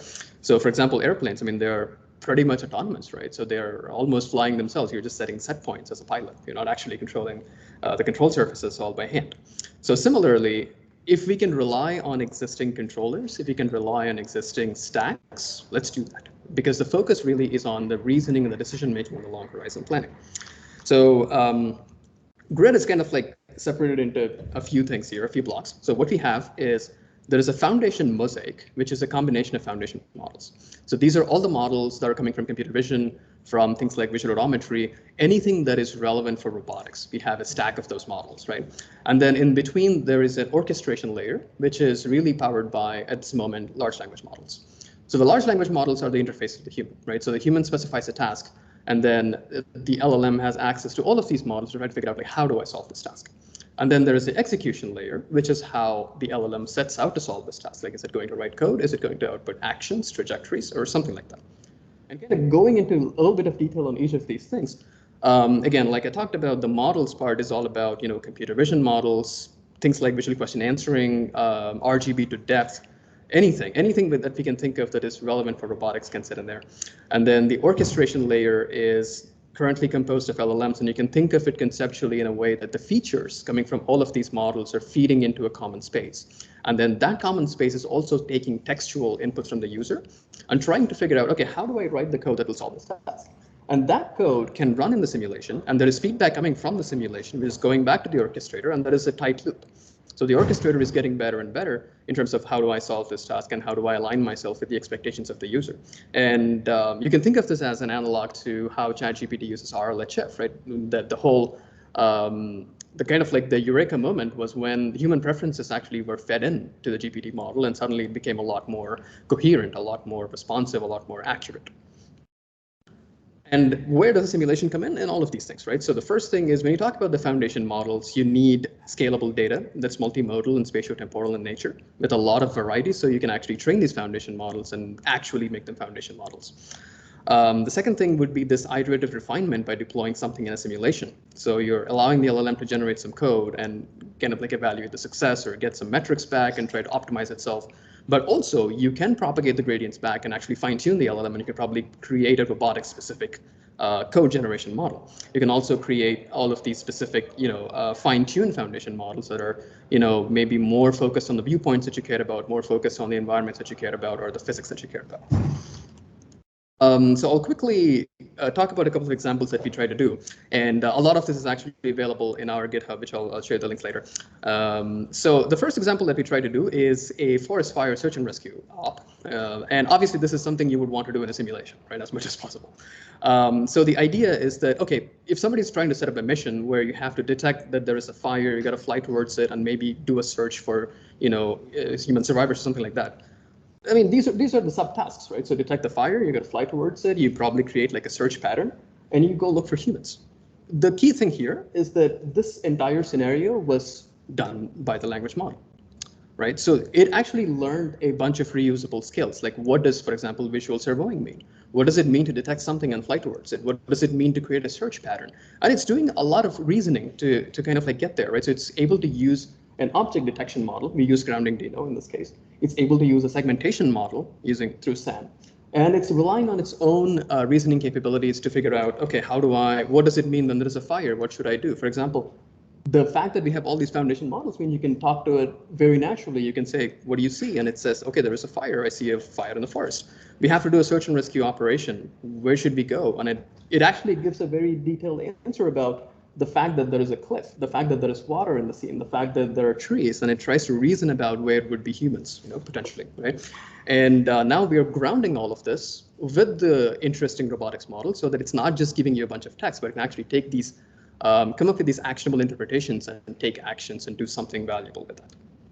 And I don't know if this is going to play, but the other scenario that we also set up is, for example, one of the very high value use cases today is infrastructure inspection using drones, right? So people try to fly drones and inspect wind turbines or power lines and a lot of these different kinds of infrastructure. And I want to highlight something interesting here, again, where simulation plays a big role is, if there is an object in real life that you care about, you can train a policy, for example, in a very complex fashion that actually flies around it and inspects it and maybe come up with some optimal planning strategy or optimal viewpoints and stuff like that. But you can also really take that mesh and bring it into simulation, right? And then once you do that, you now have a real to sim to real kind of a loop where you're bringing the mesh in. You are now, you are free to use all of the goodness of the simulation in terms of depth and surface normals and all of this stuff. You record an inspection mission, so to speak, and then you put that in real life because it's a one-to-one model. And hopefully your robot's controller is good enough to like follow the waypoints as precisely as you want it to. And this was also, incidentally, mostly done through the LLM layer with the perception models, relying on the perception models for going from RGB to depth and extracting some point clouds and stuff like that. So so this is a very quick peek into what we are trying to do in terms of the simulation and the robot intelligence framework. But right now, AirGen, which is the next generation version of AirSim, it is available as a preview. It's free and unrestricted for academic users. So there's a link over here for a portal where this is made available. We do have a bunch of sample scripts and things like that for you to get started with data generation, with just looking at the environments, maybe looking at the geographic versions of the environments. And we also have the grid framework available as well. So grid comes as a collection of foundation models with the LLM orchestration. So there is a script, for example, it's as easy as you start talking to the robot and then you see what it does. And essentially we go from there. And yeah, there's a bunch of links in there as well inside the Git repo to a paper that we had written recently detailing a lot of these scenarios that we try to solve. But again, this is a very first step, I think, in a long journey towards long horizon planning and decision making and reasoning. But at least I think it's really important to create the tools so that now we can go solve the actual tasks of interest. But anyway, thank you for your time, and I'm happy to take any questions.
That's a great question. I think so. What you described as the ideal architecture, which will take in the multimodal inputs and act upon it, that is still a ways away, right? We don't have that right now, but that's the reason. So if you look at LLMs, what they actually excel at is being able to use tools and being able to reason on the outputs of those tools, right? So we already have several models, for instance, that can describe a scene, like a VQA model or a captioning model. So for example, we used Blip2 for captioning, and we used Lava and this model called Git for VQA. At the same time, we have object detectors, which can tell you where a specific object is, right? So for instance, if we look at this example right here, the first thing that when I say, what do you see?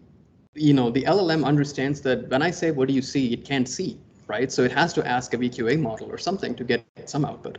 And then after it gets the output, the VQA model has given it information that there is, fire and smoke, and there is a river and a cliff and stuff like that. So it actually calls other segmentation models or detection models with those keywords, right? So it's all about really, as a starting point, we have to play to the strengths of the language models, because like you said, they can't do everything. But so that's the reason we have a mosaic of foundation models, as opposed to, because training a complete multimodal model is going to take, I don't know, months, years, nobody knows, right? But I would say that eventually what we want to get to is the figuring out these adapters, right? So how do we tokenize these things so they can all come into the same space? And are they all going to be language tokens? Potentially, because language is a very interesting perspective of intelligence too, right? So there has been an interesting blog post, for example, that Wave.ai put out recently about how they're using LLMs to help with autonomous driving. And we're taking some of the same kind of point of view that if you want to play the strengths of a language model, you get to rely on all of the common sense knowledge that it has, all the reasoning that it has, right? So that's kind of the way we're thinking. It's really a roadmap, but right now, the fact that it has access to all of these models makes it so much easier for it to look into modalities. So yeah, moving forward, which part do you think will become a bottleneck and which part is? I would say I think it's a deployment. Because right now, obviously, this is all happening in simulation, right? So we do have to figure out a coherent strategy for what happens on board a drone. Like, are we going to have cloud-connected robots that can potentially have like a reactive loop running on board and then a more deliberative loop running somewhere off board and has communication to it? Those are all things we have to discuss. But at the same time, people are running LLMs on Raspberry Pi, so I would not discount that, right? But I would say that's probably the biggest bottleneck here. And the other thing is also the data, but at least I think we are getting to the point where we can generate a lot of data. Now the question is, can we use it all reliably? Like, can we train large enough models that can really make use of all of this rich data sources that we can come up with? But yeah, again, it's a long journey. Thanks. Okay, so let's thanks Sai again. All right, so maybe I can get started with my talk. So today I want to talk about, so since this is a photorealistic environment workshop, I want to talk about a new work that I've been working on. It's called Scaling Robot Learning with Semantically Imagined Experience. This is a collaboration between Google DeepMind and Google Research, and it's a collaboration with many colleagues.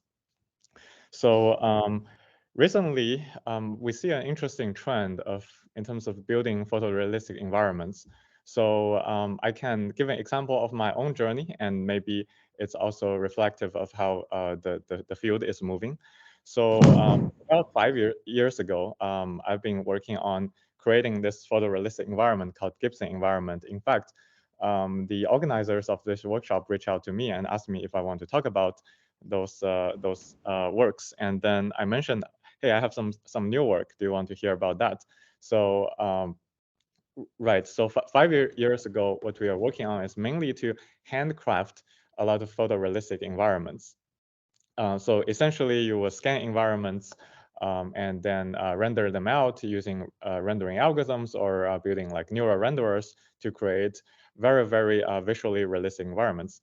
Now, I think there are interesting trends. So for example, all these generative models are gaining traction, and people have been using that in different aspects of robot learning.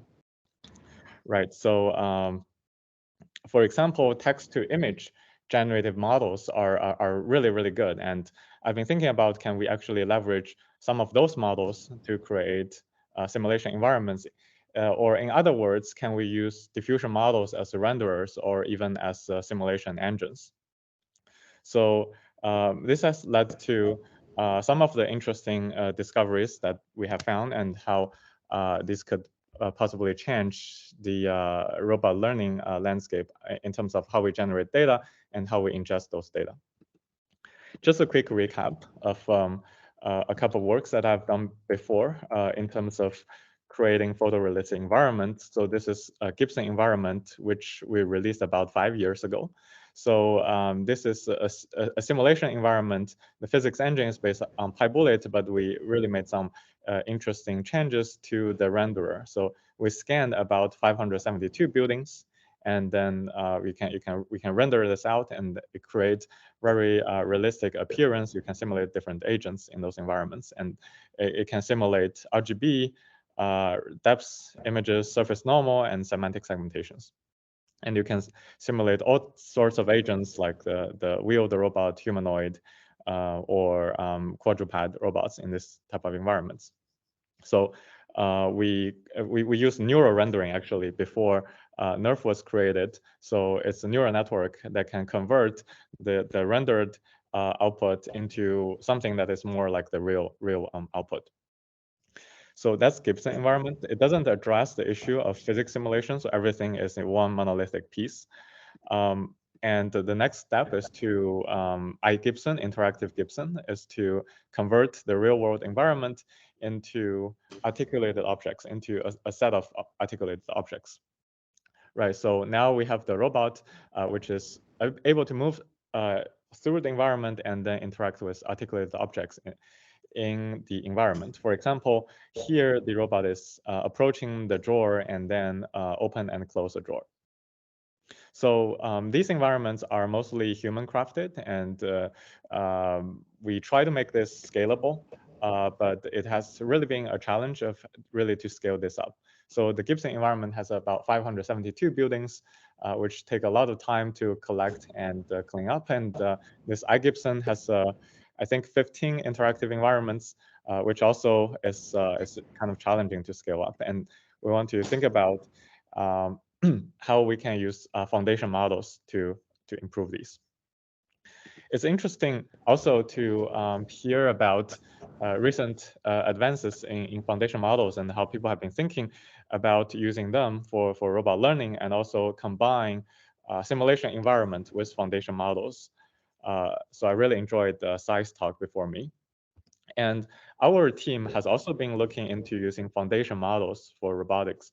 And just to give a recap on some of the work that we have been doing, one of them is called SeiCan, which is using large language model and combine it with robotic affordances.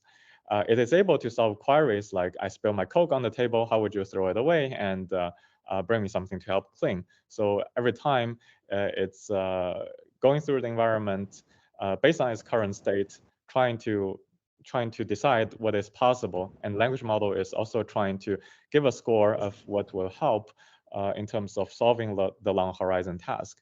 And in this case, it is able to say, find the Coke, pick up the Coke, go to the trash, put down the Coke, find the sponge, bring the sponge to the user, and finish the entire sequence. So this is language model powered decision making.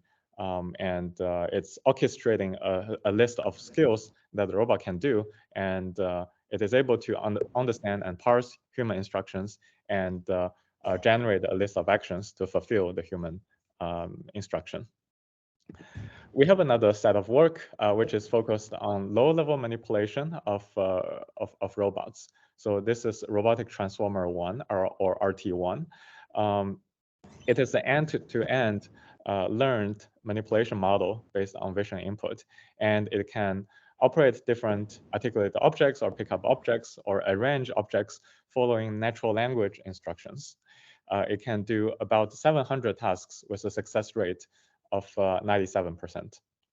So this is the low-level policy of SeiCan. So in SeiCan, there's a high-level policy of large language model and affordance functions, and the low-level policy is a transformer. It's a robotic transformer trained on about 130,000 episodes of data.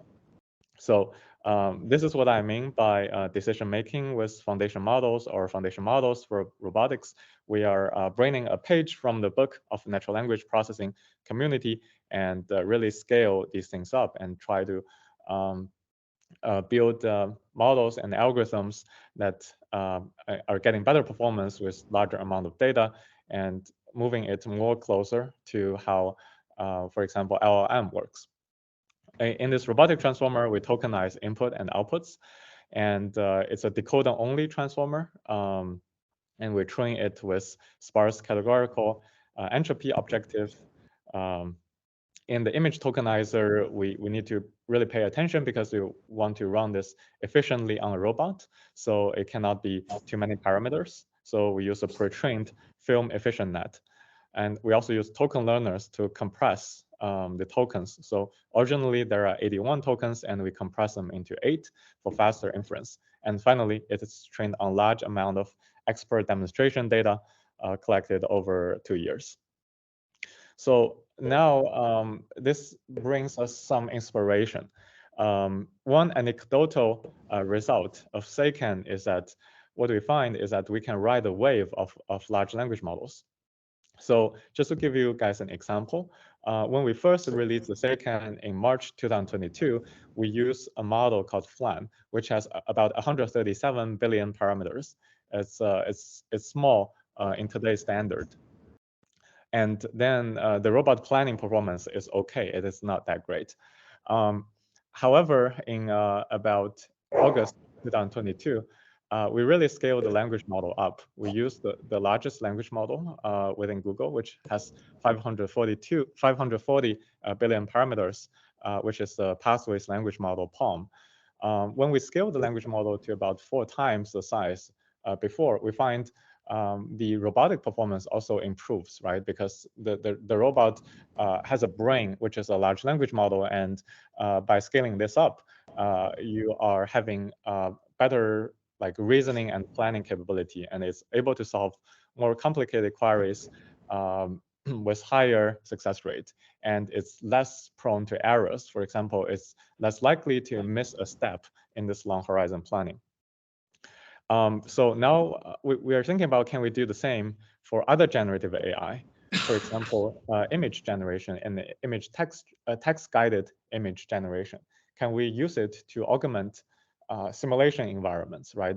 Because it's definitely a bottleneck building simulation environment, one of the bottleneck is definitely assets creation. And how do you create diverse environments so that policies learned in such environments can generalize to the real world?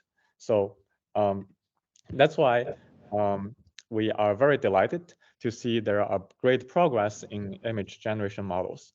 For example, Google has this Imagine model that can generate very photorealistic images based on text guidance. So that's why we propose ROSI, robot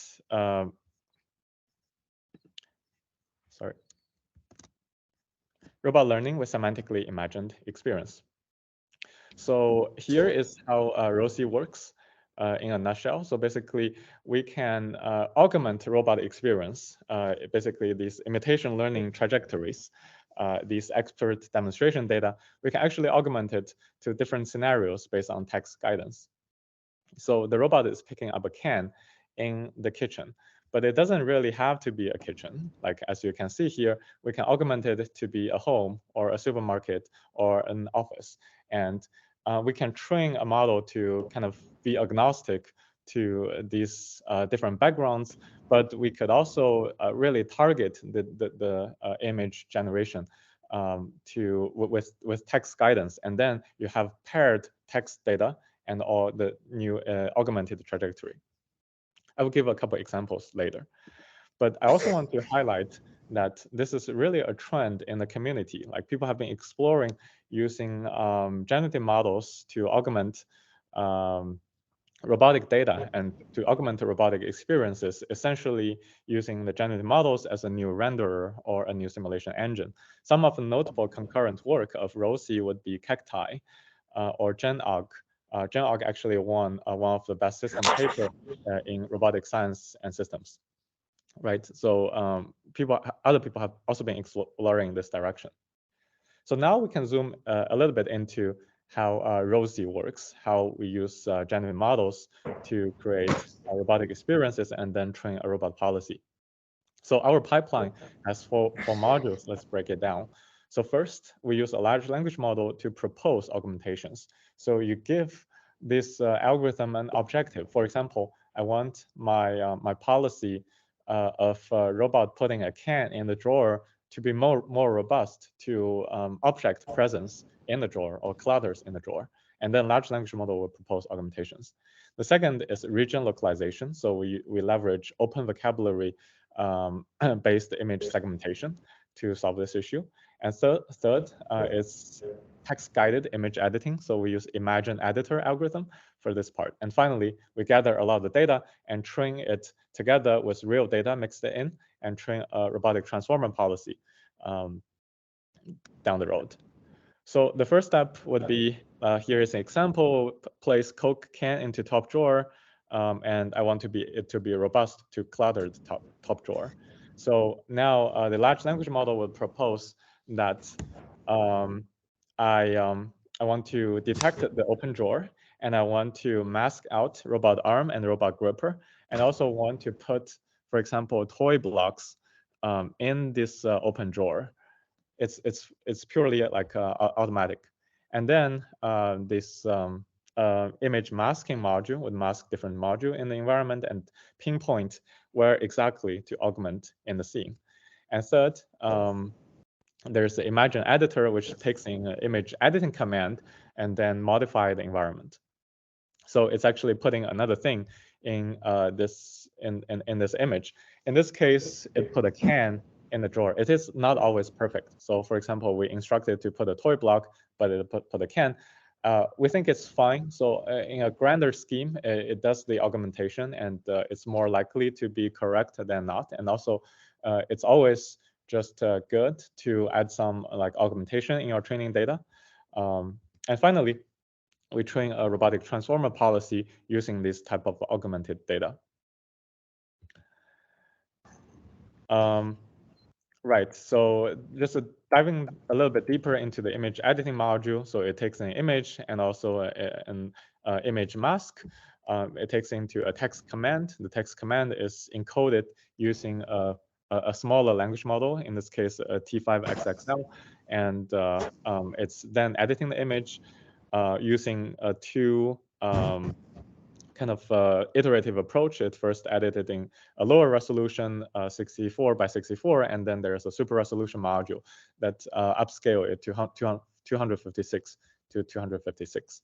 So the end result is usually a photorealistic image because the input is also a photorealistic image. And because we are using such a conservative approach, we are not directly generating every pixel of the environment. It's usually following physics rules just fine. So we're just modifying part of the environment that is mostly doing appearance augmentation. I believe as some of the generative models get better, it can also understand physics and allow us to augment the data in some more nuanced ways. Here are also some examples of how we can augment in-hand objects, how we can augment the object that is already being picked up by the robot. So this highlights that the masking module, the open vocabulary detection and segmentation, is actually quite reliable. So the robot is about to pick up a bag of chips, whether we can augment it into different other things. And even when the robot have already picked up the bag of chips, put on the table, it failed here, but it's able to retry and put it on the counter.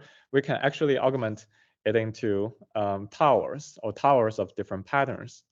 One thing that I want to highlight here is that see how the diffusion model actually generates folds on the tower, actually following the gripper. So it goes to show that the diffusion models or generative models have seen enough internet data, so it's actually understanding some degree of physics, not just appearance. So it do understand, like it's taking the neighboring patch, and it is able to generate like realistic reactions of how the towers fold in robot's gripper. So there are definitely kind of hope that these models understand physics, and then we can use it for more nuanced or more complicated augmentations. Right. Now I want to showcase one example of how this mixed data set or mixing in this like synthetic data generated by diffusion models, how it can improve robot policy.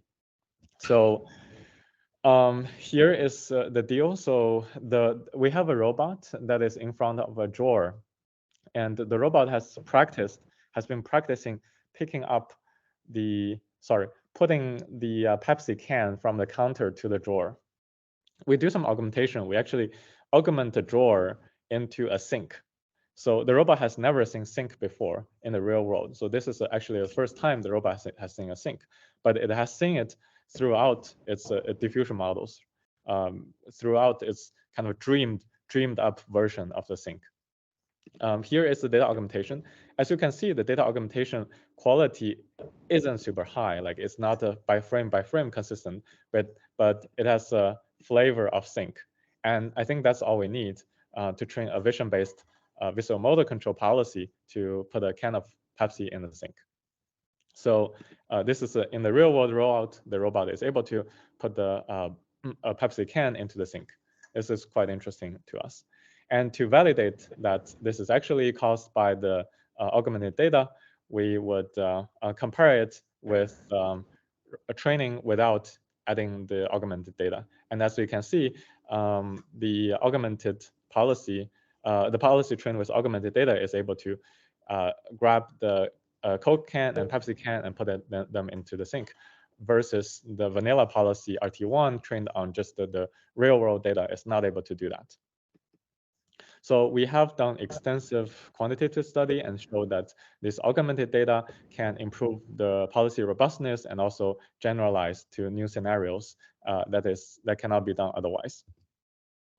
And there are a couple of takeaways. So we can essentially view the photorealistic data synthesis with some new lenses, right? We can leverage new tools of the generative AI and use it to create the data and create new photorealistic environments.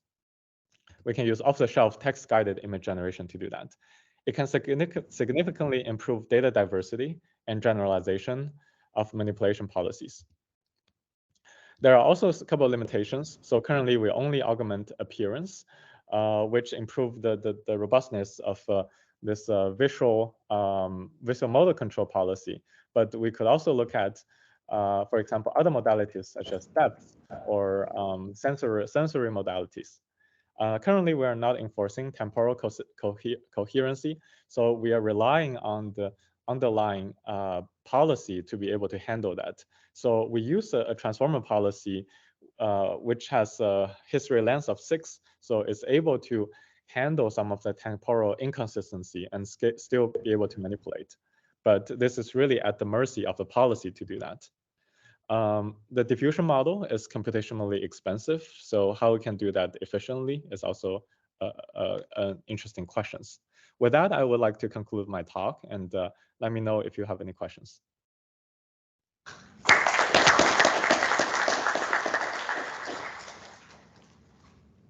Rather than doing image-based, text-based image editing, can they do text-based video editing? I see. Is the state-of-the-art video generative models good enough for you to use it rather than doing it frame by frame, text-based image, single image? Right. Yeah, I think that's a great question. So for this image, like per frame kind of augmentation is really a hack of us during the time of this publication. And at that time, like the video diffusion models are not good enough. Now, there are a lot of advances of video diffusion models, such as Fenaki and Imagine Video, just to name a few from our company. So we could actually look at using the video diffusion models. So they should provide better like coherence, frame by frame coherence. So we have some ongoing work looking into those aspects. But I would say that it's still a challenge to generate physically realistic like image augmentation or video augmentation. So sometimes these models still hallucinate and they don't necessarily respect physics or object permanence. So there are still a long way to go if you really want to use these models as a simulation engine, but a lot of people are looking into those problems. Thanks. So thank you for the talk. It was very interesting. The concept of generating new environments through image generation is very interesting. But I was wondering through your talk, at the end, what you are trying to do, or the ideal situation would be that you generate all the possible environments, and your policy is trained on all the possible environments. So did you consider, instead of generating environments, trying to introduce some higher level concept or features that don't require to generate one environment per time, but actually like that integrate over the whole latent space of these generative models? I see.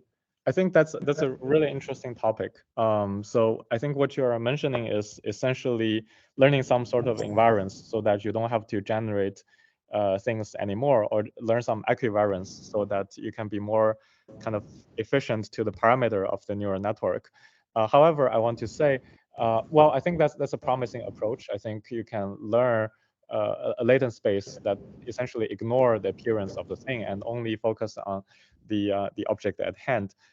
I would like to say there is still some value in terms of doing this generation, because you have the text guidance, right? So you have the text guidance, so you can actually generate new instructions. So it's not just about, if, for example, if we only focusing on improving the robustness of a policy, then probably we want to learn some invariance, but we still want to learn some new skills. For example, putting things into the sink. If the robot has never seen the sink, there's no way for the robot to do it. And now we can enable the robot to kind of understand the sink through this diffusion-based simulation. So yeah, I think that would be my response.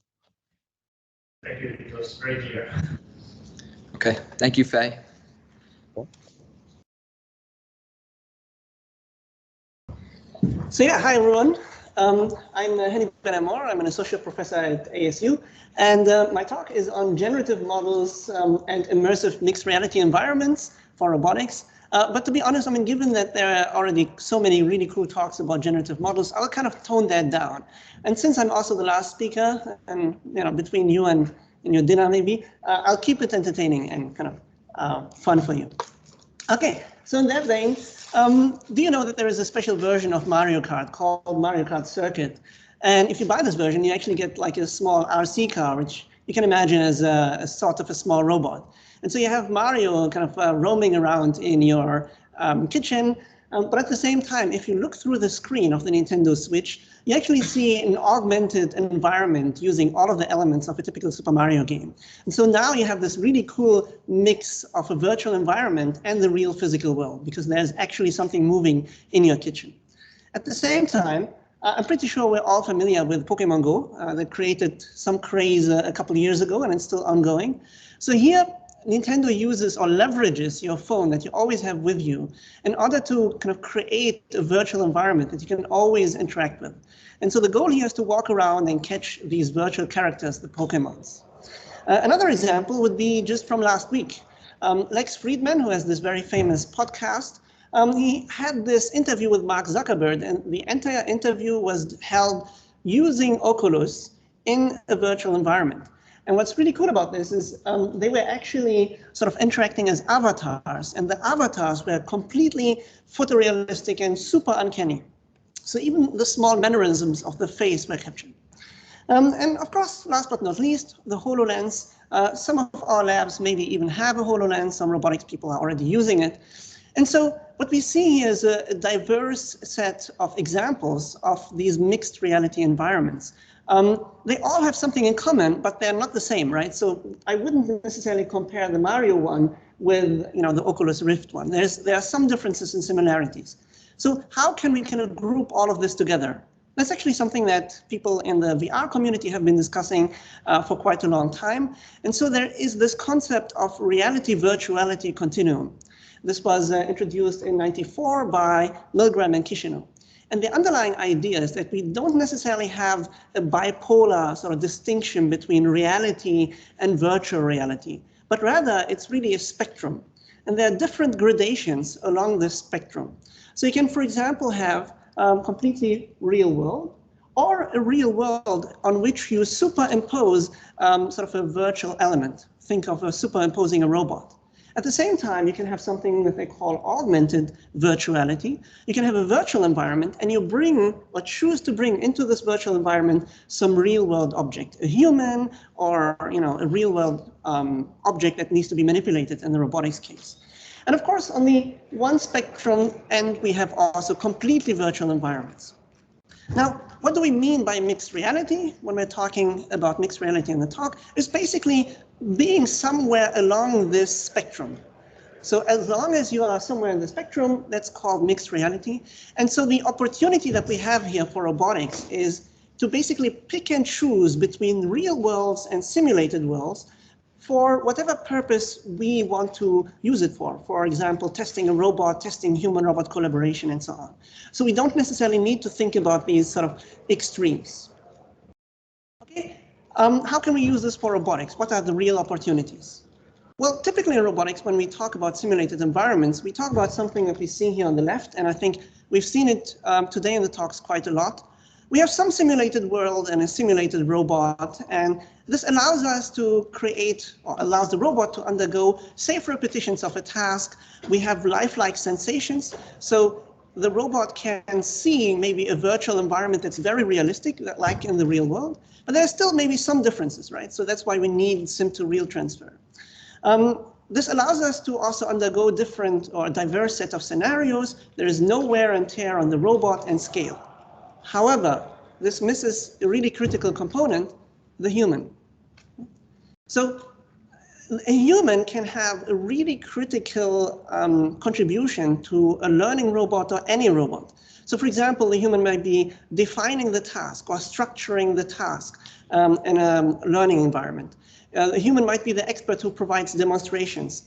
Even if you think completely outside of machine learning and robot learning, a human might actually be necessary for the task itself. If you're thinking about navigation, for example, well, the robot needs to learn to navigate while there are humans around them. So if you do an environment or create an environment where there are no humans and no human behavior, well, that's not really helpful.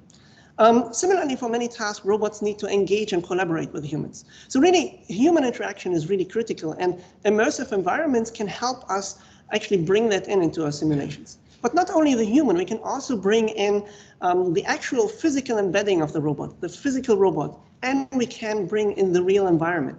Think about sort of mixed reality scenarios where you bring in some elements of the simulated world, some elements of the real world, maybe the real physical robot, right? And some other simulated robot. So there are all sorts of really interesting combinations. And these are the opportunities that we have in robotics. Unfortunately, all of this is still sort of a niche topic. That being said, however, people have looked at this, right? And so there are some papers that are doing really interesting work at this intersection of reality and virtuality.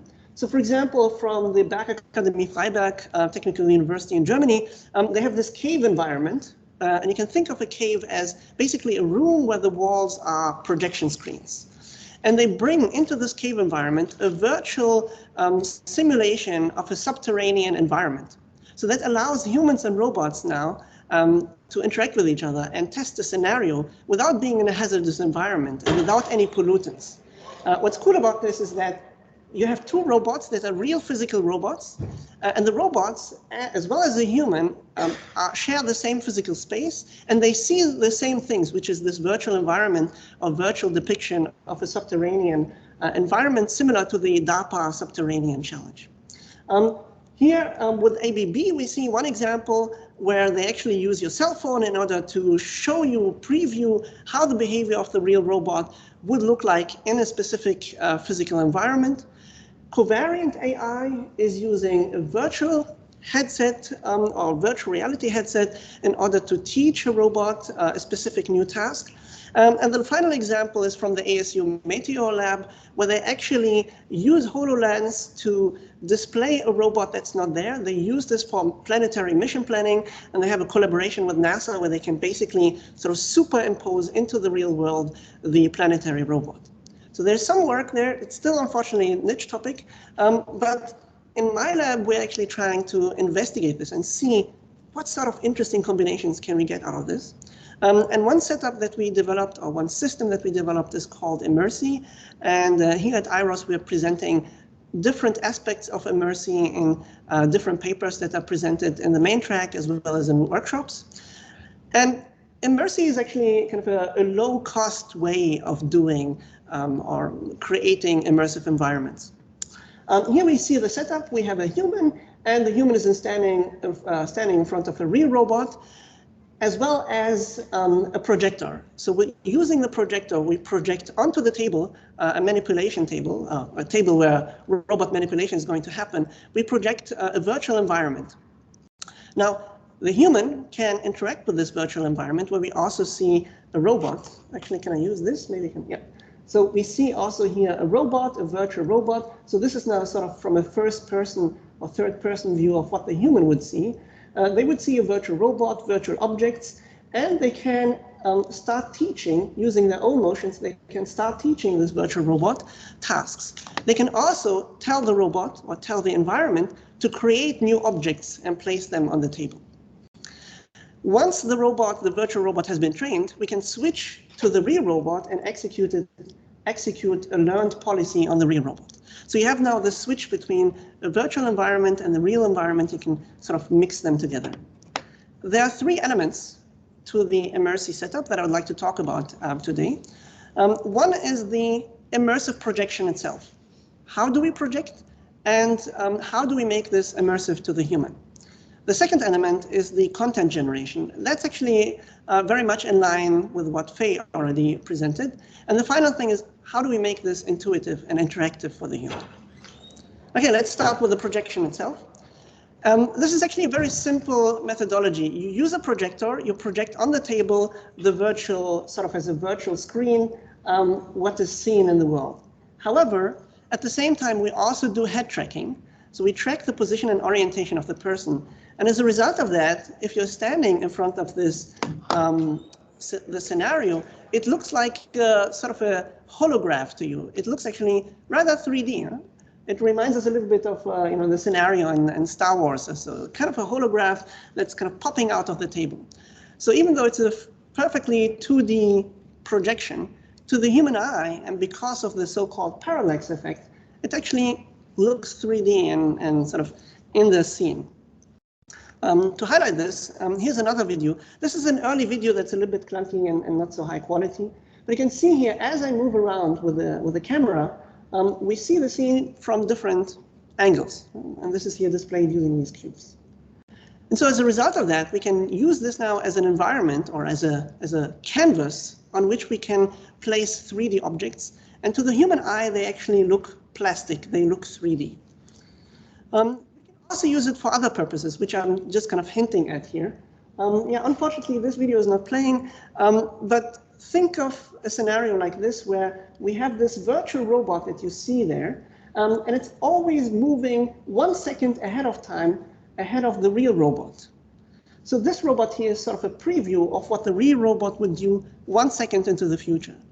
And so that means if a human is interacting with a robot, they can see the intentions of the robot ahead of time. So again, we use this or leverage this to kind of use the environment as a canvas to draw interesting 3D objects on.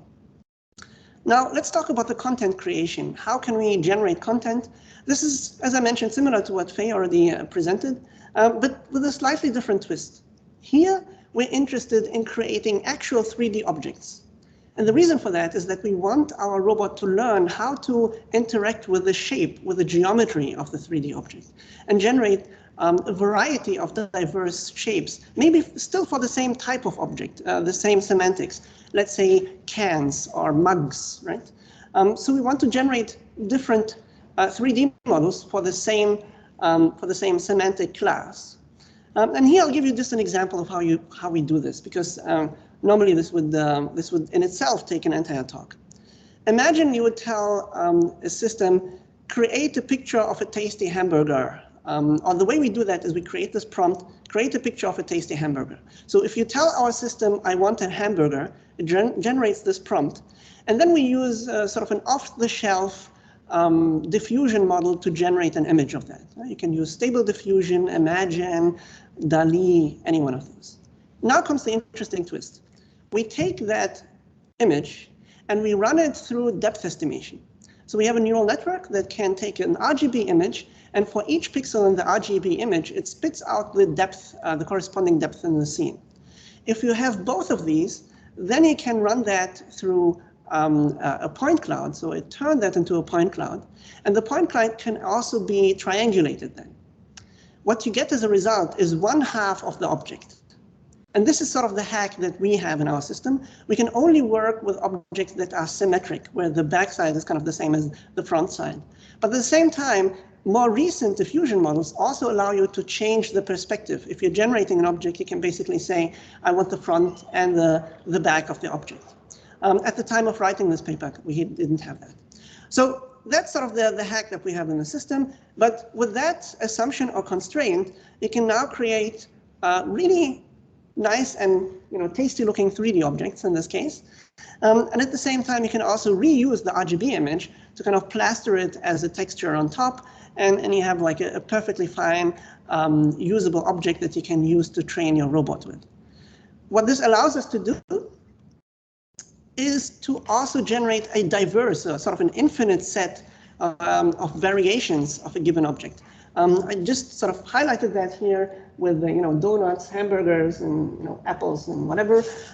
Once you created a semantic class, you can just kind of rinse and repeat this process again and again and generate like thousands, tens of thousands of variations of the same object. Of course, these objects are true 3D objects. You can load them into whatever preferred 3D environment you have and actually interact with them. This is maybe also still kind of sort of a caveat of our system, because we don't necessarily model the density, the weight of an object. We don't get that yet. That would be something that would be interesting to look into in the future, both for us as well as for you if you're interested in that. How do we generate the sort of 3D properties, physical properties of an object? And the final system element of our system is the intuitive interaction. As I mentioned, we want humans to engage with this virtual environment, immersive environment. We want to be able to generate content for it, which is what we just saw, sort of place objects on the table. But then we want to be able to interact with it. We want to provide demonstrations to the robot, for example.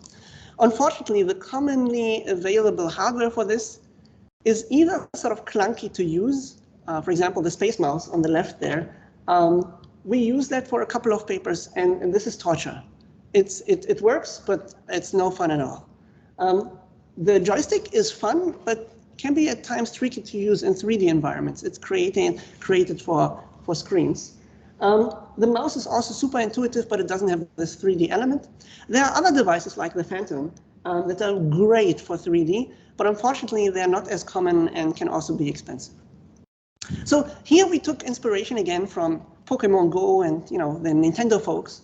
The way they do that is they use the hardware that's on your body, basically, smartphones and smartwatches. And in our case, we thought, okay, let's try it out with smartwatches, because that would be something where technically we could be able maybe to get the wrist position from it if we just leverage the data the right way. And so for that, we developed a system that takes the raw data from the smartwatch. In that specific case, it would be the accelerometer, gyroscope, magnetometer, barometer data, and learns a neural network that can generate the position of the wrist as well as the position of the elbow. What you see here are stochastic forward passes. This is basically the output of the neural network as a distribution. And kind of where it's sort of a lighter color, that's where the likelihood is higher. So now we have a probabilistic output over the wrist and elbow position, and we can use that to drive and control an artificial character. So here we have sort of the avatar for my postdoc Fabian, and Fabian is sort of controlling it using just the smartwatch. What this does, it provides sort of an interface to these virtual environments that you always have with you. It's a very cheap interface because these smartwatches start at somewhere like $50. So $50 to $100, you can actually already have a pretty decent input device for VR. So all of this together, we use it in our immersive system in order to have a human interact with a virtual environment, create content for that virtual environment, train a policy in that virtual environment, and then sort of use that on a real robot. We also have some early evidence that this is more intuitive, generates better data as a result. So all of this is in order to generate better data, more data, and also make it fun for humans to engage with these environments. Because unfortunately, asking a human to provide data is not always fun. But if you can turn it into a game, if you gamify it, then you can get more data. And in my case, I need to gamify it. Otherwise, the students, they don't want to do this. So in order to coax the undergrads to do this, I need to make it fun. And so with that, I come slowly to the end of the talk. Really what I wanted to do in this talk is to excite you for this entire area of immersive and mixed reality environments. If we just find the right combinations of virtual environments and real environments, and if we create really formalisms and methodologies that allow us to use and leverage the best of both worlds and do this according to the task, we can have much better simulators, we can have much better data as a result of that. And the question would be, of course, why now? Why do we do this now? Some people have looked at this in the past and sort of given up on it. There is a lot of interest in the, in industry in this. So, for example, Meta has basically sold 20 million Quest headsets, which means there is a market for this. And generating or buying this hardware is relatively affordable. It costs $500. In fact, I have an Oculus at my home. That to me is an indicator that this is more widespread now. It's not a niche topic, at least in entertainment. Apple is getting into this market too. They just announced this Vision Pro headset, which is an augmented reality headset. So this is coming, but at the same time, we don't have proper methodologies and formalisms for it, at least in robotics. So it's basically kind of a green field where a lot of things can still be exploited and discovered. If you want to know more about this, there is a really, really nice overview article, survey article by Suzuki et al. From last year, I think. It's also kind of a very nice article because it uses these nice visualizations to explain different mixed reality environments. And yeah, if you want to know anything about this or want to talk more about this, just talk to me afterwards. Thank you all so much.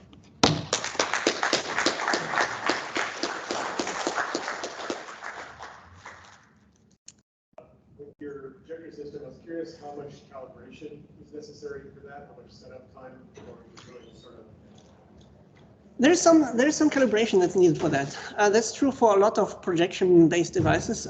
So one thing that we did is to also create sort of our own calibration procedure that uses neural networks to do sort of an auto calibration. The way that works is you use these AR tags for that. So you basically place an AR marker on the table, and the calibration procedure tries to move a red rectangle on top of that AR marker. So there are sort of automated ways of doing that. But at the same time, I think generally calibration, from my experience, even though we often think of it as sort of a solved problem in computer vision generally, right?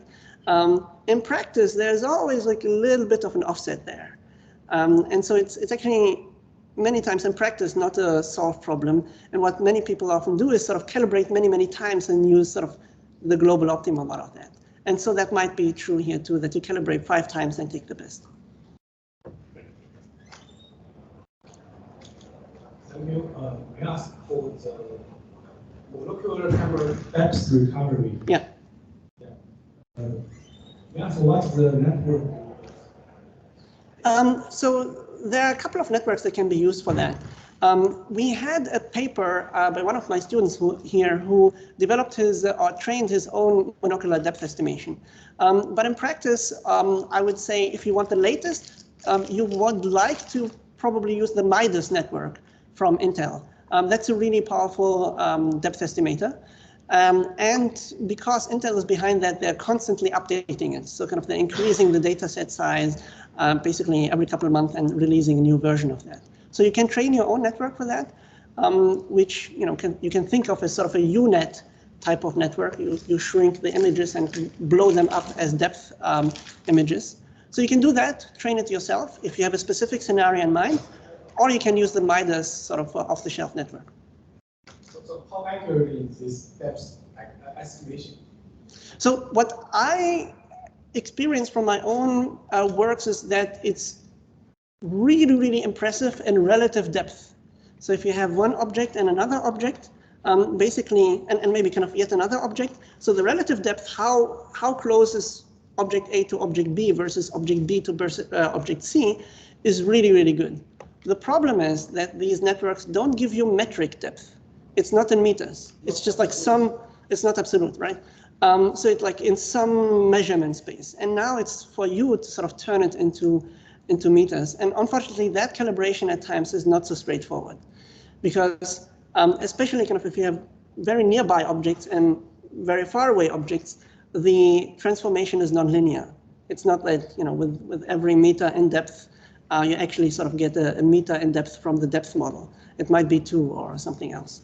So what I'm trying to say is relative shape you get very, very nicely. And you can see that here also from the 3D model. It's really, really good. But if you wanted to figure out, how big is the hamburger in meters, you wouldn't be able to do that from the depth estimation. Okay? Thank you very much. Thanks so much. Does the audience want to open up the discussion on any special topic related to the workshop? Any questions? Sure, I got a question. Why not? So I brought this up earlier. Your I-SPIES paper, right? The Next paper. Yes. Weren't you two both working on it? We've invited him for when we go to the full proposal, so we'll start collaborating in the near future. I guess maybe if you want to use the mic too, if it makes it, just so that everyone can hear that. Anyway, so I just went through this process myself, trying to figure out how to do simulations, but I'm much more interested in indoor environments. You and I came up with very different approaches, right? You went with the direction of trying to simulate things from, going from point clouds to images. I went with the direction of taking images and modifying the images directly. I wonder if this has to do with the domain, right? If it's maybe the indoor simulation and the outdoor simulation should not be the same. Maybe they really should be very different problems.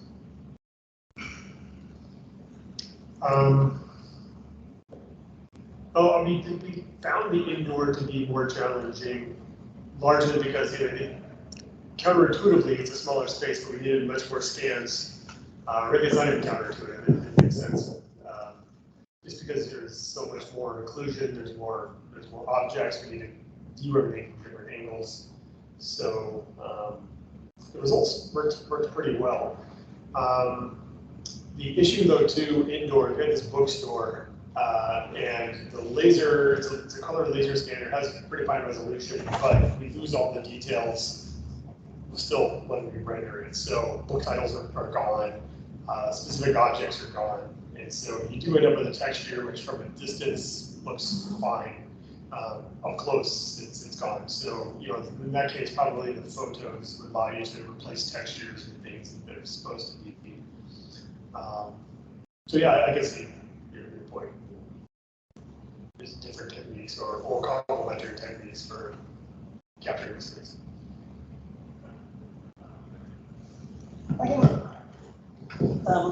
Just kind of to add to that, this is sort of my own personal experiences. Often the question is, what do we want to get out of the simulation, right?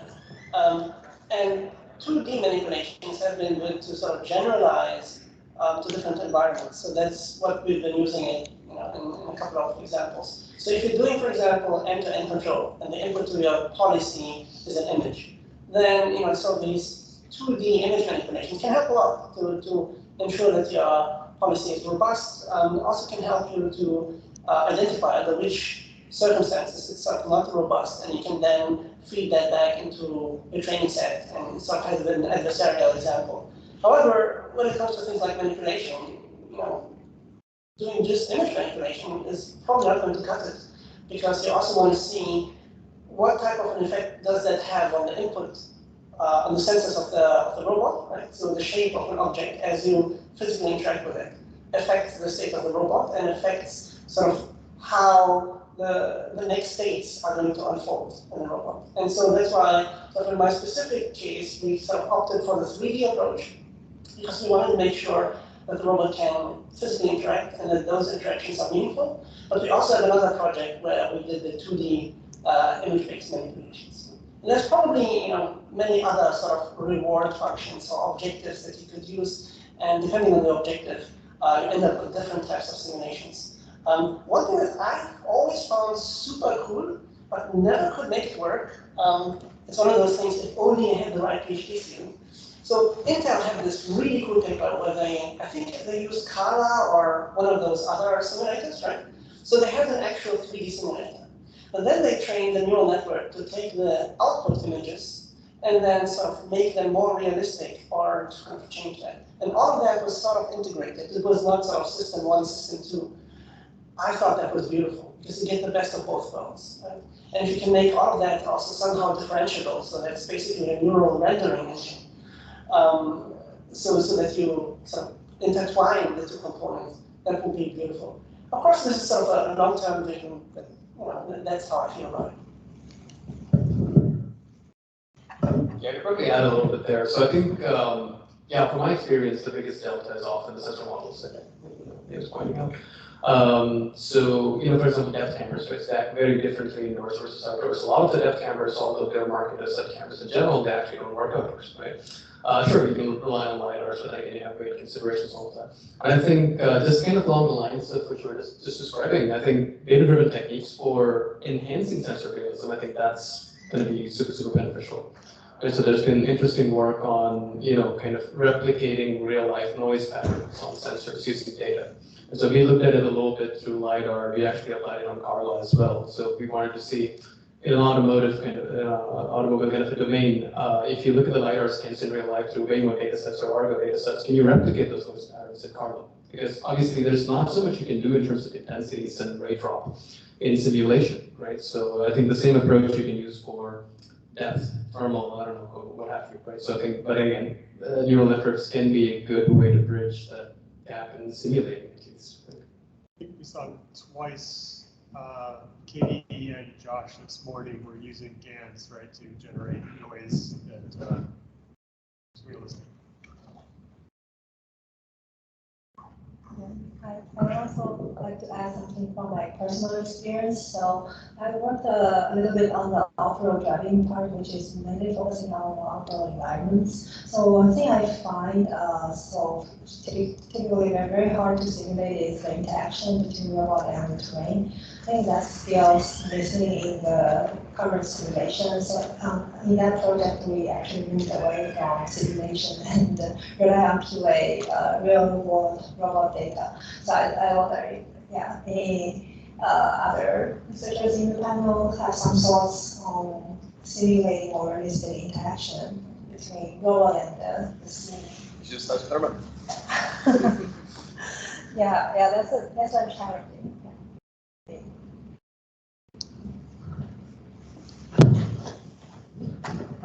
I can't claim to have direct experience with it. We had a discussion, Bill and I, as a PhD student, a few weeks ago, as he's working on some terrain, rovers on terrain, and that was one point. But you really need like finite element analysis and ODE solvers and stuff like PE solvers if you're going to be running that. You cannot do it in anything approaching real time. But so long as you're willing to let it crank for a week, and you're doing things in such a way that it's getting data at a sampling rate that is, just realistic in the simulation, that you can get to decent models. But I don't think there's anything you can do that'll be extremely realistic in a real time frame. How does things like BMG kind of compare? I'm not familiar with that. Does anybody know that? It's kind of like a car BMG kind of thing, or I think they're supposed to have like a very nice physics model and like collision models and stuff like that. I don't know if that's really applicable, but I don't know what kind of approximations. Yeah, I know most of the current off-road or simulation, like robot simulation, are based on rigid body assumption. So as the previous speaker said, Nick. Yeah, as Nick said. So yeah, we really need those other techniques like finite state, those tools to simulate non-rigid bodies like mud, like water, or like vegetations. Yeah, so just to add to that, kind of right now I'm sort of looking into table tennis, robot table tennis. It's something that every couple of years I go back to. And a table tennis racket is reasonably rigid, right? It only has 1 or 2 layers on top that's like the film. But modeling that is just a nightmare, right? So even though this should be the easier thing compared to dust and sand interactions and so on, but even that is a nightmare. And so we frequently undergo sort of system ID phases where we have to re-estimate the parameters. And if during the game someone replaces the table tennis racket, basically we just all start crying. So it's like it's no fun at all. And so what that means is on the day of the demo, if the boss, whoever your boss is, if the boss visits and brings with him his own table tennis racket or chooses to pick another one, you have a problem, right? And to me that's kind of an indicator that we really need to very, very carefully think about this. We sort of abstract it away. We always like, I just tweak the simulator for a while until everything fits and do system ID and so on. But it's a really big hack, and we need to do something about that. And so I think, besides visual realism, we need to think more about the simulation accuracy. Right? Especially, so one thing I was wondering about for a long time, how much visual realism is actually needed, right? Because there are all of these papers that say, if you want to do sim-to-real transfer, it's actually better to train on a diverse set of manipulations of the image. So you make it abstract, or you add random textures to your scene to kind of create versions of your scene. So like being super realistic, it might not even be an advantage once you get to a certain level. But when it comes to physics, we are like very, very far away from that. So let's maybe have a question from my side, if that's okay as a panelist, ask the question to the other panelists. And how much realism is needed in visual fidelity? And then, how much realism is needed on the simulation side, on the physics side?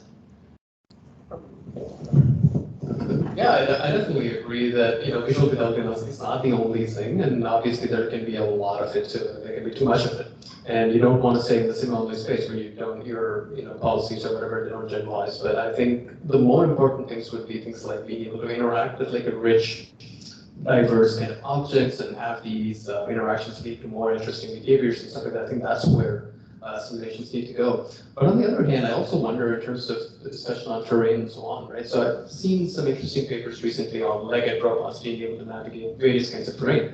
I don't think they were depending on very high fidelity simulations, but they might be wrong. So it's more about robustness that's just arising out of neural networks just because of the way the data was put to use or the slight amount of diversity of the data, or maybe even sort of like runtime adaptation just because of the way the networks are built. I don't know if anyone has thoughts on how those kinds of approaches would sort of come into this discussion. And also, I think at the end of the day, it really depends on what do you want to do with the simulation, because we're not simulating just for the sake of simulating something. We want the robots to do something by learning on this data. Bill, maybe can I add to that one? Absolutely. Of course. I would say that everybody is welcome to. So I actually have done specific work on that one, where I would capture images of different objects and then use, I don't remember what the pasting mechanism was, to paste it in on different surfaces all over the environment, all over the house, right? And created thousands of images from a few sample objects. The answer to that one is we don't really need a whole lot of good quality visual accuracy there. Right, we could just simply use a smoothing filter over the edges of the object, some lighting adaptations, and the image resulting quality of the models was significantly improved by the simulation data.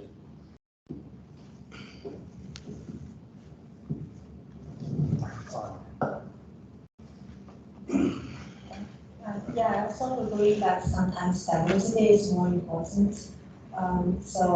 Yeah, for example, a lot of optical flow model, that's estimation model are training on simulation data, right? That's not realistic at all. Some object flying around, and that turns out to be very robust in the real world. So that's really task dependent. Yeah, that's my understanding. If we can switch topic to something else, I wanted to ask, so today in the workshop we saw many different applications ranging from marine robotics to drone racing to manipulation, right? But what do people think are the major applications out there in robotics that could benefit from photorealistic images and synthetic environments?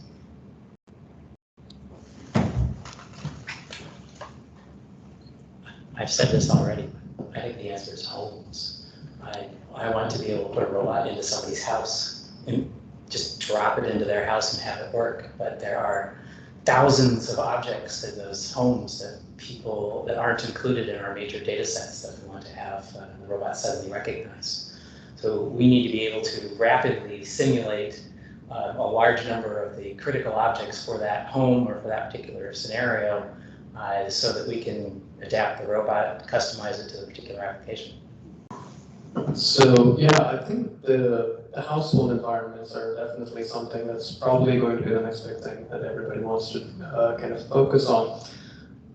The issue I have with simulators that are out there right now is that, yeah, they can give us object labels, they can give us some of these like motion vectors or something like that, but they can't really do behaviors. Like it's not, for example, if you look at data sets like Epic Kitchens or Eco4D, I mean, they're coming from people, and that's like a more representative way of showing what robots should do in a household environment.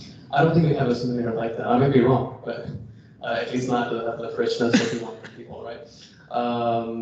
So I think if we just want objects or like object-centric kind of like data, I think some of the foundation models we have in computer vision actually go a long way already.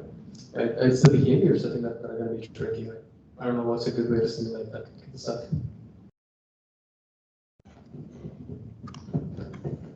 Yeah, that's a great point, actually. And to me, it's not necessarily the specific environment or so where we need more data. But independently of the environment, we need the simulators for edge cases or data that's hard to collect. Right? Oftentimes, neural network policies in particular are said to be brittle. If something occurs that was not in your training set, well then, good luck. Right? And so the question is, how can we sort of robustify the training data set? One way to do that is to kind of cover as many or as diverse a set of scenarios as possible. But for example, for autonomous driving, this would also mean collect data when accidents happen. Right? So what should a car do like 2 seconds before a potential accident? How do you do that? How do you collect that data? How do you do that in an ethical way? It would be great if we can use these photorealistic environments for that. And basically do crash tests, right? Like with virtual humans. And so that would be kind of an ethical way of doing that. It would allow us to systematically think about robustification. A similar scenario, think about, for example, like a robot in a hospital. You cannot just kind of have a robot roll around and start, pushing elderly people around. Right? So you need to do that in a way that is safe. And I think especially the safety aspect and making sure that we cover all of the corner cases and all of the sort of gaps in our data set. That's where these simulators could be super helpful. Hello, I have one comment about this, because my research is about simulation of surgery or robotic surgery or laparoscopic surgery, especially photorealistic simulation. So one complaint that I have here from doctors is that the simulators are deterministic, are very perfect. Like you always do the same task, but in the real situation you have unexpected situations in a real surgery. That's something that you cannot control, and the simulators cannot model the patient. Like you have during the surgery there is a breathing, an abundant breathing, and you need to control it. But the simulation is able to model that. How to say, unexpected cases. So I think that's one of the limitations of the current simulations. Absolutely, absolutely right. I think that's also why it's not there because it's hard, right? So it's not clear how to simulate that. Right? Yeah. So like these unexpected events. Because then the burden is on the simulator. You're just shifting the problem from your policy to the simulator. How do you create a simulator that can model that? But yeah, what do you think about it? You raised the interesting point. I'm just sort of spitballing. My wife's a veterinarian, and she'll tell me about all these. It's not just when things don't go right, but there's like biological. What's it like animals that their organs are not in the right place, or things are like attached to each other that aren't supposed to be attached to each other, and their blood vessels are not in the right place. So I would think there could be some interesting work in developing, you call them edge cases, or you just mentioned edge cases, like these cases where a patient is atypical in their biology. You can't ever know it until you get in there. Yes, just one more comment. Like in a human body, each patient is different. So if you make a simulation, you model by hand the organs, it will be like an ideal model. But in a real surgery, each patient is different, like the size of the organs, the color of the texture is different. So that's also a challenge for photorealistic simulation, not only make it look real, but cover that kind of variation in different patients. It's a comment. I don't think it's directly related to your domain. I think your domain is very, very specific, and I don't want to make any other comments. But in general, I think one interesting perspective I like to have is a lot of you might have seen the things people are trying to do with GPT-4 vision, right? So they're basically slapping a bunch of pictures into the conversation and have the model reason about them, even though it has probably never seen that specific use case or a specific kind of scenario before. So again, it kind of comes back to this question of like, what is the most critical part? Like, do we really have to simulate every single characteristic there is about a scenario, or do we essentially, like some of the examples that we tried out were describing scenes in language and having a more expert common sense model kind of like act upon that? Of course, but how do you make them actionable is a different matter altogether. But maybe there's intermediate representation. Again, it used to be things like, folks have talked about depth as intermediate representation, something else as intermediate representation, but language can also be an interesting intermediate representation too.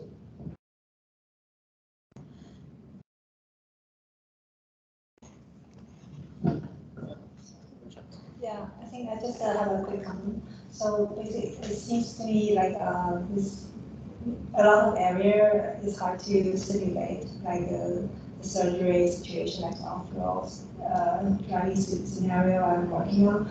So yeah, goes back to what we talked about just now, is how to create a better simulation. Seems like we also need some data-driven simulator, like moving more and more toward this like chicken and egg problem.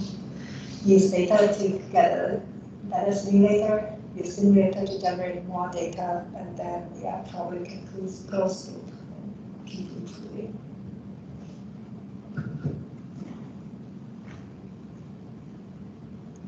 I guess I wanted to respond to your comment a little bit. Not only there's variation across humans, but for different parts of the body, there's different amounts of variation. For example, if you have a nerve problem in your wrist, a neurosurgeon can quickly do a carpal tunnel surgery, and 95% of the time it works. And if you have similar nerve problems in your feet and your toes, they will not do that because they already know there's very large variability across humans. And the success rate as a result goes low to something like 40%, much more conservative. So that's one comment. There's variability across different parts of the body as well. And I don't know where that comes from. But the second comment has to do with this gentleman in the middle. I don't think it makes sense to have maybe instead of having one magical simulator that's both appearance-based and physics-based, maybe it's possible to divide it into two pieces. So one of the projects we're doing in terms of training drones is we have an appearance-based simulator in Unity that gives us images as the drone moves, and then we have a physics-based simulator that models the dynamics and the thrusts and other aspects. And what we've actually, the thing I wanted to comment on is what we've found actually is that the rendering-based one that cannot run on GPUs and really just runs on CPUs becomes the bottleneck in that sense, which was very, very amazing to me. I kept telling my students, go use the full GPU machine. You can do it faster and faster. So you don't understand. That's not our limitation. At the end of the day, the rendering engine, the appearance-based thing ended up, I guess we could have also spent some cycles to put that on GPUs, but separating the two things might be kind of like the right way to go, rather than just dumping everything into one magical big simulator. Yeah, I think that's a great point. Definitely, I think modular architectures are the way to go because different simulators excel at different things. Like I can't expect Unreal Engine to have like the best kind of physics modeling, and as opposed to somebody building a custom physics model for a drone. So yeah, having pluggable kind of architectures and the right hooks between them, I think that would definitely help a lot, at least in some of the domains.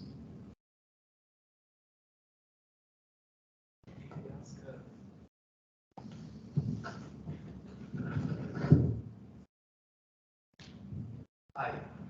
Usually I use this type of synthetic-based generation for pose estimation. I initially used that for instance level pose estimation, where basically you estimate the pose of objects in a training time, just as you want to infer from a different viewpoint. And also for category level pose estimation, where objects are, let's say, grouped from some semantic viewpoint.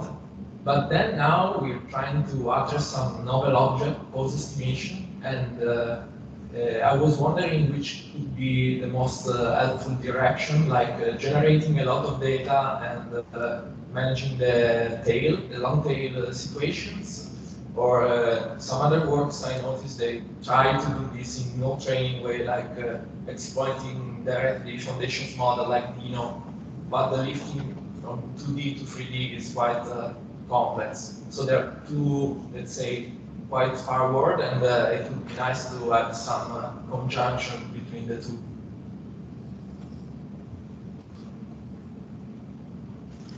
And basically, for household objects is the situation. I can make a quick stab at it. I don't think this is much of a response, but maybe more of a comment.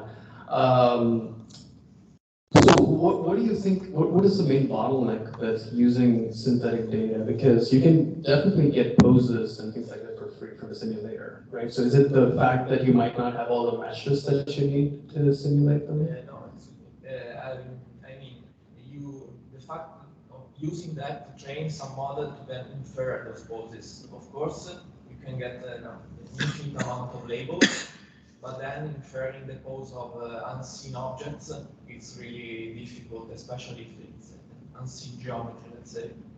I would say, at least the first thought off of my head is that you do have to rely on multiple modalities, right? So there are implicit features that I think would benefit the fact that even if you approach a novel object, of course your RGB, your appearance might be very different, but maybe there are some commonalities in the way the depth looks and in the way that you know, if you have like a surface normal detector, for instance, and maybe there are some overlaps in how that would relate to the existing objects. But yeah, I think I don't know if relying just on RGB would be the best way to go. At least you need maybe like a multimodal alignment kind of a model, where you don't necessarily have to use multiple modalities at inference, but at least if you have those features all feeding into some kind of a common representation space. I think there's been some work on how to use supplement like missing modalities at inference time, for instance, to go from one to the other. Or you can also use things like MIDAS, for instance, to supplement depth, or you can use, I don't know, a few other models, things like that. But yeah, that would be my thought.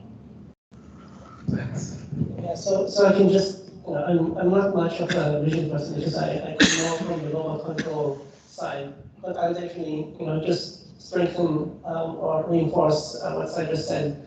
So if you train your models, basically pre-train the model to also generate depth estimation, right? So now it's not only sort of taking RGB image information and kind of trying to infer a pose from that, but also RGB and depth. It has a much richer representation upon which it can make a decision where the orientation is. And again, my own experience with depth estimation is that it has become really, really good, like surprisingly good. There's still kind of a long way to go, but at least I would give it a try. Where basically you can pre-train a network in such a way that it also sort of generates depth as an output. So one way of thinking of that is you take a network, you turn it into an autoencoder. It takes an RGB image as input, it spits out depth as an output. And now you train it supervised with your data that you have available to take RGB in and generate depth out. Then you cut out the decoder part and kind of stick in so the additional layers for your pose estimation. And so what happened is the network was trained in a supervised fashion to infer the geometric structure, so the depth of the scene from the images. And because you trained it in a supervised fashion, you actually provided it with some information about geometry. Right? How does appearance correlate with geometry at the local level, right? So not sort of geometry at the highest level, abstract level of position and orientation, or not like position information, right? So you provide it with that information, and then using that, it can then make better predictions about sort of the pose, because it has this information about the geometry of the object. It might still have problems because there's some ambiguity for new objects. It's not necessarily clear where the front is, right? So you can have some object where forward-facing direction is like some variable direction. So there's some ambiguity there, but I think sort of doing this type of pre-training where you embed additional information to your network might actually help. But again, like take what I say with a grain of salt. I'm not necessarily a computer vision person. There's also old school method structure for motion and things like that. They don't require any networks, no training. They work reasonably well. It's still the basis of SLAM. So in that case, these data sets can still be very useful in terms of pose from structure for motion. You got your ground truth and stuff like that, just for verification reasons over training.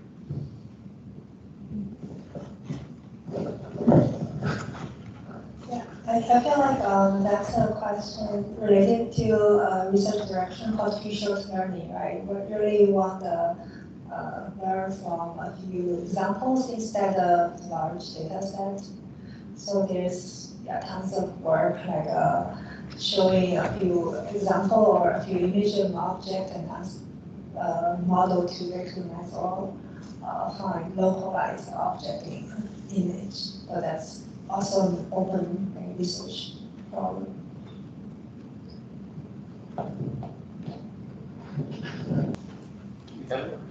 I'll ask her. So one thing I did not cover in my talk was how long it took us to render these things. And it turns out that the student's computer he was using was having some kind of problem, and he was not able to do GPU rendering, he was doing CPU rendering. It would take 2 days to simulate some of these things. But it did get me thinking about the amount of hardware that's necessary for generating a lot of these, and what your thoughts on that, and also like how quickly these things are going to change out from under us, and there's new hardware available. I'm just curious what your thoughts are on that. I'll take it. I guess I'm probably one of the more resource-intensive simulators out there. It's definitely a challenge, right? So I think GPUs are getting better and better. They'll probably get cheaper, as time goes on. But even right now, some of the visuals that I showed, and I was not able to show that well. Some of the visuals we have from AirGen, they definitely required a lot of GPU memory and GPU speed and all of this stuff. But one thing that's very promising to me is the work that NVIDIA has been doing on the using neural networks to enhance sort of graphical pipelines. So there is, for example, this library called Deep Learn Supersampling. Right? So it actually renders something at a very low resolution. It can bump it up to 1080p or 4K using neural networks, which run on the tensor cores. They also now have deep learn frame interpolation, so you can only get away by rendering like alternate frames and ask it to fill, some of the stuff in between when rendering.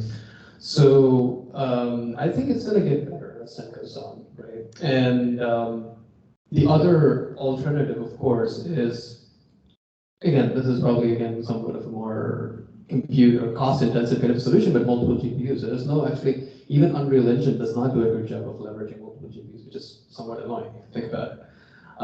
But I think there's some work that needs to be done in terms of really, are we pushing the hardware to its limit? Right? Just because we have a GPU does not mean we're actually using 100% of it. We know that all too well for machine learning, for instance. So yeah, I think things have to go hand in hand, but I think GPUs and rendering is in a better space now than it was before.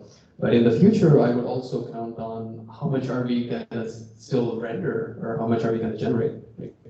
That's, for example, one thing that comes to mind is, I think in relation to a previous topic, was NVIDIA's Drive GAN kind of work. This is a GAN that could essentially roll out videos of people driving, where you have controls of the weather, the placement of objects, all that kind of stuff. And in the future, it might just boil down to you having to render keyframes every now and then, and the rest of it's just being spit out by a neural network.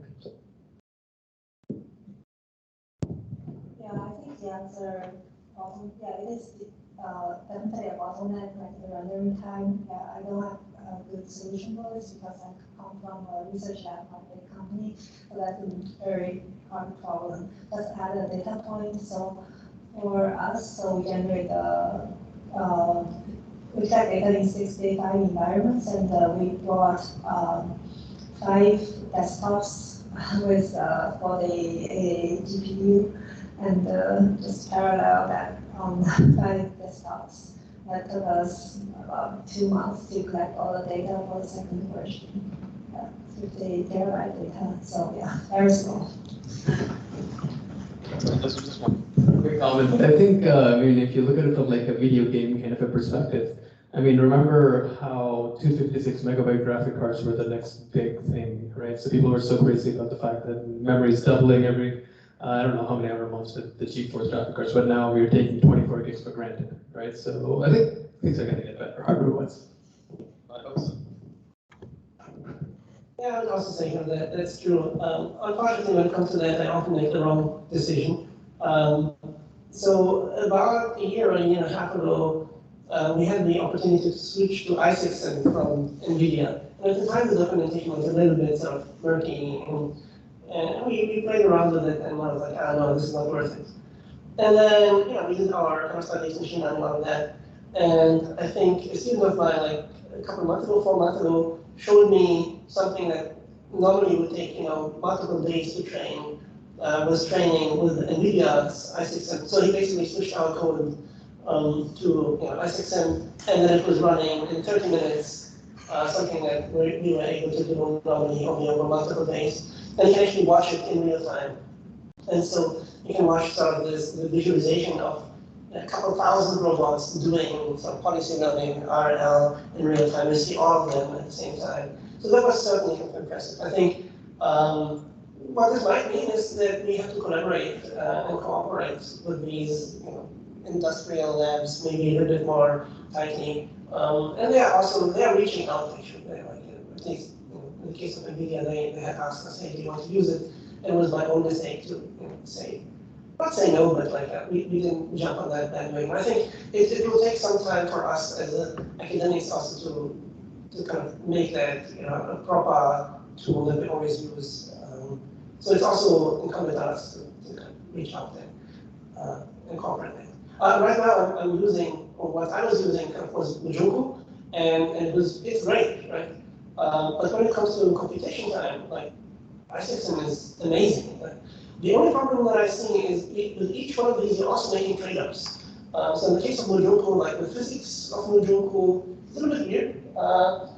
And I'm just wondering, in the case of I-SPIES, if I now invest as a research lab in order to switch to I-SPIES, would that mean down the road I kind of hate myself for having bad physics simulations? I don't think that's going to be the case, but it's this trade-off that we sometimes kind of.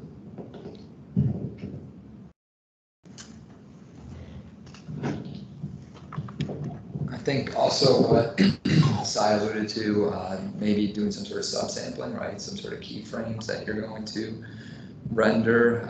I know Nick and I have discussed with the I-SPIES data set, it would be interesting to look at comparing render times, right? So, do you need to render the scene out for 2 minutes versus 20 seconds versus maybe 20 hours? How does that affect the accuracy at the end algorithm? So I think those are all interesting things to look at.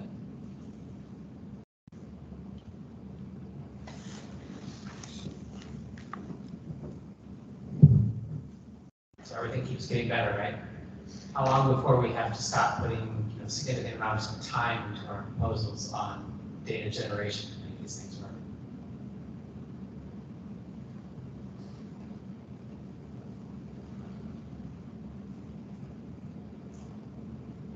I think that's what this is about, right? We're creating synthetic data, right? So when are we done? Yeah, I think some other important research topics to decrease the dependency on simulation is trying like online adaptation or how to fine-tune the model in real world efficiently without large number of samples. Right? If we can achieve that, we will be relying less and less. Which goes back to the few-shot learning. Yeah, few-shot learning, and yeah, I think so. If you look at RL, which is heavily rely on simulation, right? The reinforcement learning agent, because it's exploring very inefficiently. So basically, it's rather exploration policy is not very good. It's explore most of the data, even if you look at our data set. So I won't say it's diverse, but it definitely has problems. For example, a lot of data are still not as challenging as the model needs. So I would say for the probably 90% of the data is in static environments and look similar, right? And that's not necessarily best for training a model and not the most efficient way to like train a model on a predefined data set. If the algorithm can learn which area to explore, what kind of data is most efficient to train a model? Maybe it's more efficient to put a robot in the environment and let it explore. Maybe it will figure out where is most interesting area to explore. It'll save tons of time in data collection and model training.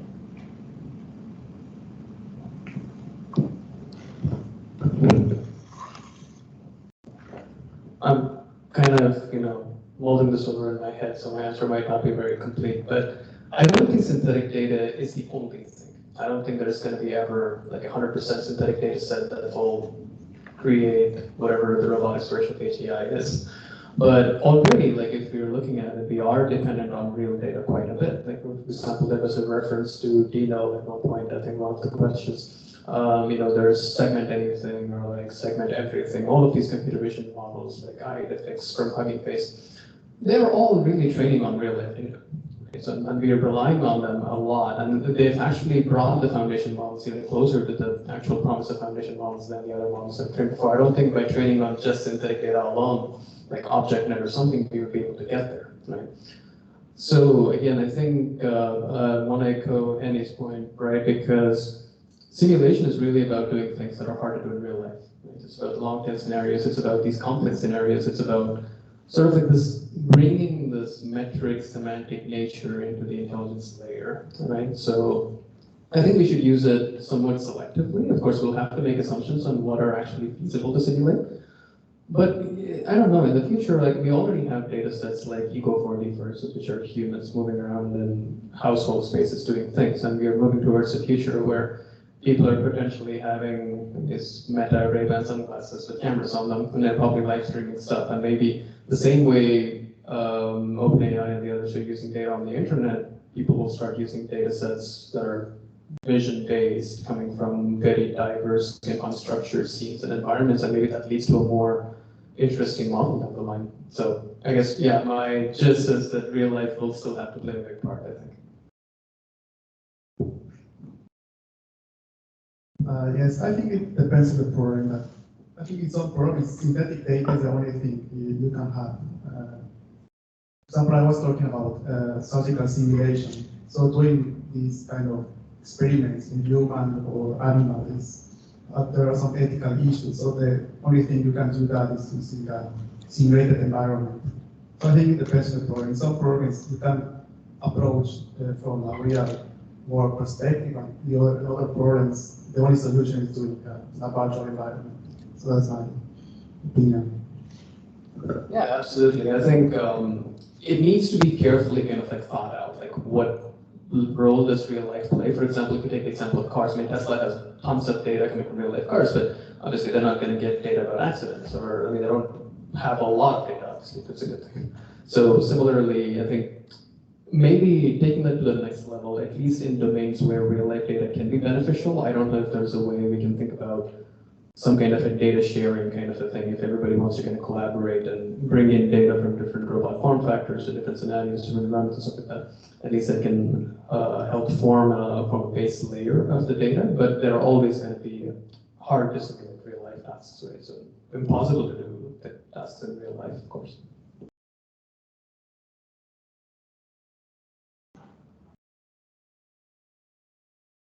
I'm just thinking of whether a more realistic image input will always lead to improved performance.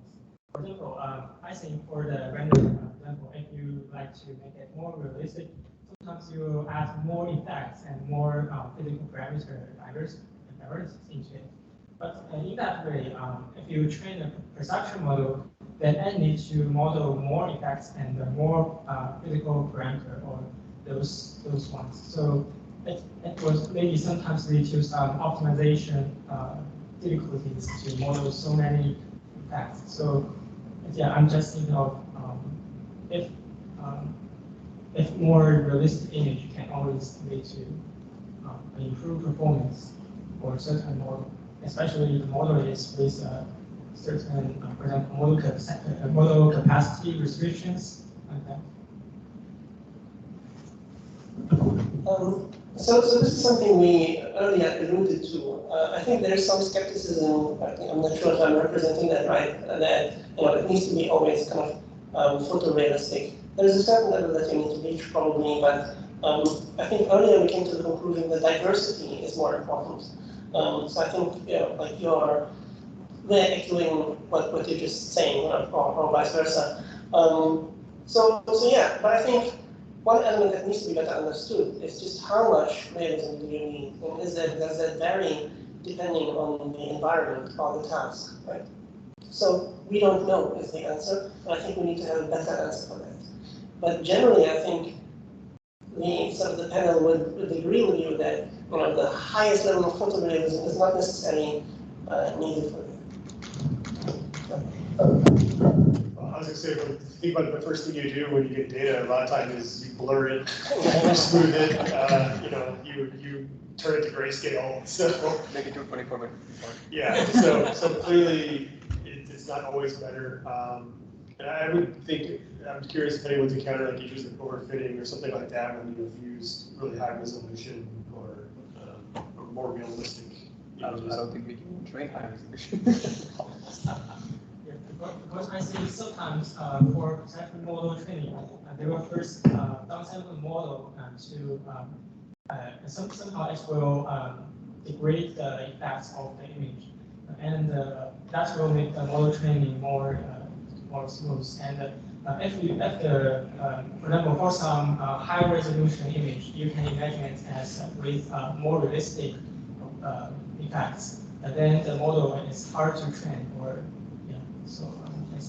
Yeah, I think the way I see it is honestly, it's a spectrum. Like realism and imagery is a spectrum.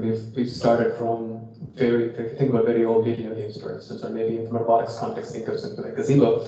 I don't think it really cuts it, like, in terms of building models that are robust. But you also don't want like these Blender 4K ArtStation kind of renders, because again, like, that's not mimic real life. It's really about how close can you get to what is in real life, both the good and the bad, right? So we talked about, for example, data-driven sensor models. We talked about, some of the work that's happening in the nerve space right now is also about using neural rendering to represent realistic kind of scenes and whatnot. You can bring the exact same kinds of lighting or something in the sim. So the fact that we are able to get away with 224 by 224 images or something like that and still have let's do interesting things, it tells us that it's not actually about the resolutions or the quality of the image. It's about, like, can you represent what needs to go in the image sufficiently that you're actually matching what you've seen in real life. So for example, if your real life scenario involves, say, for example, like Davide was talking about, like large motions or like motion blur, weird exposure effects, I think Gazebo does not actually simulate, for instance, right? So you do need a simulator which can take you to that far, but it should not be like like Cinema 4D kind of a thing just for rendering's sake. We were asked to end at 5. I'm assuming they want to clean, and everyone wants to get to the big break. But if there's anything else, any other pressing question, open the floor. Well, I thank everybody for joining. I appreciate that.